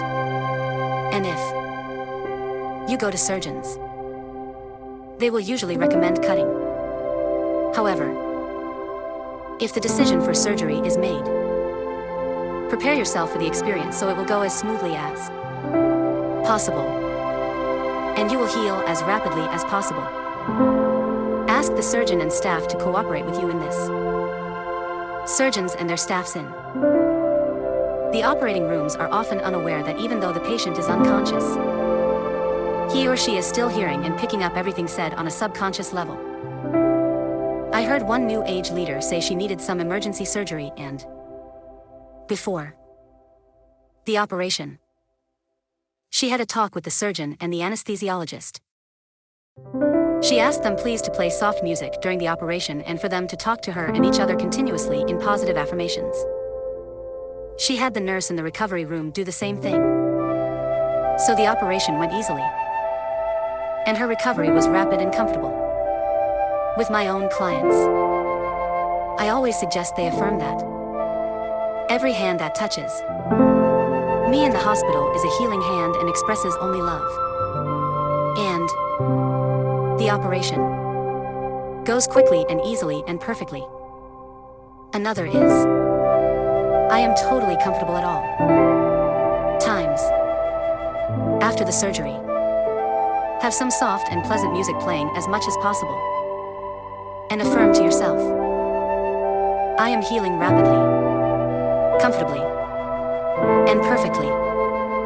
Tell yourself, every day I feel better and better. If you can, make yourself a tape of a series of positive affirmations.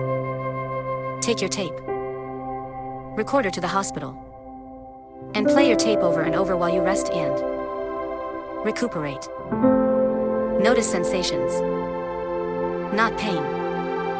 Imagine love flowing from your own heart, down through your arms and into your hands. Place your hands over the part that is healing, and say to this place, I love you, and I am helping you to get well.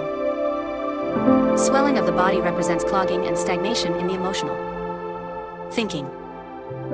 We create situations where we get hurt, and we cling to these memories.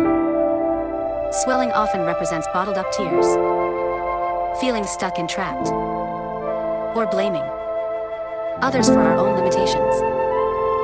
Release the past. Let it wash away.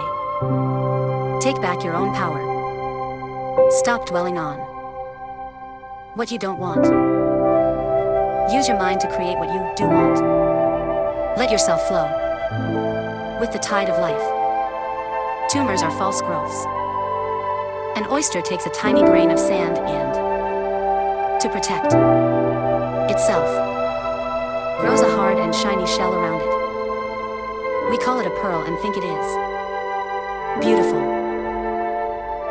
We take on old hurt and nurse it and keep pulling the scab off it, and in time we have a tumor. I call this running the old movie. I believe the reason women have so many tumors in the uterus area is that they take an emotional hurt, a blow to their femininity, and nurse it. I call this the "he done me wrong" syndrome. Just because a relationship ends does not mean there is something wrong with us, nor does it lessen our self-worth. It is not what happens. It is how we react to it. We are each responsible for all our experiences. What beliefs about yourself do you need to change in order to attract more loving kinds of behavior? In the infinity of life where I am, all is perfect, whole, and complete. I recognize my body as a good friend. Each cell in my body has divine intelligence. I listen to what it tells me, and know that its advice is valid. I am always safe, and divinely protected and guided. I choose to be healthy and free. All is well in my world. About the list. The last major revision of this list was in 1988. I still get mail asking for the mental patterns for the latest diseases of the moment, such as fibromyalgia. However, I see no reason to add any more patterns. I've learned that there are really just two mental patterns that contribute to dis-ease: fear and anger. Anger can show up as impatience, irritation, frustration, criticism, resentment, jealousy, or bitterness. These are all thoughts that poison the body. When we release this burden, all the organs in our body begin to function properly. Fear could be tension, anxiety, nervousness, worry, doubt, insecurity, feeling not good enough, or unworthiness. Do you relate to any of this stuff? We must learn to substitute faith for fear if we are to heal. Faith in what? Faith in life. I believe that we live in a yes universe. No matter what we choose to believe or think, the universe always says yes to us.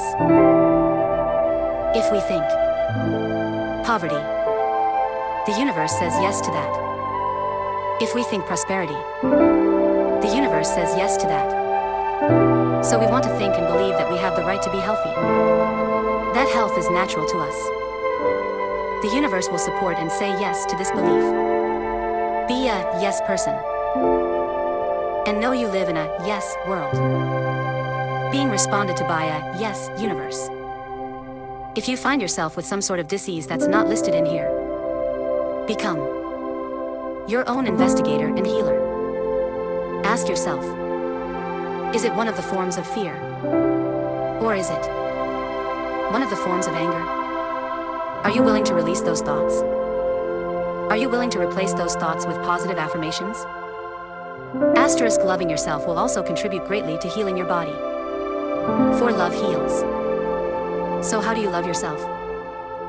First of all, and most important, cease all criticism of yourself and others. Accept yourself as you are. Praise yourself, you deserve it. Criticism breaks down the inner spirit, praise builds it up. Look into a mirror often and simply say, I love you. I really love you.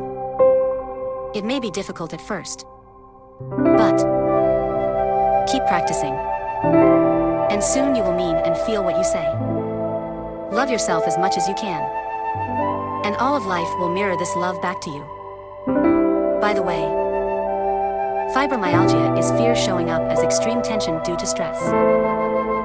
Chapter 15. The list. I am healthy, whole, and complete. As you look through the following list taken from my book Heal Your Body, see if you can find the correlation between diseases you may have had or are having now and the probable causes I have listed.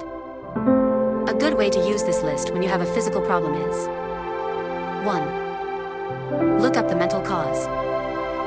See if this could be true for you. If not, sit quietly and ask yourself, what could be the thoughts in me that created this? 2. Repeat to yourself, I am willing to release the pattern in my consciousness that has created this condition. 3. Repeat the new thought pattern to yourself several times. 4. Assume that you are already in the process of healing. Whenever you think of the condition, repeat the steps. Problem. In bold. Probable cause. In Roman. New thought pattern. In italics. Abdominal cramps. Fear. Stopping the process. I trust the process of life. I am safe. Abscess. Fermenting thoughts over hurts, slights, and revenge. I allow my thoughts to be free. The past is over. I am at peace. Accidents. Inability to speak up for the self. Rebellion against authority. Belief in violence. I release the pattern in me that created this. I am at peace. I am worthwhile. Aches. Longing for love. Longing to be held. I love and approve of myself. I am loving and lovable. Acne. Not accepting the self. Dislike of the self. I am a divine expression of life. I love and accept myself where I am right now. Addictions. Running from the self. Fear. Not knowing how to love the self. I now discover how wonderful I am. I choose to love and enjoy myself. Addison's disease, C. Adrenal problems. Severe emotional malnutrition. Anger at the self. I lovingly take care of my body, my mind, and my emotions. Adenoids. Family friction. Arguments. Child feeling unwelcome. In the way. This child is wanted and welcomed and deeply loved. Adrenal problems, C. Addison's disease. Cushing's disease. Defeatism. No longer caring for the self. Anxiety. I love and approve of myself. It is safe for me to care for myself. Aging problems. Social beliefs. Old thinking. Fear of being oneself. Rejection of the now. I love and accept myself at every age. Each moment in life is perfect. AIDS. Feeling defenseless and hopeless. Nobody cares. A strong belief in not being good enough. Denial of the self. Sexual guilt. I am part of the universal design. I am important and I am loved by life itself. I am powerful and capable. I love and appreciate all of myself. Alcoholism. What's the use? Feeling of futility. Guilt. Inadequacy. Self-rejection. I live in the now. Each moment is new. I choose to see my self-worth. I love and approve of myself. Allergies. Who are you allergic to? Denying your own power. The world is safe and friendly. I am safe. I am at peace with life. Alzheimer's disease, C. Dementia. Senility. Refusal to deal with the world as it is. Hopelessness and helplessness. Anger. There is always a new and better way for me to experience life. I forgive and release the past. I move into joy. Amenorrhea, C. Female problems. Menstrual problems. Not wanting to be a woman. Dislike of the self. I rejoice in who I am. I am a beautiful expression of life. Flowing perfectly at all times. Amnesia. Fear. Running from life. Inability to stand up for the self. Intelligence. Courage. And self-worth are always present. It is safe to be alive. Amyotrophic lateral sclerosis, Lou Gehrig's disease. Unwillingness to accept self-worth. Denial of success. I know I am worthwhile. It is safe for me to succeed. Life loves me. Anemia. Yes, but attitude. Lack of joy. Fear of life. Not feeling good enough. It is safe for me to experience joy in every area of my life. I love life. Ankles. Inflexibility and guilt. Ankles represent the ability to receive pleasure. I deserve to rejoice in life. I accept all the pleasure life has to offer. Anorectal bleeding, hematochezia. Anger and frustration. I trust the process of life. Only right and good action is taking place in my life. Anorexia. Denying the self. Extreme fear. Self-hatred. And rejection. It is safe to be me. I am wonderful just as I am. I choose to live. I choose joy and self-acceptance. Anus. Releasing point. Dumping ground. I easily and comfortably release that which I no longer need in life. Abscess. Anger in relation to what you don't want to release. It is safe to let go. Only that which I no longer need leaves my body. Bleeding. Fistula. Incomplete releasing of trash. Holding on to garbage of the past. It is with love that I totally release the past. I am free. I am love. Itching guilt over the past. Remorse. I lovingly forgive myself. I am free. Pain. Guilt. Desire for punishment. Not feeling good enough. The past is over. I choose to love and approve of myself in the now. Anxiety. Not trusting the flow and the process of life.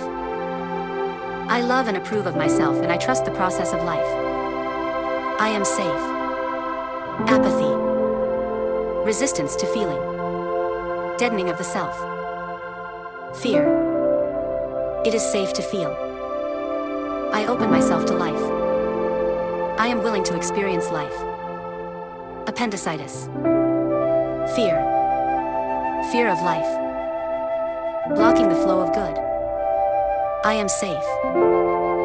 I relax and let life flow joyously. Appetite. Excessive. Fear. Needing protection. Judging the emotions. I am safe. It is safe to feel. My feelings are normal and acceptable. Loss of fear. Protecting the self. Not trusting life. I love and approve of myself. I am safe. Life is safe and joyous. Arms. Represents the capacity and ability to hold the experiences of life. I lovingly hold and embrace my experiences with ease and with joy. Arteries. Carry the joy of life. I am filled with joy. It flows through me with every beat of my heart. Arteriosclerosis. Resistance. Tension. Hardened narrow-mindedness. Refusing to see good. I am completely open to life and to joy. I choose to see with love. Arthritic fingers. A desire to punish. Blame. Feeling victimized. I see with love and understanding. I hold all my experiences up to the light of love. Arthritis. Feeling unloved. Criticism. Resentment. I am love. I now choose to love and approve of myself. I see others with love. Asphyxiating attacks, breathing problems. Hyperventilation. Fear. Not. Trusting the process of life. Getting stuck in childhood. It is safe to grow up. The world is safe. I am safe. Asthma. Smother love. Inability to breathe for oneself. Feeling stifled. Suppressed crying. It is safe now for me to take charge of my own life. I choose to be free. Babies and children. Fear of life. Not wanting to be here. This child is safe and loved. This child is welcomed and cherished. Athlete's foot. Frustration at not being accepted. Inability to move forward with ease. I love and approve of myself. I give myself permission to go ahead. It is safe to move. Back. Represents the support of life. I know that life always supports me. Back problems. Lower. Fear of money. Lack of financial support. I trust the process of life. All I need is always taken care of. I am safe. Middle. Guilt. Stuck in all that stuff back there. Get off my back.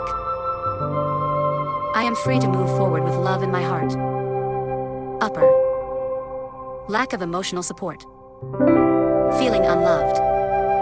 Holding back love. I love and approve of myself. Life supports and loves me. Bad breath, C. Halitosis. Anger and revenge thoughts. Experiences backing up. I release the past with love. I choose to voice only love. Balance. Loss of. Scattered thinking. Not centered. I center myself in safety and accept the perfection of my life. All is well. Baldness. Fear. Tension. Trying to control everything. Not trusting the process of life. I am safe. I love and approve of myself. I trust life. Bedwetting, enuresis. Fear of parent. Usually the father. This child is seen with love, with compassion, and with understanding. All is well. Belching. Fear. Gulping life too quickly. There is time and space for everything I need to do. I am at peace. Bell's palsy. Extreme control over anger. Unwillingness to express feelings. It is safe for me to express my feelings. I forgive myself. Birth. Represents the entering of this segment of the movie of life. This baby now begins a joyous and wonderful new life. All is well. Defects. Karmic. You selected to come that way. We choose our parents and our children. Unfinished business. Every experience is perfect for our growth process. I am at peace with where I am. Bites. Fear. Open to every slight. I forgive myself and I love myself now and forevermore. Animal. Anger turned inward. A need for punishment. I am free. Bug. Guilt over small things. I am free of all irritations. All is well. Blackheads. Small outbursts of anger. I calm my thoughts and I am serene. Bladder problems. Anxiety. Holding on to old ideas. Fear of letting go. Being pissed off. I comfortably and easily release the old and welcome the new in my life. I am safe. Bleeding. Joy running out. Anger. But where? I am the joy of life expressing and receiving in perfect rhythm. Bleeding gums. Lack of joy in the decision made in life. I trust that right action is always taking place in my life. I am at peace. Blisters. Resistance. Lack of emotional protection. I gently flow with life and each new experience. All is well. Blood. Represents joy in the body. Flowing freely. I am the joy of life expressing and receiving. Blood pressure. High hypertension. Long-standing emotional problem not solved. I joyously release the past. I am at peace. Low. Lack of love as a child. Defeatism. What's the use? It won't work anyway. My Lao choose to. Blood problems. Lack of joy. Lack of circulation of ideas. Joyous new ideas are circulating freely within me. Anemic. Clotting. Closing down the flow of joy. I awaken new life within me. I flow. Body odor. Fear. Dislike of the self. Fear of others. I love and approve of myself. I am safe. Boils, furuncle, C. Carbuncle. Anger. Boiled over. Seething. I express love and joy and I am at peace. Bones represents the structure of the universe. I am well structured and balanced. Bone marrow represents deepest beliefs about the self. How you support and care for yourself. Divine Spirit is the structure of my life. I am safe and loved and totally supported. Bone problems. Breaks/fractures. Rebelling against authority.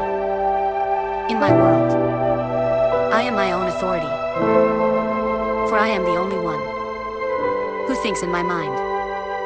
Deformity, C. Osteomyelitis, osteoporosis, mental pressures and tightness, muscles can't stretch, loss of mental mobility. I breathe in life fully. I relax and trust the flow and the process of life. Bowels represents the release of waste. Letting go is easy. Problems. Fear of letting go of the old and no longer needed.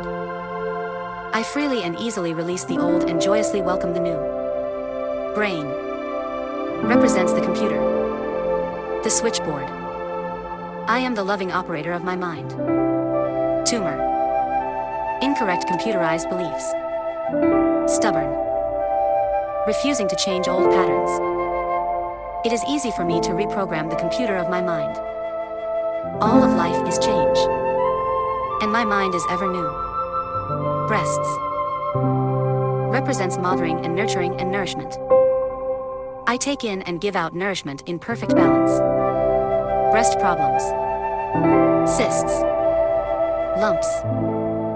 Soreness, mastitis, a refusal to nourish the self. Putting everyone else first. Over-mothering. Overprotection. Overbearing attitudes. I am important. I count.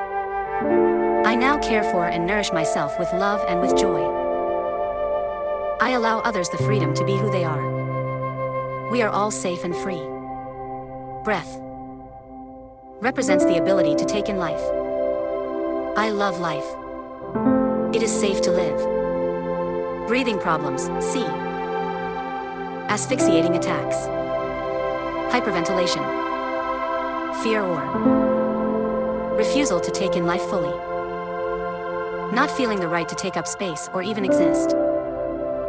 It is my birthright to live fully and freely. I am worth loving. I now choose to live life fully. Bright's disease, C. Nephritis.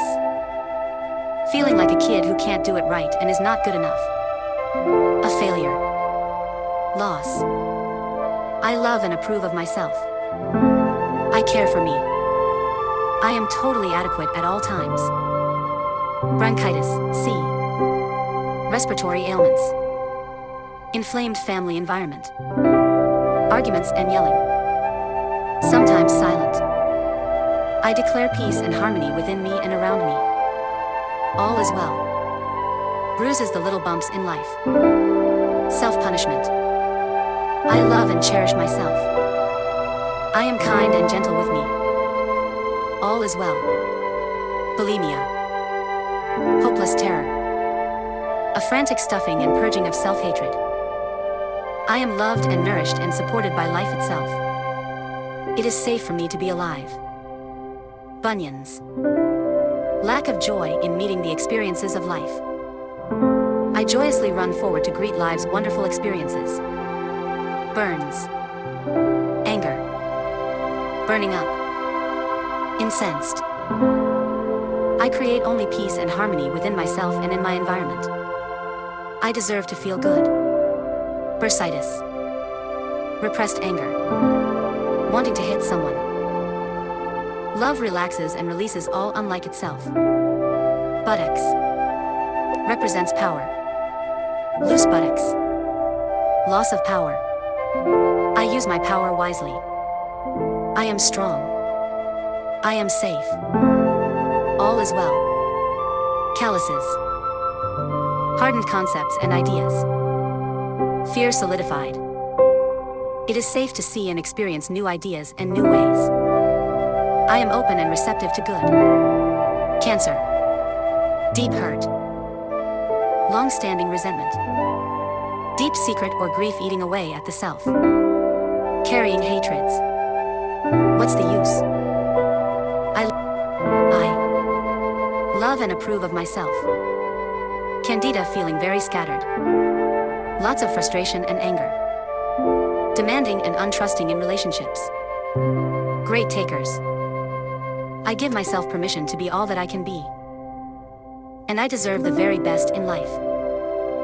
I love and appreciate myself and others. Canker sores. Festering words held back by the lips. Blame. I create only joyful experiences in my loving world. Car sickness fear. Bondage. Feeling of being trapped. I move with ease through time and space. Only love surrounds me. Carbuncle poisonous anger about personal injustices. I release the past and allow time to heal every area of my life. Carpal tunnel syndrome. Anger and frustration at life's seeming injustices. I now choose to create a life that is joyous and abundant. I am at ease. Cataracts. Inability to see ahead with joy. Dark future. Life is eternal and filled with joy. I look forward to every moment. Cellulite. Stored anger and self-punishment. I forgive others. I forgive myself. I am free to love and enjoy life. Cerebral palsy, C. Palsy. A need to unite the family in an action of love. I contribute to a united, loving, and peaceful family life. All is well. Cerebrovascular accident, C. Stroke. Childhood diseases.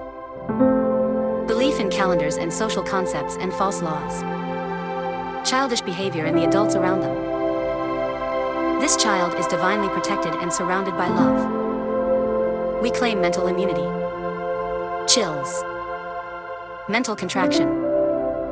Pulling away and in. Desire to retreat. Leave me alone. All is well. Cholelithiasis. Cholesterol. Clogging the channels of joy. Fear of accepting joy. I choose to love life. My channels of joy are wide open. It is safe to receive. Chronic diseases. A refusal to change. Fear of the future. Not feeling safe. I am willing to change and to grow. I now create a safe, new future. Circulation. Represents the ability to feel and express the emotions in positive ways. I am free to circulate love and joy in every part of my world. I love life. Cold sores, fever, blisters. Festering angry words and fear of expressing them. I only create peaceful experiences because I love myself. All is well. Colds, upper respiratory illness, too much going on at once. Mental confusion. Disorder. Small hurts. I get 3 colds every winter. Type of belief. I allow my mind to relax and be at peace. Clarity and harmony are within me and around me. All is well. Colic. Mental irritation. Impatience. Annoyance in the surroundings. This child responds only to love and to loving thoughts. All is peaceful. Colitis, insecurity. Represents the ease of letting go of that which is over. I am part of the perfect rhythm and flow of life. All is in divine right order. Cologne. Fear of letting go. Holding on to the past. I easily release that which I no longer need. The past is over. And I am free. Coma. Fear. Escaping something or someone. We surround you with safety and love. We create a space for you to heal. You are loved. Comedones. Small outbursts of anger. I calm my thoughts and I am serene. Congestion, C. Bronchitis. Colds. Influenza. Conjunctivitis, anger and frustration at what you are looking at in life. I see with eyes of love. There is a harmonious solution. And I accept it now. Constipation. Refusing to release old ideas. Stuck in the past. Sometimes stinginess. As I release the past, The new and fresh and vital enter. I allow life to flow through me. Corns. Hardened areas of thought, stubbornly holding on to the pain of the past. I move forward. Free from the past. I am safe. I am free. Coronary thrombosis. Feeling alone and scared. Am not good enough. I don't do enough. I'll never make it. I am one with all of life. The universe totally supports me. All is well. Coughs. A desire to bark at the world. See me. Listen to me. I am noticed and appreciated in the most positive ways. I am loved. Cramps. Tension. Fear. Gripping. Holding on. I relax and allow my mind to be peaceful. Croup crying. Tears are the river of life. Shed in joy as well as in sadness and fear. I am peaceful with all of my emotions. I love and approve of myself. Cushing's disease, C. Adrenal problems. Mental imbalance. Overproduction of crushing ideas. A feeling of being overpowered. I lovingly balance my mind and my body. I now choose thoughts that make me feel good. Cuts. Punishment for not following your own rules. I create a life filled with rewards. Cysts. Running the old painful movie. Nursing hurts. A false growth. The movies of my mind are beautiful because I choose to make them so. I love me. Cystic fibrosis. A thick belief that life won't work for you.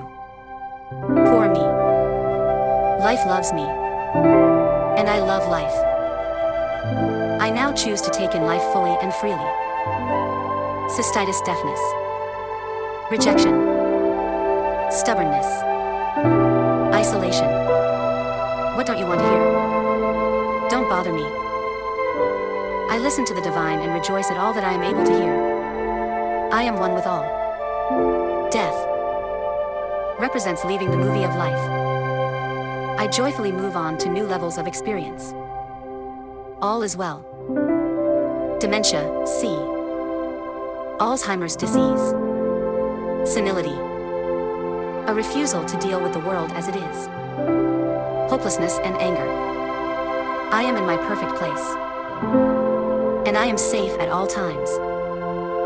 Depression.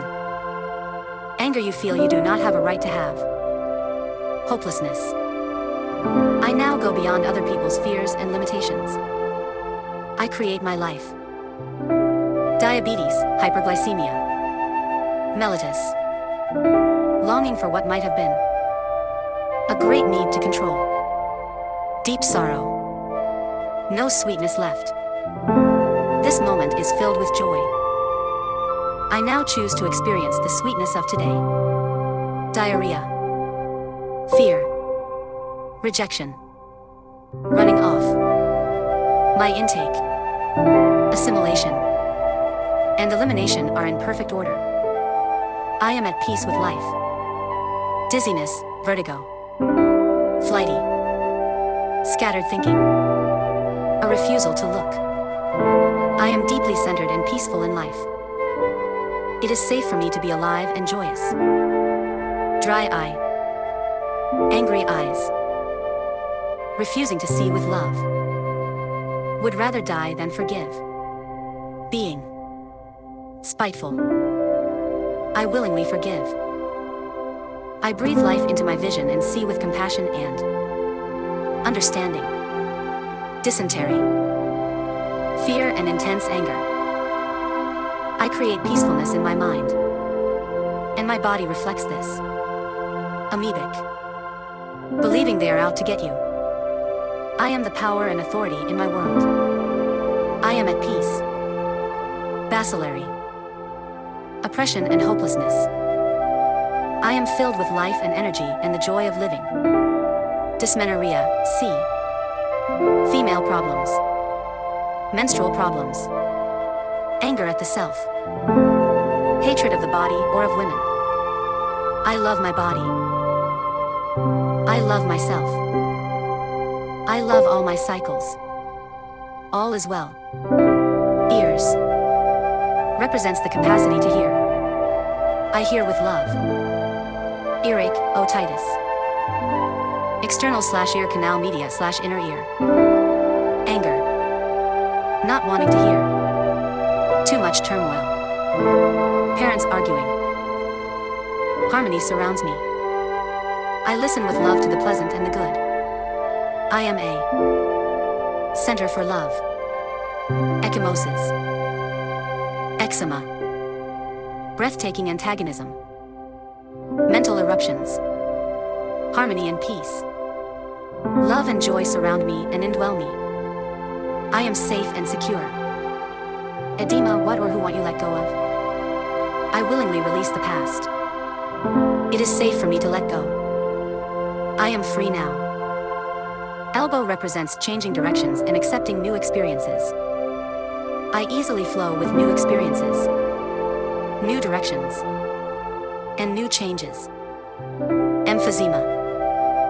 Fear of taking in life. Not worthy of living. It is my birthright to live fully and freely. I love life. I love me. Endometriosis. Insecurity. Disappointment. And frustration. Replacing self-love with sugar. Blamers. I am both powerful and desirable. It's wonderful to be a woman. I love myself. And I am fulfilled.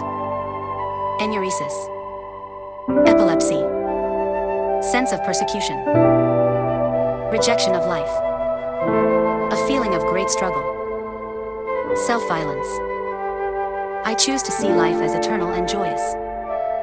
I am eternal and joyous and at peace. Epstein-Barr virus. Pushing beyond one's limits. Fear of not being good enough. Draining all inner support. Stress virus. I relax and recognize my self-worth. I am good enough. Life is easy and joyful. Exotropia. Eyes. Represents the capacity to see clearly, past, present, and future. I see with love and joy. I problems. Not liking what you see in your own life.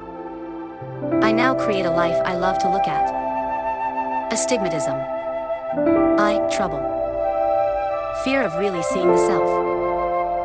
I am now willing to see my own beauty and magnificence. Cataracts. Inability to see ahead with joy. Dark future. Life is eternal and filled with joy. Children. Not wanting to see what is going on in the family. Harmony and joy and beauty and safety now surround this child. Crossed, C. Keratitis. Not wanting to see what's out there. Crossed purposes. It is safe for me to see. I am at peace.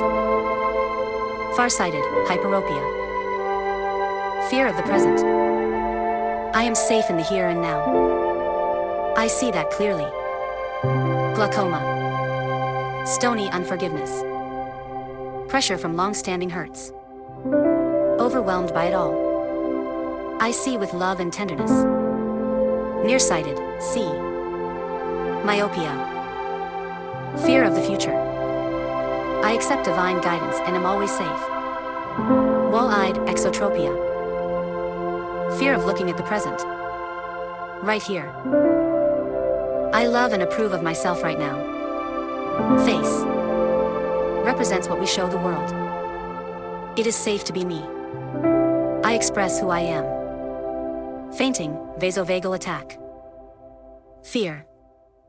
Can't cope. Blacking out.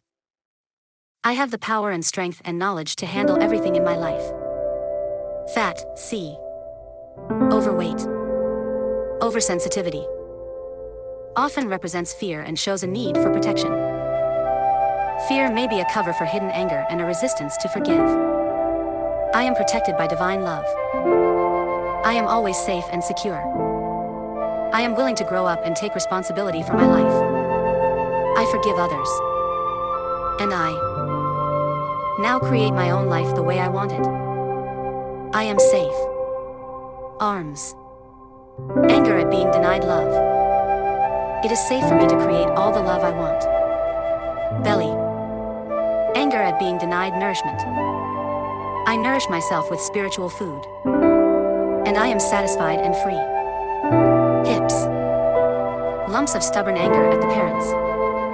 I am willing to forgive the past. It is safe for me to go beyond my parents. Limitations. Thighs.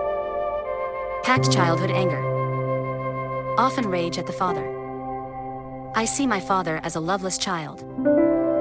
And I forgive easily. We are both free. Fatigue.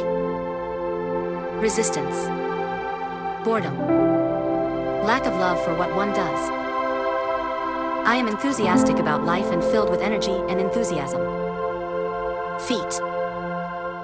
Represents our understanding of ourselves, of life, of others. My understanding is clear, and I am willing to change with the times. I am safe. Female problems. Denial of the self. Rejecting femininity. Rejection of the feminine principle. I rejoice in my femaleness. I love being a woman. I love my body. Fever. Anger. Burning up. I am the cool, calm expression of peace and love. Fever blisters, C. Cold sores. Herpes simplex. Fibroid tumors and cysts, C. Female problems. Nursing a hurt from a partner. A blow to the feminine ego. I release the pattern in me that attracted this experience. I create only good in my life. Fingers. Represent the details of life. I am peaceful with the details of life. Thumb. Represents intellect and worry. My mind is at peace. Index finger. Represents ego and fear. I am secure. Middle finger. Represents anger and sexuality. I am comfortable with my sexuality. Ring finger. Represents unions and grief. I am peacefully loving. Little finger. Represents the family and pretending. I am myself with the family of life. Fistula. Fear. A blockage in the letting go process. I am safe. I trust fully in the process of life. Life is for me. Flatulence, C. Gas pains. Flu, C. Influenza. Food poisoning.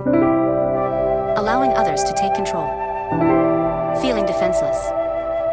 I have the strength, power, and skill to digest whatever comes my way.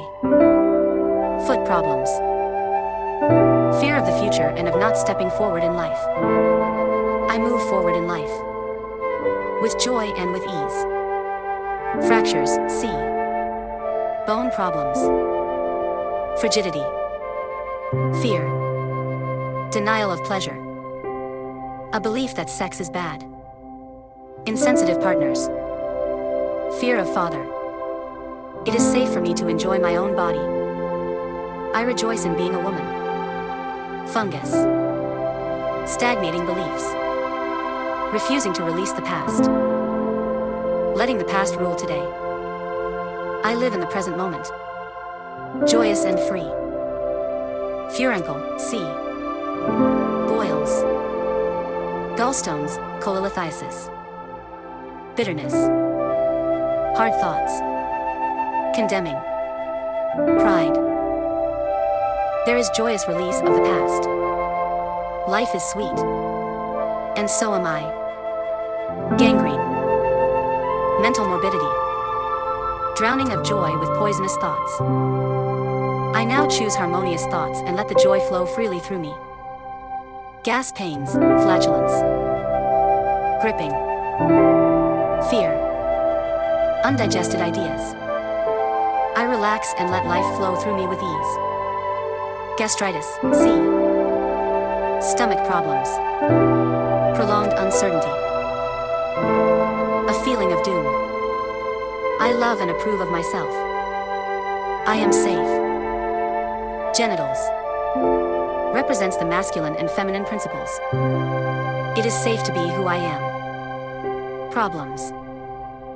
Worry about not being good enough. I rejoice in my own expression of life. I am perfect just as I am. I love and approve of myself. Glands. Represent holding stations. Self-starting activity. I am the creative power in my world. Glandular fever, C. Mononucleosis. Glandular problems. Poor distribution of get-up-and-go ideas. Holding yourself back. I have all the divine ideas and activity I need. I move forward right now. Globus hystericus, C. Lump in throat. Goiter, C. Thyroid. Hatred for being inflicted upon. Victim. Feeling thwarted in life. Unfulfilled. I am the power and authority in my life. I am free to be me. Gonorrhea, C. Venereal disease. A need for punishment for being a bad person. I love my body. I love my sexuality. I love me. Gout. The need to dominate. Impatience. Anger. I am safe and secure. I am at peace with myself and with others. Gray hair. Stress. A belief in pressure and strain.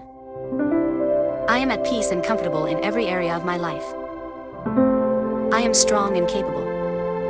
Growths. Nursing those old hurts. Building resentments. I easily forgive. I love myself and will reward myself with thoughts of praise. Gum problems. Inability to back up decisions. Wishy-washy about life. I am a decisive person. I follow through and support myself with love. Halitosis, C. Bad breath. Rotten attitudes. Vile gossip. Foul thinking. I speak with gentleness and love. I exhale only the good. Hands. Hold and handle. Clutch and grip. Grasping and letting go. Caressing. Pinching. All ways of dealing with experiences. I choose to handle all my experiences with love and with joy and with ease. Hay fever, C. Allergies. Emotional congestion. Fear of the calendar. A belief in persecution. Guilt. I am one with all of life. I am safe at all times. Headaches, C. Migraine headaches. Invalidating the self. Self-criticism. Fear. I love and approve of myself. I see myself and what I do with eyes of love. I am safe. Heart, C. Blood. Represents the center of love and security. My heart beats to the rhythm of love. Attack, M. I. / myocardial infarction, C. Coronary thrombosis. Squeezing all the joy out of the heart in favor of money or position, etc. I bring joy back to the center of my heart. I express love to all. Problems. Long-standing emotional problems. Lack of joy. Hardening of the heart. Belief in strain and stress. Joy. Joy. Joy. I lovingly allow joy to flow through my mind and body and experience. Heartburn. Fear. Fear. Fear. Clutching fear. I breathe freely and fully. I am safe. I trust the process of life. Hematochezia, C. Anorectal bleeding. Hemorrhoids, C.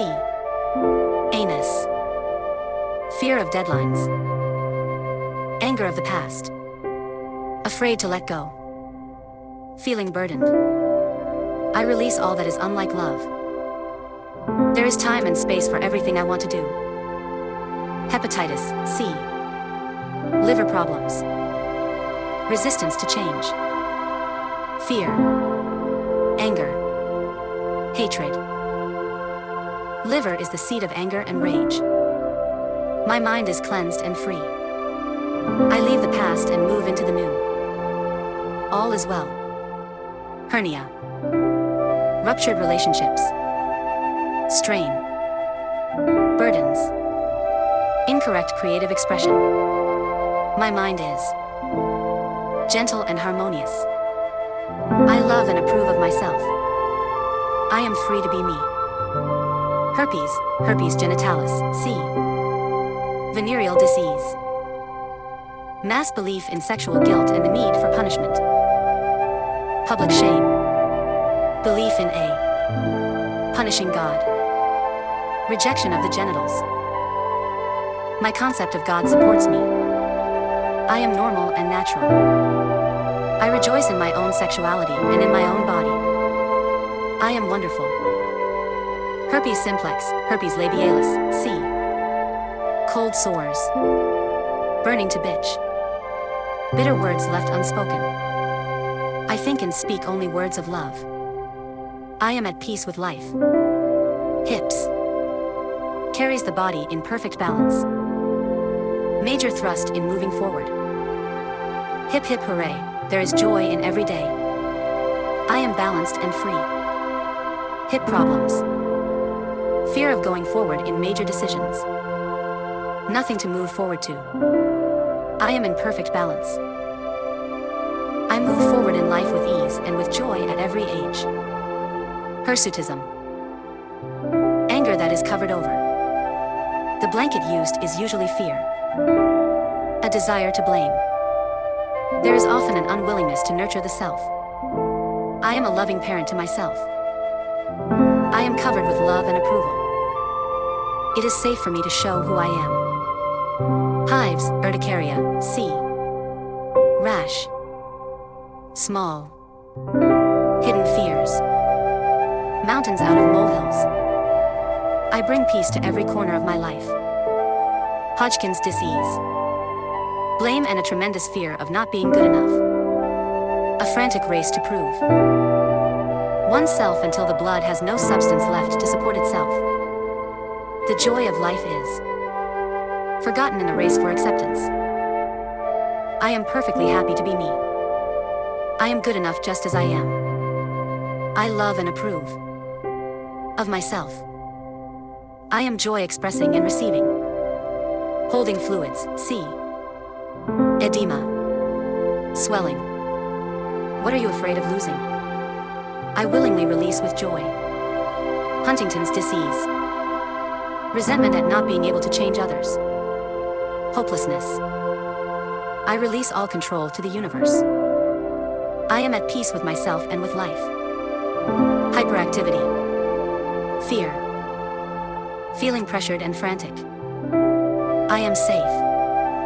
All pressure dissolves. I am good enough. Hyperglycemia, C. Diabetes. Hyperopia, C. Eye problems. Hypertension, C. Blood problems. Hyperthyroidism, C. Thyroid. Rage at being left out. I am at the center of life. And I approve of myself and all that I see. Hyperventilation, C. Asphyxiating attacks. Breathing problems. Fear. Resisting change. Not trusting the process. I am safe everywhere in the universe. I love myself and trust the process of life. Hypoglycemia. Overwhelmed by the burdens in life. What's the use? I now choose to make my life light and easy and joyful. Hypothyroidism, C. Thyroid. Giving up.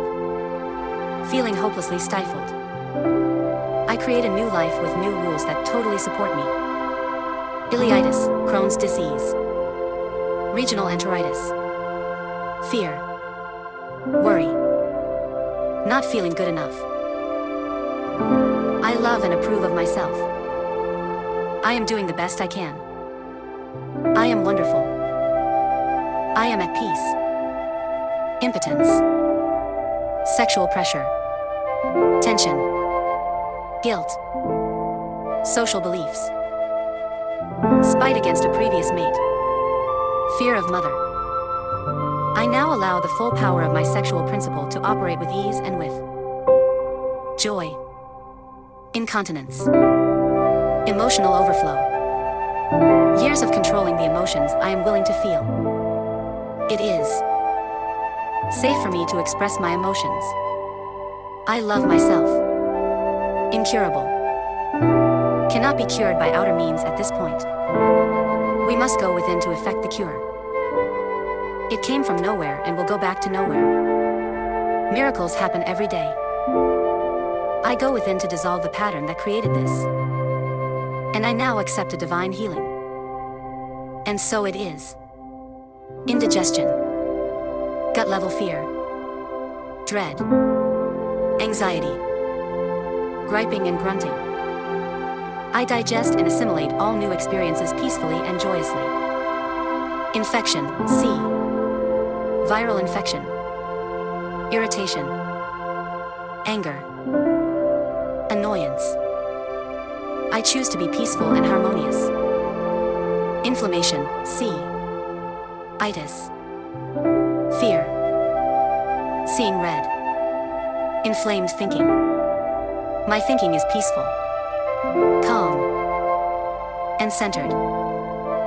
Influenza, C. Respiratory ailments. Response to mass negativity and beliefs. Fear.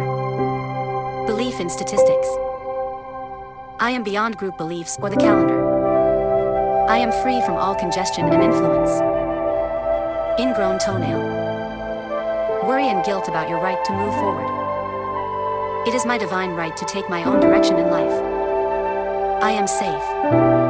I am free. Injuries, C. Cuts. Wounds. Anger at the self. Feeling guilty. I now release anger in positive ways. I love and appreciate myself. Insanity, psychiatric illness. Fleeing from the family. Escapism. Withdrawal.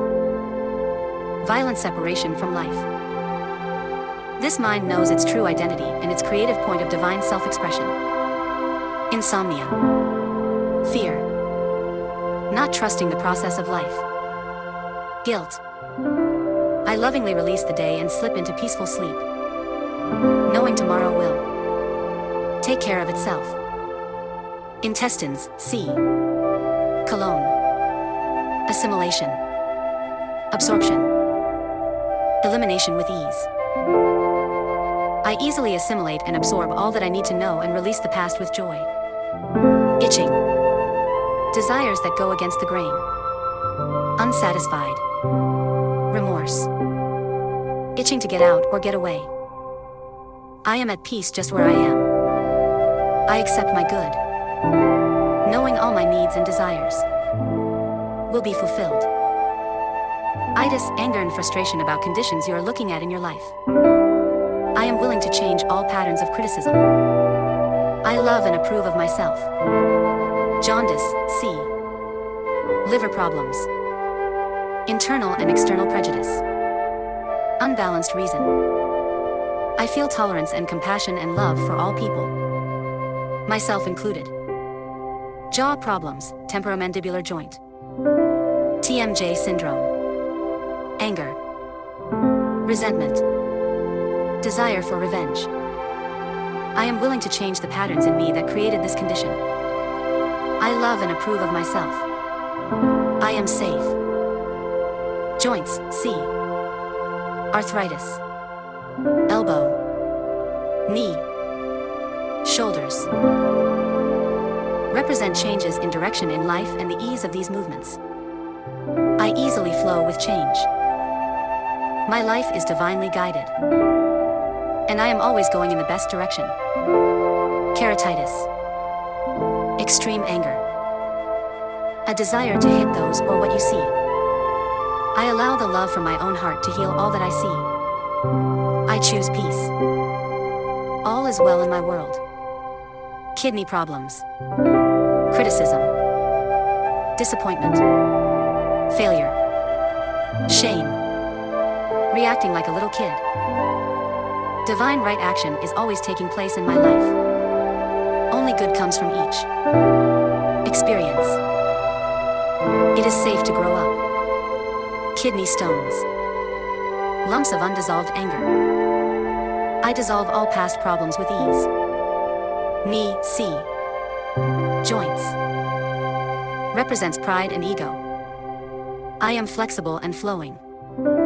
Knee problems. Stubborn ego and pride. Inability to bend. Fear. Inflexibility. Won't give in. Forgiveness. Understanding. Compassion. I bend and flow with ease. And all well. Laryngitis. So mad you can't speak. Fear of speaking up. Resentment of authority. I am free to ask for what I want. It is safe to express myself. I am at peace. Left side of body. Represents receptivity. Taking in. Feminine energy. Women. The mother. My feminine energy is beautifully balanced. Legs. Carry us forward in life. Life is for me. Leg problems. Lower fear of the future. Not wanting to move. I move forward with confidence and joy, knowing that all is well in my future. Leprosy. Inability to handle life at all. A long-held belief in not being good enough or clean. Enough. I rise above all limitations. I am divinely guided and inspired. Love heals all life. Leukemia, C. Blood problems. Brutally killing inspiration. What's the use? I move beyond past limitations into the freedom of the now. It is safe to be me. Leukorrhea, C. Female problems. Vaginitis. A belief that women are powerless over the opposite sex. Anger at a mate. I create all my experiences. I am the power. I rejoice in my femaleness. I am free. Liver. Seat of anger and primitive emotions. Love and peace and joy are what I know. Liver problems, C. Hepatitis. Jaundice. Chronic complaining. Justifying fault-finding to deceive yourself. Feeling bad. I choose to live through the open space in my heart. I look for love and find it everywhere. Lockjaw, C. Tetanus. Anger. A desire to control. A refusal to express feelings. I trust the process of life. I easily ask for what I want. Life supports me. Lou Gehrig's disease, C. Amyotrophic lateral sclerosis. Lump in throat, globus hystericus. Fear. Not trusting the process of life. I am safe. I trust that life is here for me. I express myself freely and joyously. Lung. The ability to take in life. I take in life in perfect balance. Problems, C. Pneumonia. Depression. Grief. Fear of taking in life. Not feeling worthy of living life fully. I have the capacity to take in the fullness of life. I lovingly live life to the fullest. Lupus erythematosus. A giving up. Better to die than stand up for oneself. Anger and punishment. I speak up for myself freely and easily. I claim my own power. I love and approve of myself. I am free and safe. Lymph problems. A warning that the mind needs to be recentered on the essentials of life. Love and joy. I am now totally centered in the love and joy of being alive. I flow with life. Peace of mind is mine. Malaria. Out of balance with nature and with life. I am united and balanced with all of life. I am safe. Mastitis, C. Breast problems. Mastoiditis. Anger and frustration. A desire not to hear what is going on. Usually in children. Fear infecting the understanding. Divine peace and harmony surround and indwell me. I am an oasis of peace and love and joy. All is well in my world. Mellitus, C. Diabetes. Menopause problems. Fear of no longer being wanted. Fear of aging. Self-rejection. Not feeling good enough. I am balanced and peaceful in all changes of cycles. And I bless my body with love. Menstrual problems, C. Amenorrhea. Dysmenorrhea. Female problems. Rejection of one's femininity. Guilt. Fear. Belief that the genitals are sinful or dirty. I accept my full power as a woman and accept all my bodily processes as normal and natural. I love and approve of myself. Migraine headaches, C. Headaches. Dislike of being driven. Resisting the flow of life. Sexual fears. Can usually be relieved by masturbation. Comfortably. Life is for me. Miscarriage, abortion. Spontaneous. Fear. Fear of the future. Not now, later. Inappropriate timing. Divine right action is always taking place in my life. I love and approve of myself. All is well. Mononucleosis, Pfeiffer's disease. Glandular fever. Anger at not receiving love and appreciation. No longer caring for the self. I love and appreciate and take care of myself. I am enough. Motion sickness, C. Car sickness. Seasickness. Fear. Fear of not being in control. I am always in control of my thoughts. I am safe. I love and approve of myself. Mouth. Represents taking in of new ideas and nourishment. I nourish myself with love. Problems. Set opinions. Closed mind. Incapacity to take in new ideas. I welcome new ideas and new concepts and prepare them for digestion and assimilation. Mucus cologne, C. Colitis. Cologne. Intestines. Spastic colitis. Layered deposits of old. Confused thoughts clogging the channel of elimination. Wallowing in the gummed mire of the past. I release and dissolve the past. I am a clear thinker. I live in the now in peace and joy. Multiple sclerosis. Mental hardness. Hard-heartedness. Iron will. Inflexibility. Fear. By choosing loving, joyous thoughts, I create a loving, joyous world. I am safe and free. Muscles. Resistance to new experiences. Muscles represent our ability to move in life. I experience life as a joyous dance. Muscular dystrophy.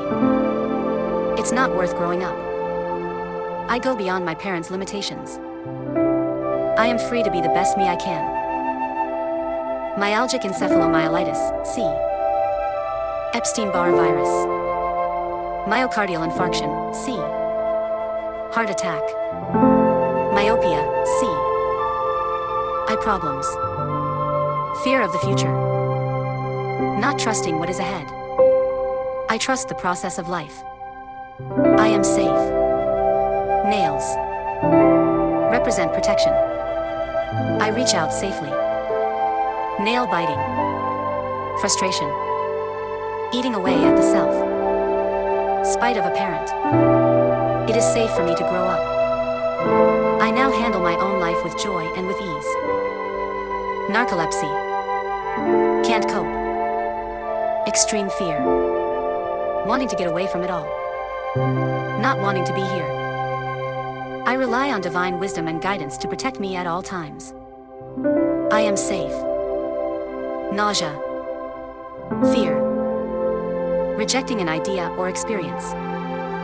I am safe. I trust the process of life to bring only good to me. Nearsightedness, see. Eye problems. Myopia. Neck, cervical spine.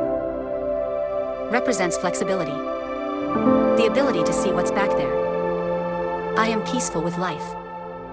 Neck problems. Refusing to see other sides of a question. Stubbornness. Inflexibility. It is with flexibility and ease that I see all sides of an issue. There are endless ways of doing things and seeing things. I am safe. Nephritis, see. Bright's dis-ease. Overreaction to disappointment and failure. Only right action is taking place in my life. I release the old and welcome the new. All is well. Nerves.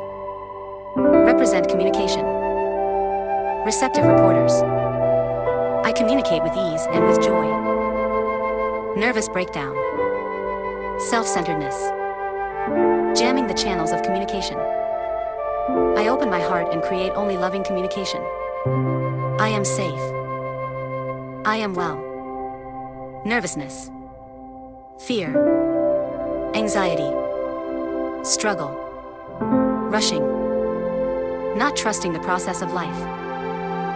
I am on an endless journey through eternity. And there is plenty of time. I communicate with my heart.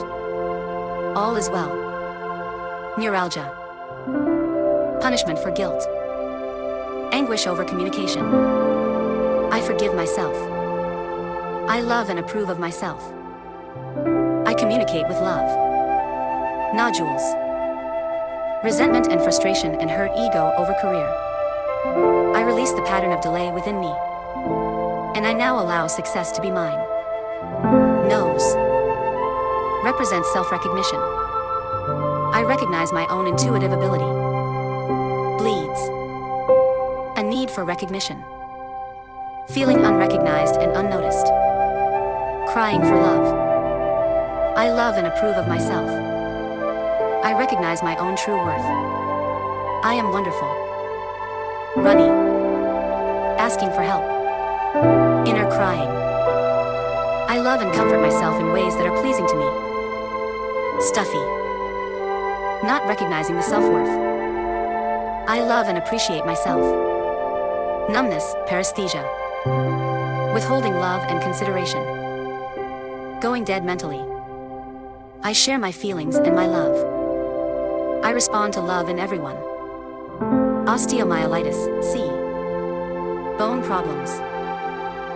Anger and frustration at the very structure of life. Feeling unsupported.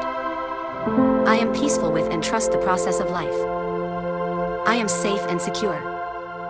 Osteoporosis, see. Bone problems.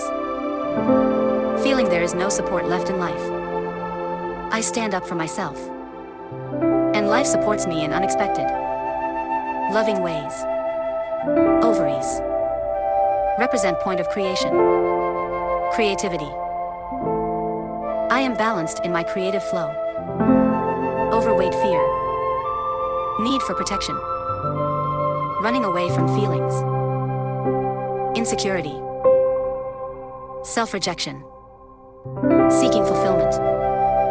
I am at peace with my own feelings. I am safe where I am. I create my own. Security. I love and approve of myself. Paget's disease. Feeling there is no longer any foundation to build on. Nobody cares. I know I am supported by life in grand and glorious ways. Life loves me and cares for me. Pain. Guilt. Guilt always seeks punishment. I lovingly release the past. They are free and I am free. All is well in my heart now. Palsy, C. Bell's palsy. Cerebral palsy. Parkinson's disease. Paralyzing thoughts. Getting stuck. I am a free thinker. And I have wonderful experiences with ease and with joy. Pancreas. Represents the sweetness of life. My life is sweet. Pancreatitis. Rejection. Anger and frustration because life seems to have lost its sweetness.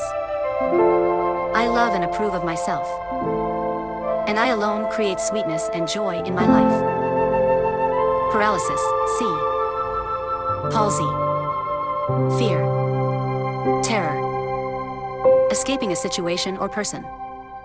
Resistance. I am one with all of life. I am totally adequate for all situations. Parasites. Giving power to others. Letting them take over. I lovingly take back my power and eliminate all interference. Paresthesia, C. Numbness. Parkinson's disease, C. Palsy. Fear and an intense desire to control everything and everyone. I relax knowing that I am safe. Life is for me. And I trust the process of life. Fear. A belief that you are not good enough. Anxious to please. I love and approve of myself. I am at peace with myself. I am wonderful. Periodontitis, C. Pyorrhea. Petit mal, C. Epilepsy. Pfeiffer's disease, C. Mononucleosis. Phlebitis. Anger and frustration. Blaming others for the limitation and lack of joy in life. Joy now flows freely within me. And I am at peace with life. Piles, C. Hemorrhoids. Pimples, C. Blackheads.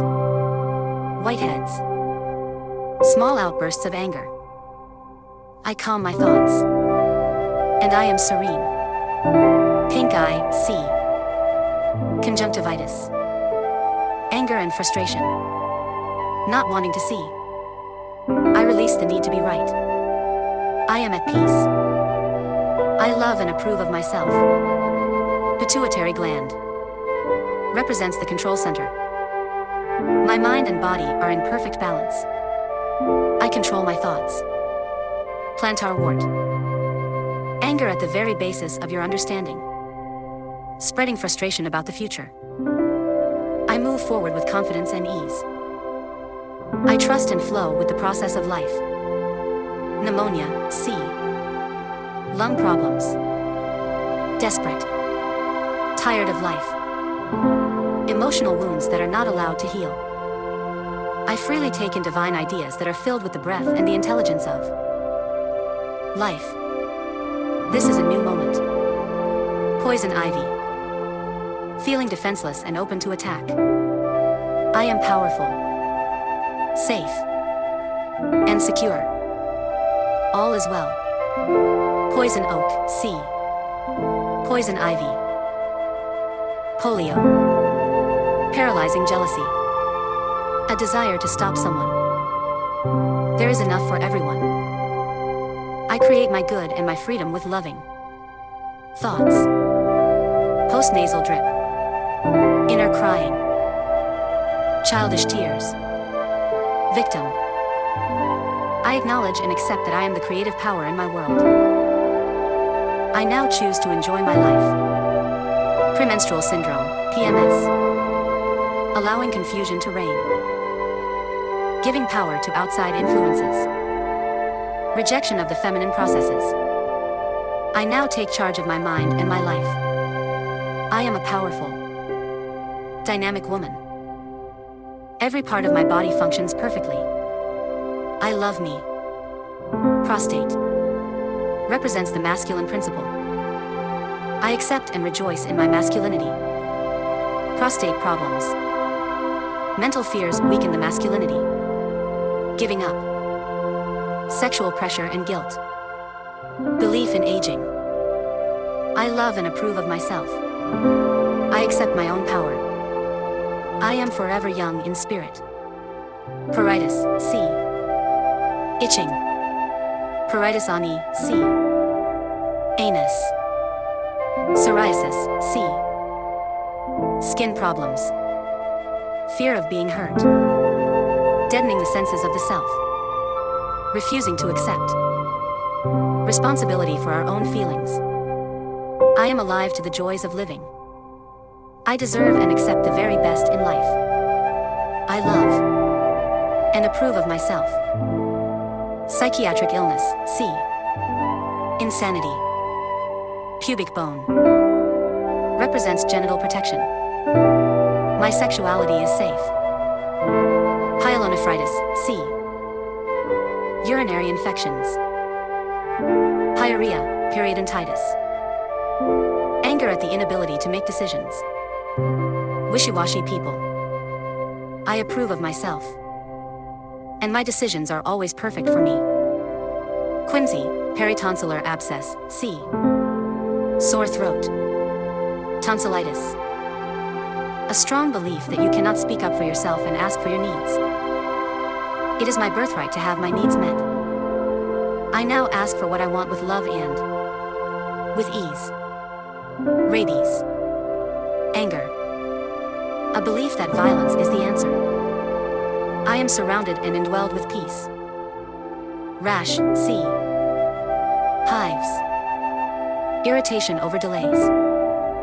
Babyish way to get attention. I love and approve of myself. I am at peace with the process of life. Rectum, C. Anus. Respiratory ailments, C. Bronchitis. Colds. Coughs. Influenza. Fear of taking in life fully. I am safe.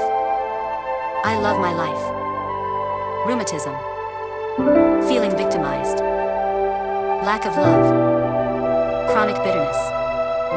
Resentment. I create my own experiences. As I love and approve of myself and others, my experiences get better and better. Rheumatoid arthritis. Deep criticism of authority. Feeling very put upon. I am my own authority. I love and approve of myself. Life is good. Rickets. Emotional malnutrition. Lack of love and security. I am secure and am nourished by the love of the universe itself. Right side of body. Giving out. Letting go. Masculine energy. Men. The father. I balance my masculine energy easily and effortlessly. Ringworm. Allowing others to get under your skin. Not feeling good enough or clean enough. I love and approve of myself. No person, place, or thing has any power over me. I am free. Root canal, C. Teeth. Can't bite into anything anymore. Root beliefs being destroyed. I create firm foundations for myself and for my life. I choose my beliefs to support me joyously. Round shoulders, C. Shoulders. Spinal curvature. Carrying the burdens of life. Helpless and hopeless. I stand tall and free. I love and approve of me. My life gets better every day. Sagging lines. Sagging lines on the face come from sagging thoughts in the mind. Resentment of life.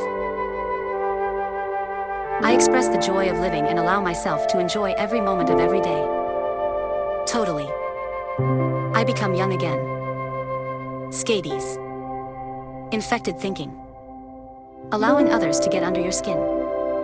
I am the living, loving, joyous expression of life. I am my own person. Sciatica. Being hypocritical. Fear of money and of the future. I move into my greater good. My good is everywhere. And I am secure and safe. Scleroderma. Protecting the self from life. Not trusting yourself to be there and to take care of yourself. I relax completely, for I now know I am safe. I trust life and I trust myself. Scoliosis, C. Round shoulders. Spinal curvature. Scratches. Feeling life tears at you. That life is a rip-off. That you are being ripped off. I am grateful for life's generosity to me. I am blessed. Seasickness, C. Motion sickness. Fear. Fear of death. Lack of control. I am totally safe in the universe. I am at peace everywhere. I trust life. Seizures.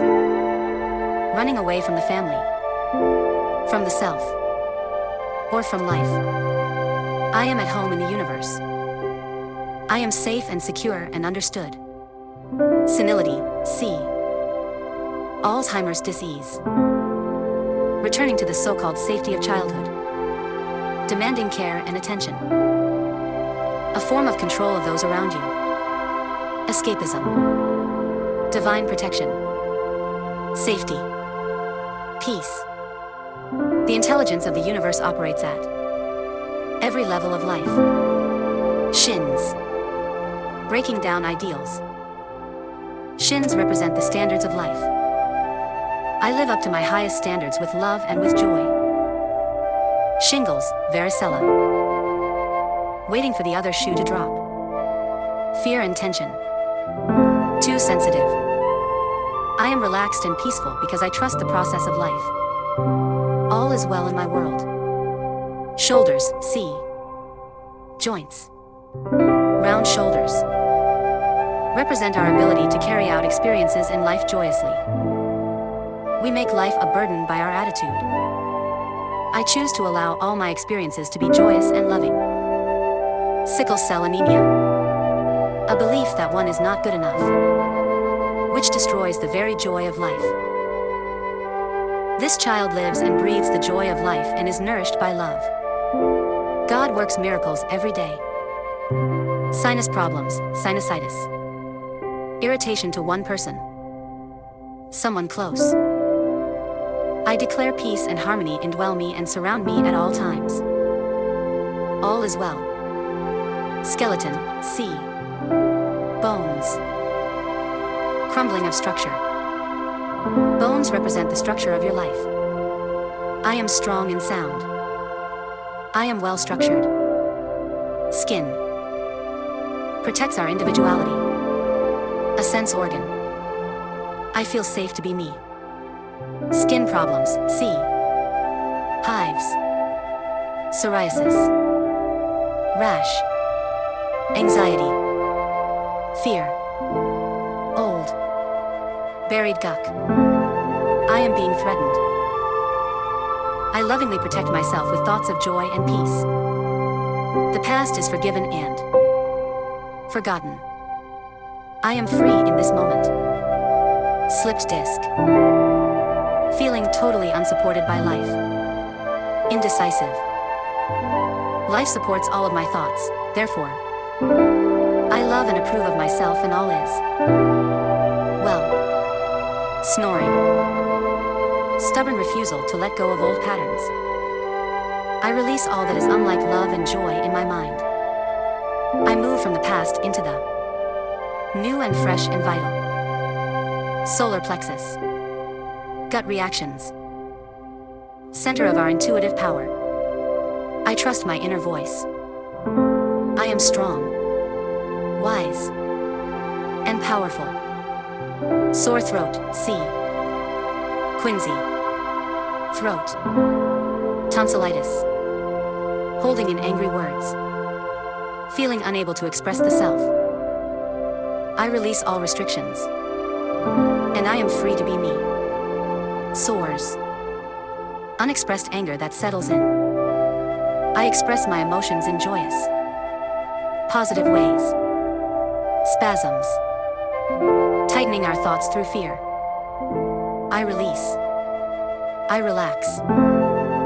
And I let go. I am safe in life. Spastic colitis, C. Colitis. Colon. Intestines. Mucus colon. Fear of letting go. Insecurity. It is safe for me to live. Life will always provide for me. All is well. Spinal curvature, scoliosis kyphosis, C. Round shoulders. The inability to flow with the support of life. Fear and trying to hold on to old ideas. Not trusting life. Lack of integrity. No courage of conviction. I release all fears. I now trust the process of life. I know that life is for me. I stand straight and tall with love. Spinal meningitis. Inflamed thinking and rage at life. I release all blame and accept the peacefulness and joy of life. Spine. Flexible support of life. I am supported by life. Spleen. Obsessions. Being obsessed about things. I love and approve of myself. I trust the process of life to be there for me. I am safe. All is well. Sprains. Anger and resistance. Not wanting to move in a certain direction in life. I trust the process of life to take me only to my highest good. I am at peace. Sterility. Fear and resistance to the process of life. Or not needing to go through the parenting experience. I trust in the process of life. I am always in the right place. Doing the right thing. At the right time. I love and approve of myself. Stiff neck, C.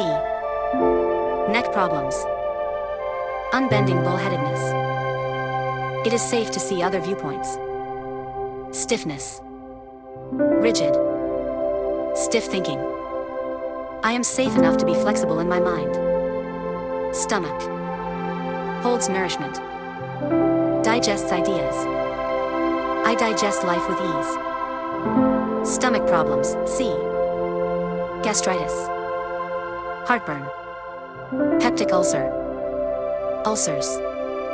Dread. Fear. Of the new. Inability to assimilate the new. Life agrees with me. I assimilate the new every moment of every day. All is well. Stroke, cerebrovascular accident / CVA. Giving up. Resistance. Rather die than change. Rejection of life. Life is change. And I adapt easily to the new. I accept life, past, present, and future. Stuttering. Insecurity. Lack of self-expression.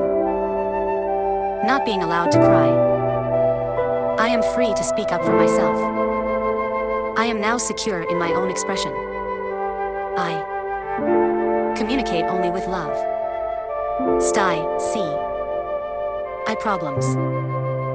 Looking at life through angry eyes. Angry at someone. I choose to see everyone and everything with joy and love. Suicide. See life only in black and white. Refusal to see another way out. I live in the totality of possibilities. There is always another way. I am safe. Swelling, C. Edema. Holding fluids. Being stuck in thinking. Clogged. Painful ideas. My thoughts flow freely and easily. I move through ideas with ease. Syphilis, C. Venereal disease. Giving away your power and effectiveness. I decide to be me. I approve of myself as I am. Tapeworm. Strong belief in being a victim and unclean. Helpless to the seeming attitudes of others. Others only reflect the good feelings I have about myself. I love and approve of all that I am. Teeth. Represent decisions. Problems, C. Root canal.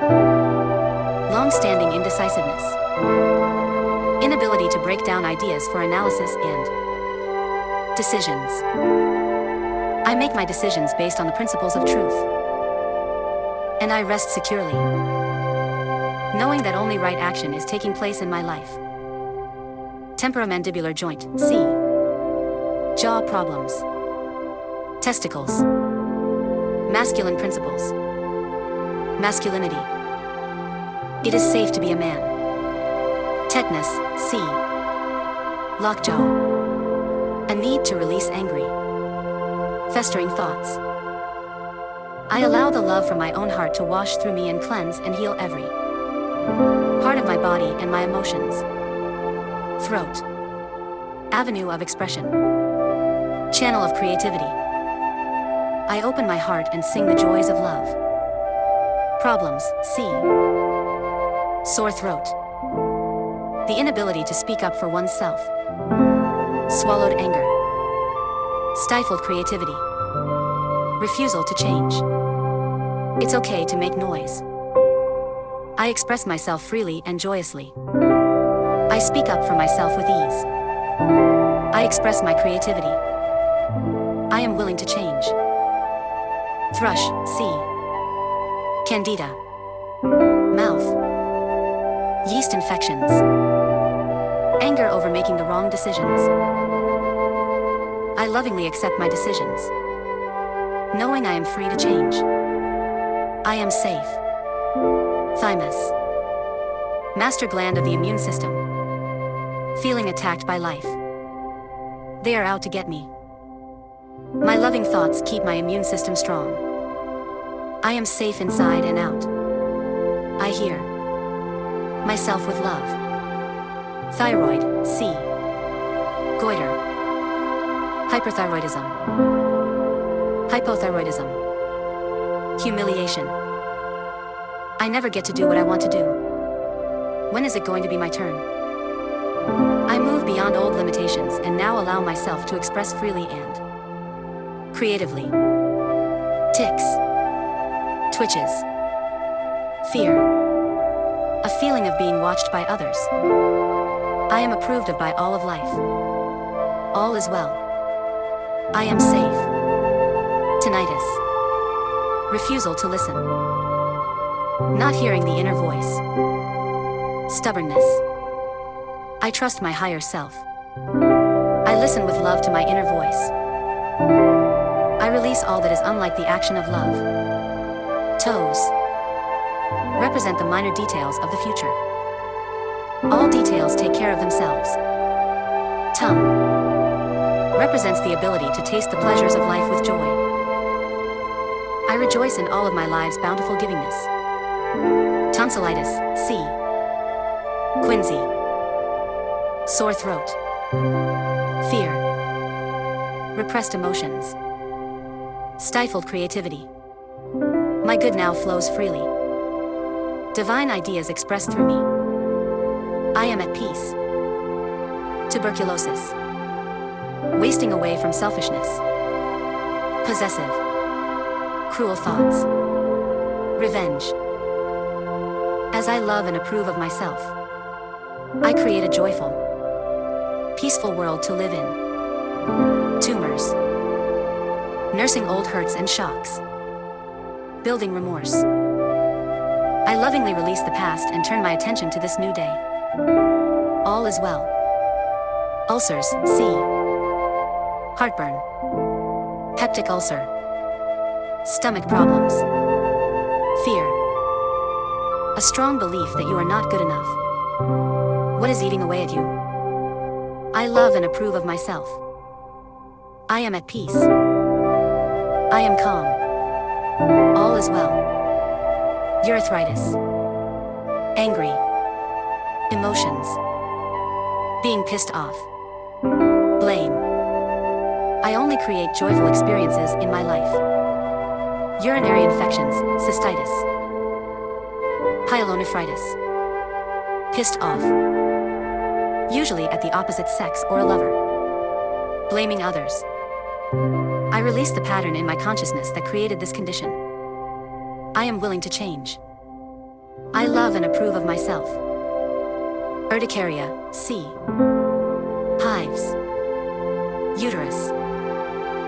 Represents the home of creativity. I am at home in my body. Vaginitis, C. Female problems.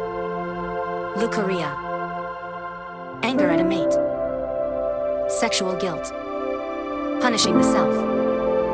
Others mirror the love and self-approval I have for myself. I rejoice in my sexuality. Varicella, C. Shingles. Varicose veins. Standing in a situation you hate. Discouragement. Feeling overworked and overburdened. I stand in truth and live and move in joy. I love life. And circulate freely. Vasovagal attack, C. Fainting. Venereal disease, C. AIDS. Gonorrhea. Herpes. Syphilis.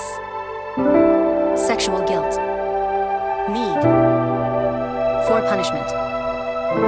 Belief that the genitals are sinful or dirty. Abusing another. I lovingly and joyously accept my sexuality and its expression. I accept only thoughts that support me and make me feel good. Vertigo, C. Dizziness. Viral infections, C. Infection. Lack of joy flowing through life. Bitterness. I lovingly allow joy to flow freely in my life. I love me. Vitiligo. Feeling completely outside of things. Not belonging. Not one of the group. I am at the very center of life. And I am totally connected in love. Vomiting. Violent rejection of ideas. Fear of the new. I digest life safely and joyously. Only good comes to me and through me. Vulva. Represents vulnerability. It is safe to be vulnerable. Warts. Little expressions of hate. Belief in ugliness. I am the love and the beauty of life in full expression. Weakness. A need for mental rest. I give my mind a joyous vacation. Whiteheads. Hiding ugliness. I accept myself as beautiful and loved. Wisdom tooth. Impacted. Not giving yourself mental space to create a firm foundation. I open my consciousness to the expansion of life. There is plenty of space for me to grow and to change. Wounds, C. Cuts. Injuries. Anger and guilt at the self. I forgive myself. And I choose to love myself. Wrist.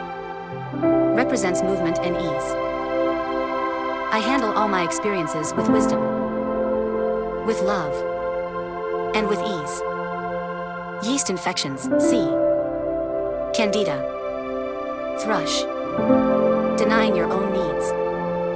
Not supporting yourself. I now choose to support myself in loving, joyous ways. In the infinity of life where I am. All is perfect.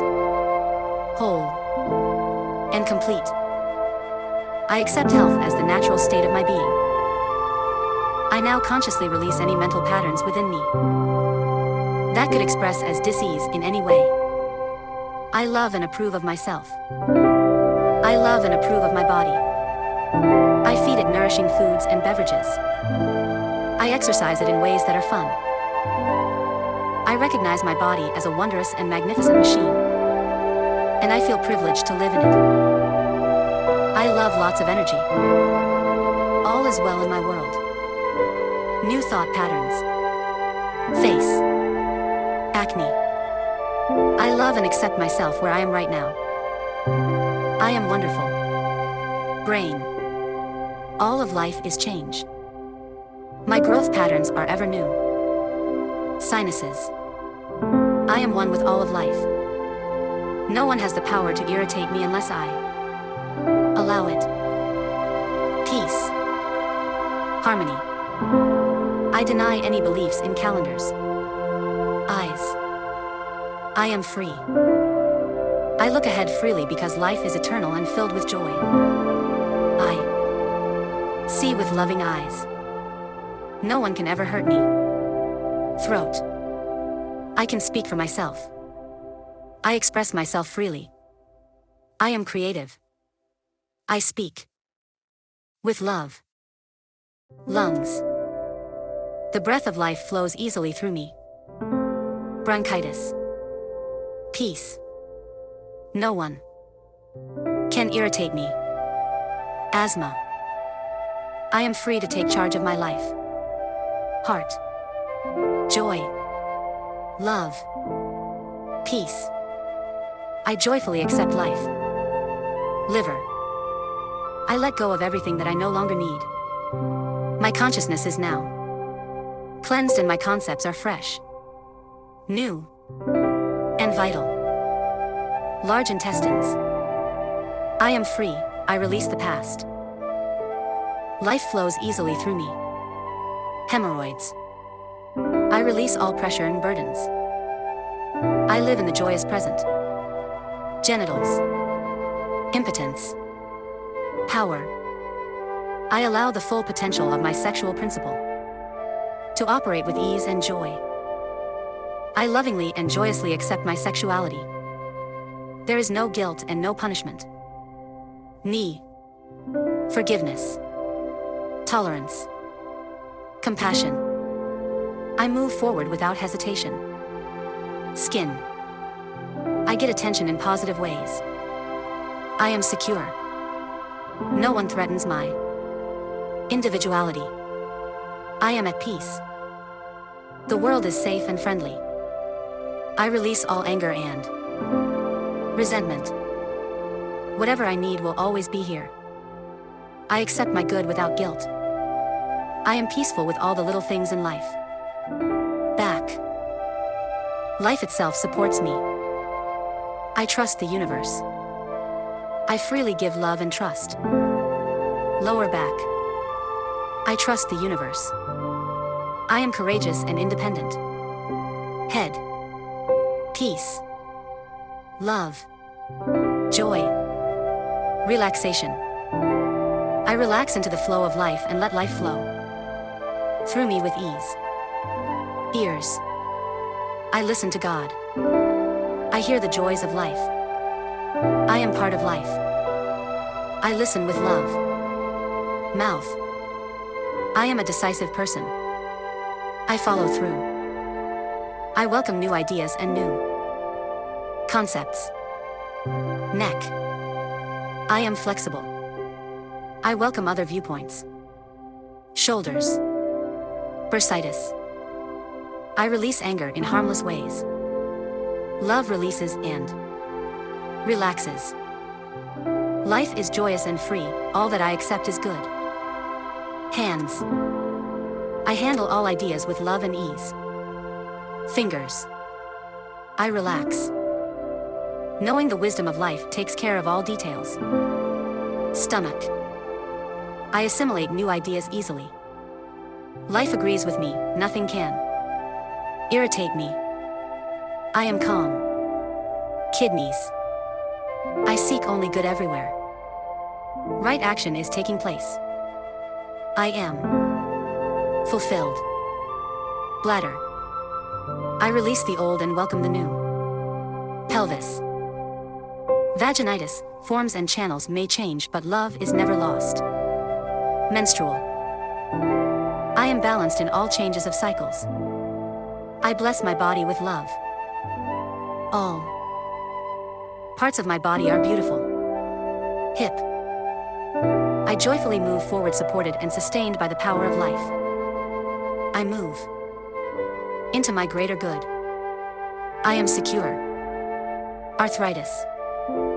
Love. Forgiveness. I let others be themselves and I am free. Glands. I am in total balance. My system is in order. I love life and circulate freely. Feet. I stand in truth. I move forward with joy. I have spiritual understanding. New thought patterns, positive affirmations, can heal and relax your body. Part 4. Conclusion. Chapter 16. My story. We are all one. Will you tell me a little about your childhood? Briefly. This is a question I have asked so many clients. It's not that I need to hear all the details, but I want to get a general pattern of where they are coming from. If they have problems now, the patterns that created them began a long time ago. When I was a little girl of 18 months, I experienced my parents divorcing. I don't remember that as being so bad. What I do remember with horror is when my mother went to work as a live-in domestic and boarded me out. The story goes that I cried non-stop for 3 weeks. The people taking care of me couldn't handle that, and my mother was forced to take me back and make other arrangements. How she managed as a single parent brings my admiration today. Then, however, all I knew and cared about was that I was not getting all the loving attention I once had. I have never been able to determine if my mother loved my stepfather or whether she just married him in order to provide a home for us. But it was not a good move. This man had been brought up in Europe in a heavy Germanic home with much brutality, and he had never learned any other way to manage a family. My mother became pregnant with my sister, and then the 1930s depression descended upon us, and we found ourselves stuck in a home of violence. I was 5 years old. To add to the scenario, it was just about this time that a neighbor, an old wino, as I remember it, raped me. The doctor's examination is still vivid in my mind, as was the court case in which I was the star witness.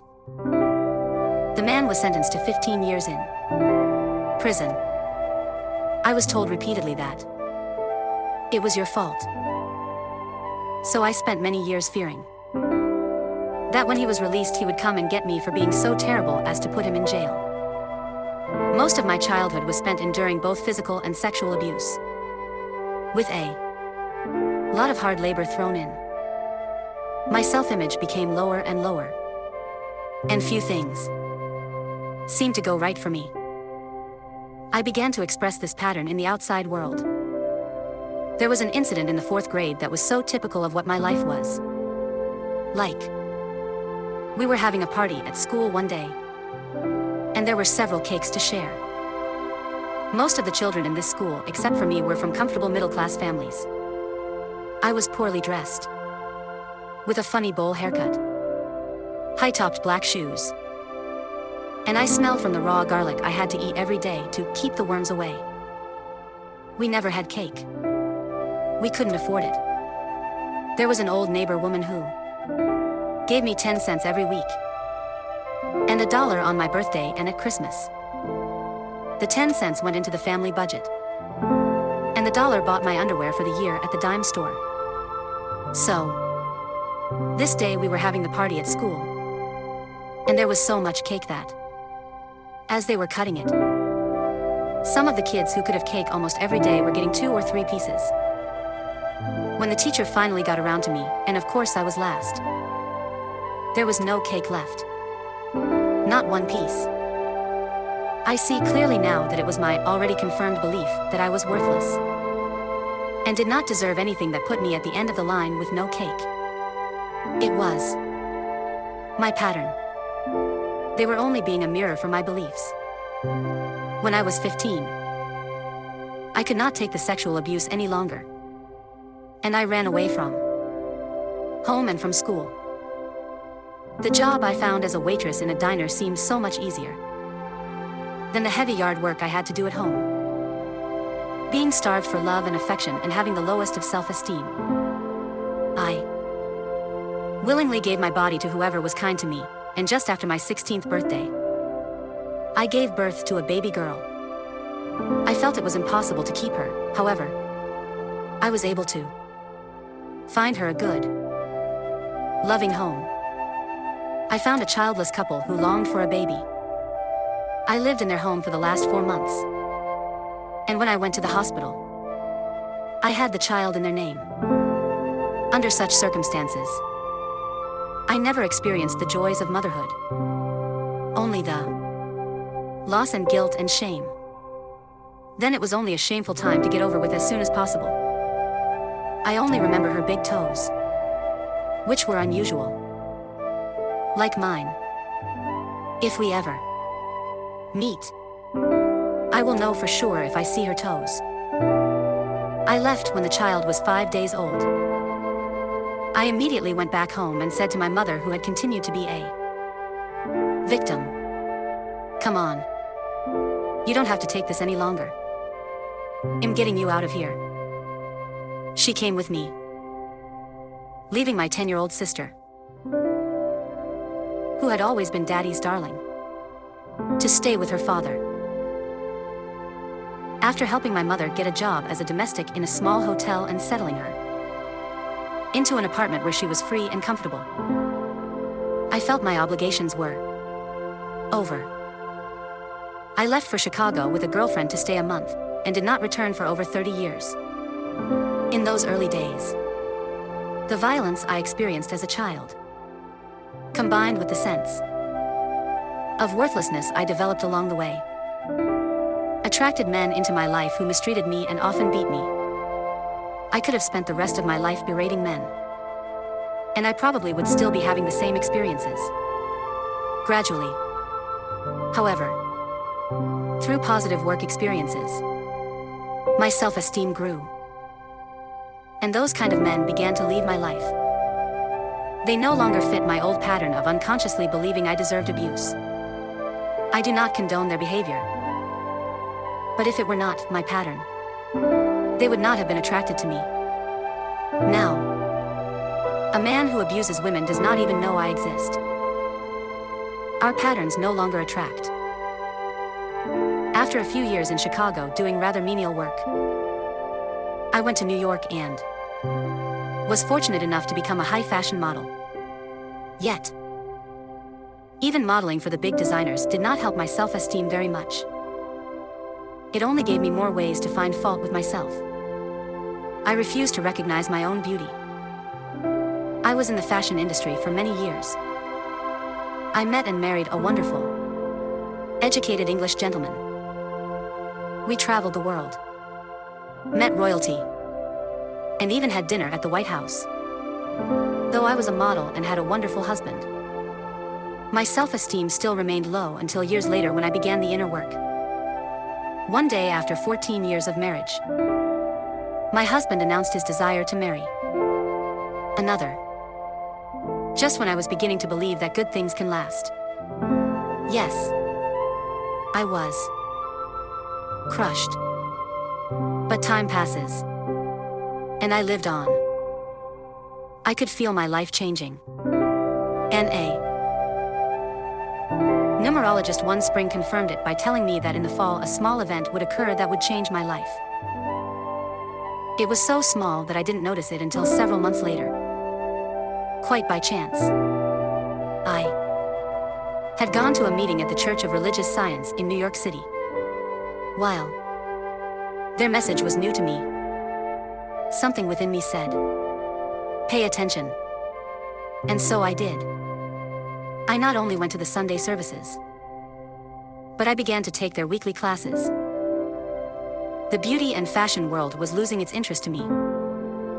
How many years could I remain concerned with my waist measurement or the shape of my eyebrows? From a high school dropout who never studied anything, I now became a voracious student, devouring everything I could lay my hands on that pertained to metaphysics and healing. The Church of Religious Science became a new home for me, even though most of my life was going on as usual. This new course of study began to take up more and more of my time. The next thing I knew, it was 3 years later and I was eligible to apply to become one of the Church's licensed practitioners. I passed the test, and that's where I began as a church counselor many years ago. It was a small beginning. During this time, I became a transcendental meditator. My church was not giving the ministerial training program for another year, so I decided to do something special for myself. I went to college for 6 months, MIU, Maharishi International University, in Fairfield, Iowa. It was the perfect place for me at that time. In the freshman year, every Monday morning we began a new subject. Things I had only heard of, such as biology, chemistry, and even the theory of relativity. Every Saturday morning there was a test. Sunday was free, and Monday morning we began anew. There were none of the distractions so typical of my life in New York City. After dinner we all went to our rooms to study. I was the oldest kid on campus and loved every moment of it.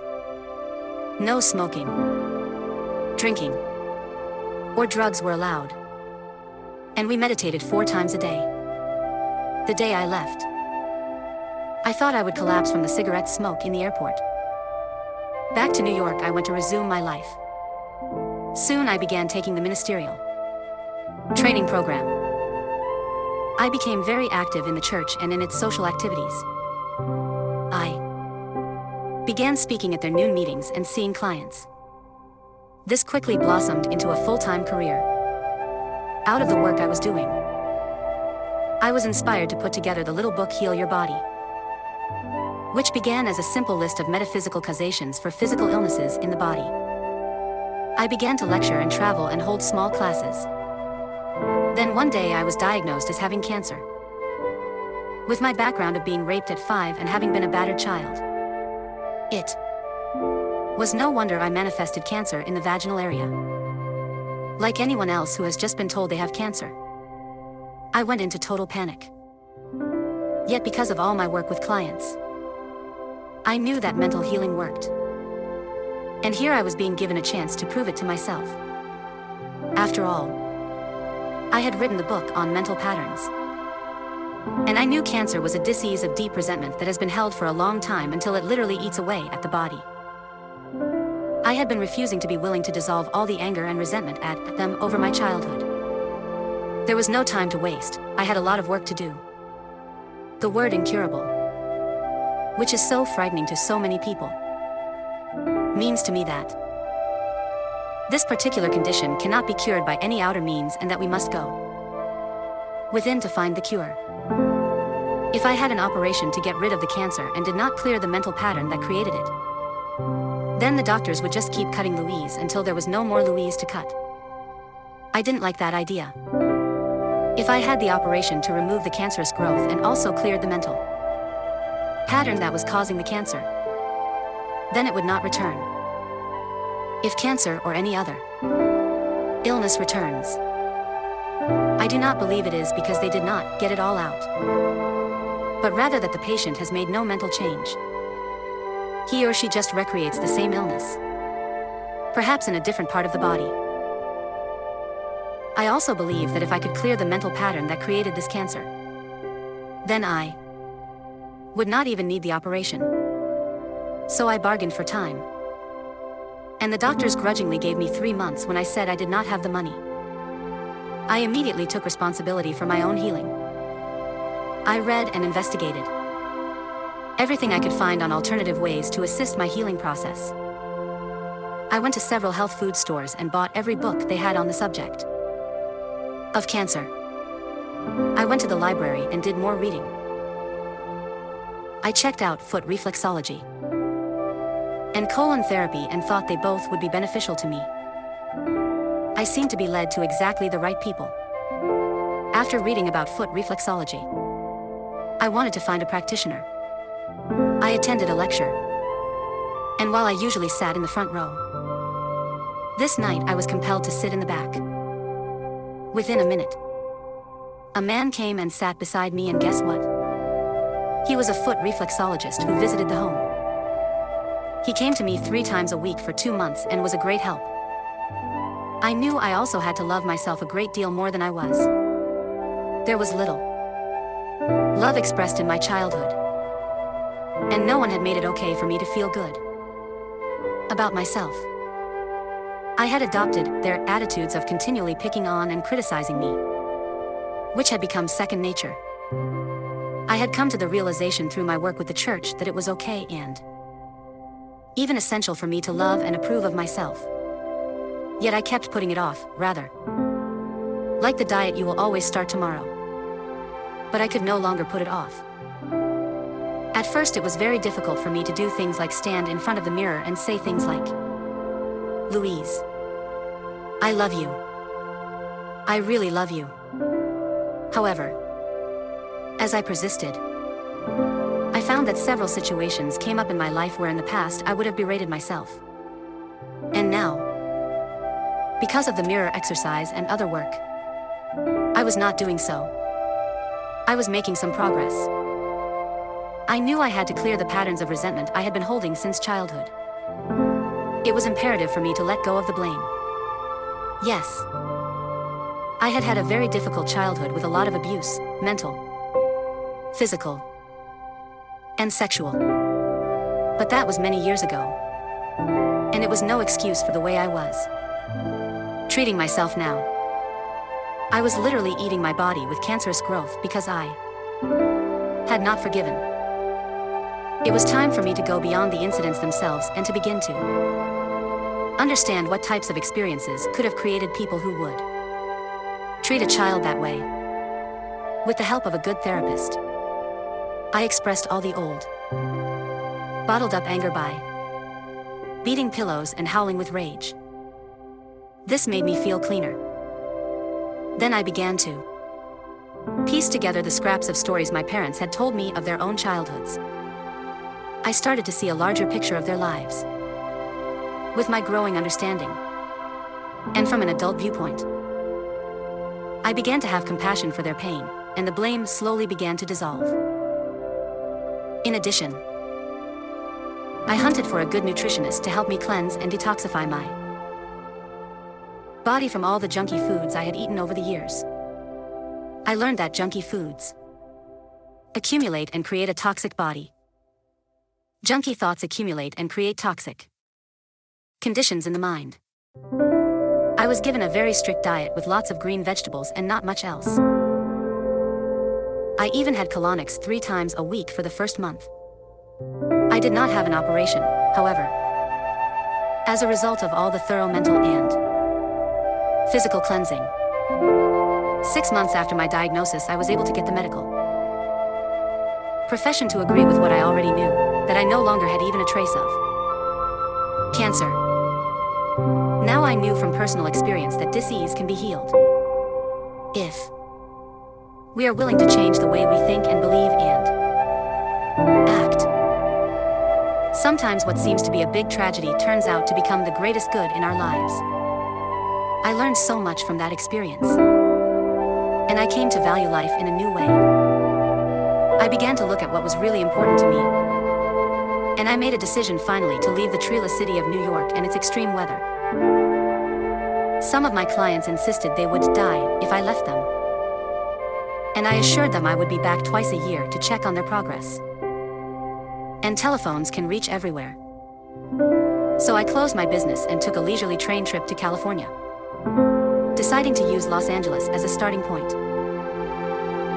Even though I had been born here many years before, I knew almost no one anymore except for my mother and sister, who both now lived on the outskirts about an hour away. We have never been a close family nor an open one, but still I was unpleasantly surprised to learn that my mother had been blind for a few years, and no one had bothered to tell me. My sister was too busy-ish to see me, so I let her be and began to set up my new life. My little book, Heal Your Body, opened many doors for me. I began to go to every new age type of meeting I could find. I would introduce myself, and when appropriate, give out a copy of the little book. For the first 6 months, I went to the beach a lot, knowing that when I became busy, there would be less time for such leisurely pursuits. Slowly, the clients appeared. I was asked to speak here and there, and things began to come together as Los Angeles welcomed me. Within a couple of years, I was able to move into a lovely home. My new lifestyle in Los Angeles was a large jump in consciousness from my early upbringing. Things were going smoothly. Indeed, how swiftly our lives can change. Completely. One night I received a phone call from my sister. The first call in 2 years. She told me that our mother, now 90, blind, and almost deaf, had fallen and broken her back. In one moment, my mother went from being a strong, independent woman to being a helpless child in pain. She broke her back and also broke open the wall of secrecy around my sister. Finally, we were all beginning to communicate. I discovered that my sister also had a severe back problem that impaired her sitting and walking, and which was very painful. She suffered in silence, and though she looked anorexic, her husband did not know she was ill. After spending a month in the hospital, my mother was ready to go home. But in no way could she take care of herself. So she came to live with me. Though trusting in the process of life, I did not know how I could handle it all. So I said to God, "Okay, I will take care of her. But you have to give me help. And you have to provide the money." It was quite an adjustment for both of us. She arrived on a Saturday, and the following Friday, I had to go to San Francisco for 4 days. I could not leave her alone, and I had to go. I said, "God, you handle this. I have to have the right person to help us before I leave." On the following Thursday, the perfect person had appeared and moved into organize my home for my mother and me. It was another confirmation of one of my basic beliefs. Whatever I need to know is revealed to me, and whatever I need comes to me in divine right order. I realized it was lesson time for me once again. Here was an opportunity to clean up a lot of that garbage from childhood. My mother had not been able to protect me when I was a child, however, I could and would take care of her now. Between my mother and my sister, a new whole adventure began. To give my sister the help she asked for presented another challenge. I learned that when I had rescued my mother so many years ago, my stepfather then turned his rage and pain against my sister, and it was her turn to be brutalized.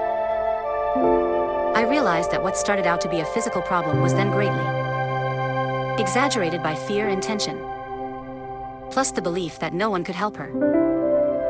So here was Louise, not wanting to be a rescuer and yet wanting to give her sister an opportunity to choose wellness at this point in her life.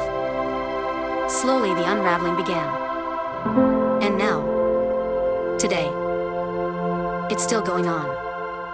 We progress step by step as I provide an atmosphere of safety while we explore various avenues of healing. My mother, asterisk on the other hand, responds very well. She exercises as best she can, 4 times a day. Her body gets stronger and more flexible. I took her to get a hearing aid, and she became more interested in life. In spite of her Christian Science beliefs, I persuaded her to have a cataract removed from one eye. What a joy for her to begin to see again and for us to see the world through her eyes. She is so pleased to read again. My mother and I began to find time to sit and talk to each other in ways we had never done before. A new understanding developed between us. Today, we both become freer as we cry and laugh and hug together. Sometimes she pushes my buttons, which only tells me there is something further for me to clear. My mother left the planet peacefully several years ago. I miss her and love her. We completed all we could together. And now we are both free. Afterward, it's hard to believe that more than 25 years have gone by since I first wrote You Can Heal Your Life. When I first wrote You Can Heal Your Life, my original dream was to go beyond the students in my workshops and reach as many other people as possible in order to help them change their lives for the better. Little did I know how the universe would fulfill this dream, and how many people would really be helped. From the moment this book was written, it seems that life has said, this book must go out, it must be available worldwide. I think the success of this work is due to the fact that I have the ability to help people change and learn to love themselves without laying guilt on them. I also think the simplicity of the message helps it to cross over many different cultures with success. At a recent trade book fair in Los Angeles, Book Expo America, I met a man who told me that I'm a best-selling author in his bookstore in Kathmandu, Nepal. I keep his business card on my desk as a reminder of the extraordinary connection I have with people everywhere. And today, the internet brings me masses of mail from all over the globe each month. Many of these letters are from young people who find the message just as relevant and healing as did those who first read it 25 years ago. So much has happened over the years. For 6.5 years, 2 decades ago, I spent time working with people with AIDS. It began with 6 men in my living room in LA one evening, and in a couple of years grew to a weekly meeting of more than 800 people. I called it the Hayride. This was such a growing period for me. My heart was constantly being stretched. I will remember those experiences for the rest of my life. It had a long life, and continued even after I moved out of town. But the Hayride support group no longer exists in West Hollywood. Sometime after I wrote You Can Heal Your Life, several of the Hayride people went on the Oprah show with me to put out positive messages about AIDS. The same week, I appeared on Donahue with Dr. Bernie Siegel. You Can Heal Your Life hit the New York Times bestseller list and stayed there for 14 weeks. I was in constant awe of how life was moving me in so many directions. I was working 10-hour days, 7 days a week, for a long period of time. Life goes in cycles. There is a time to do certain things, and then there is a time to move on. For many years, I had the pleasure of spending much of my time in my garden creating compost and feeding the earth. Really healthy soil grows flowers and fruits that are spectacular. I also grew most of the food I ate. Then I tried living in a high-rise condominium in downtown San Diego for a while. I thought having a terrace would be enough for my gardening needs, but it wasn't.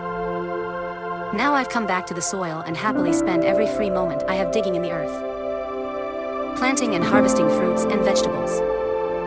There is nothing more delicious and healthy than fresh-picked produce. Painting had been on my wish list for a long time, and I have dabbled a bit over the years and taken a few classes. I've had 2 wonderful art teachers who really advanced my painting ability. Lynn Hayes, who taught me to paint large oil portraits, and Linda Bounds, who besides inspiring me, also encourages Alzheimer's patients to participate in group classes where they all work on one large painting. The only time these patients speak normally is when they are in Linda's class. Painting has certainly enlarged my creative boundaries, as well as those of others. Over the last 20 years, I've also rescued several animals. I told each one, I cannot do anything about your past, however. I promise you that you will live a life of love and joy for the rest of your days. They all lived out their allotted times and have now moved on. My intuition tells me not to have any more animals for the time being, as I need to be free to move around the world. Besides, I have neighbors on both sides who have dogs, so it's easy for me to get my daily animal fix. In the early days, there were few people doing the kind of work I was, and I felt the need to be everywhere, teaching constantly. Now there are so many good teachers out there that I no longer feel the pressure to personally rescue everyone. I've written more than 25 books and have produced numerous audios and videos, so there's plenty of material for people to study. I've cut down my speaking schedule to almost nothing, and now work behind the scenes supporting new authors and talented teachers. The year 2008 was another first for me. I made my first movie, Many Women In. The film industry who are 35 cannot get parts because they're considered too old. At 81, I got my turn to be a star. A number of people over the years have wanted to film the story of my life, but I just never felt as if the right person had come along. Then in late 2007, life brought to me director Michael Gorgian. I looked into his kind eyes and saw his gentle smile, and my heart said yes. This is the one. Although Michael and filmmaker Noah Veneclayson were newcomers to my way of thinking, I knew that the filming process and the long editing process would give them time to allow these ideas to sink into their consciousness. Not only is the film You Can Heal Your Life, the movie a success, but everyone involved with the filmmaking process has seen positive changes occur in their lives. Reading books is good, but there's something about watching a film that brings the message deeper into one's consciousness. I've received innumerable letters telling me about the positive effects this film has had on people. The most dramatic was from a man who had spent 5 years in a Japanese internment camp, and after watching this film, he was finally able to forgive his captors and free himself from all the bitterness he had carried with him for so many years. There is enormous interest in this film, and I taped 2 more shows with Oprah, talking about both the book and the movie. As it happens, more than 2 decades ago, my book You Can Heal Your Life was on the New York Times bestseller list for 14 weeks. And now it has gone back on the list, 22 years later, which is almost unheard of. When I first printed You Can Heal Your Life, I started a publishing company called Hay House to self-publish my book, since I then believed that no other publisher would have published it back when these thoughts were considered so radical. At that time, there wasn't even a self-help section in the bookstore. Today, more than half of the New York Times bestsellers are self-help books. How the consciousness of people has changed. It feels good to know that I was one of the early pioneers of spreading the message that we all do have the ability to improve the quality of our lives. Hay House has since grown to be one of the world's top publishers in the self-help, mind, body, spirit field. We now even have offices in Australia, the UK, South Africa, India, and New York City. All these changes were beyond my wildest dreams. In the beginning, all I wanted to do was to help people I couldn't see personally. I truly believe that the growth of Hay House has been supervised by the universe itself. When we choose a new book to publish, it's always something that helps others improve themselves. I love supporting promising authors who are helping change people's lives. I'm blessed to have excellent people running Hay House Publishing for me. Reed Tracy, President and CEO, is invaluable to me and to the company. His insights have helped take my messages and those of our other splendid authors to the ends of the planet. Also, Shelley Anderson, my personal assistant, is invaluable. I love all the people who work in the editorial, art, publicity, customer care, marketing, sales, accounting, and radio areas, as well as those who work in the warehouse. They all make up the wonderful mix of Hay House family that makes us all so successful. I believe we shall all continue to bring our high level of information to the world for many years to come, blessing and prospering all those we touch. An astrologer once told me that when I was born, there was a configuration in my chart that showed that I would be helping many people on a one-to-one basis. Of course, 83 years ago, tape recorders had not been invented, so it would be hard to interpret that configuration. However, because of the miracle of technology, the sound of my voice on tape, and now on CDs, accompanies thousands of people to bed each night. My voice can put anyone to sleep. As a result, many people whom I have never met feel that they know me because we spend so many intimate moments together. One of the wonderful things about what I do is that it gives me the opportunity to be greeted with love almost everywhere I go. People feel that I'm an old friend who has helped them through many a sticky moment. I'd also like to share my thoughts about aging with you.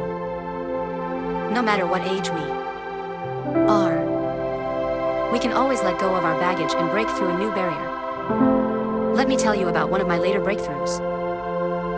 7 years ago, when I turned 76, I decided to do something I'd never done before because I was always afraid to. I took up ballroom dancing. I had wanted to dance since I was a child, but could never get up the courage. For many years I'd said, in the next lifetime, I'll be a dancer. It's too late to do it now. Talk about a negative affirmation. Then one day I passed a dance studio with a sign outside that read, "We teach you to dance one step at a time." And I thought, one step at a time. Maybe I could do that. And the thought that followed was, I'm going to live quite a few more years. Why am I waiting for the next lifetime? And so a new era began for me. The first 2 months were absolute hell for me. I dreaded the lesson on Wednesday afternoon, but I knew I had to go through with it. I think I held my breath the entire first lesson. Every little kid piece of garbage I had left in me came up. Embarrassment, humiliation, and shame all flooded through my body. I couldn't even find an affirmation to fix it. One of my early teachers said one day, "Louise, I can just see the fear in your eyes. Where does it come from?" I couldn't answer right then. But later that night I really thought about it. And the answer was that there was a part of me that was convinced that I would be hit in the face if I did it wrong. That was a real revelation to me. The little kid inside was terrified of being slapped. And I was 76 years old. At the next lesson, when I told the teacher about my breakthrough, her eyes filled with tears. And that was the turning point for me. All those feelings began to subside, and I could concentrate on my steps. Now, 5 years later, I've taken many private and group lessons, and it has become great fun for me. I often go dancing. So, my dears, if I can do it, so can you. It's never too late to learn something new. The older I get, the more important my health becomes to me. I eat simply. Protein, vegetables, and some fruit. I'm not a vegetarian now. Although I have been, however, I do eat lots of vegetables. I no longer eat wheat, dairy, sugar, corn, citrus, beans, or caffeine. Except on very rare occasions, and I exercise more than I used to. The practice of yoga entered my life when I was 75. And I've been taking classes several times a week. I've actually become more limber than I was as a child. In addition, I take Pilates classes. And I walk for an hour 3 times a week. All this helps keep my body in good shape. In October of 2007, I had my 80th birthday party. What a gala occasion it was. The entire Hay House family of employees and authors was there, all of whom I love and adore, and many of my personal friends attended. 2. As I looked out over the festive gathering, I announced that the coming decade would be the best of my life so far.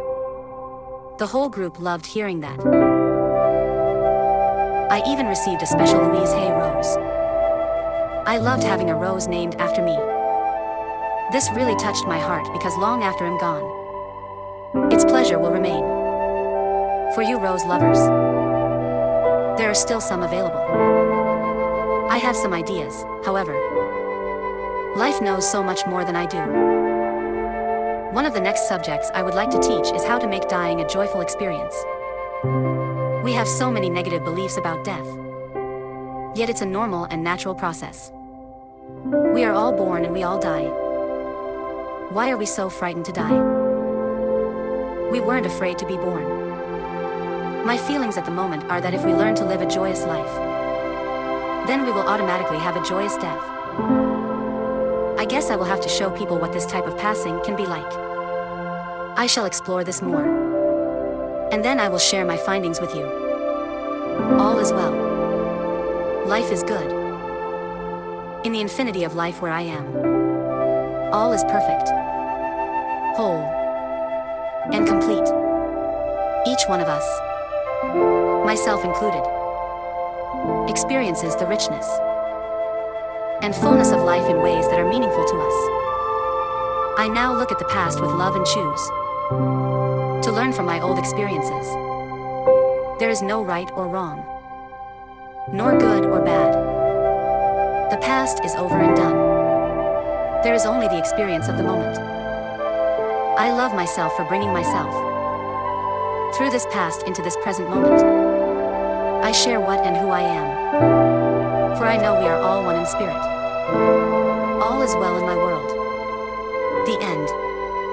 Subscribe, like and share. Thank you.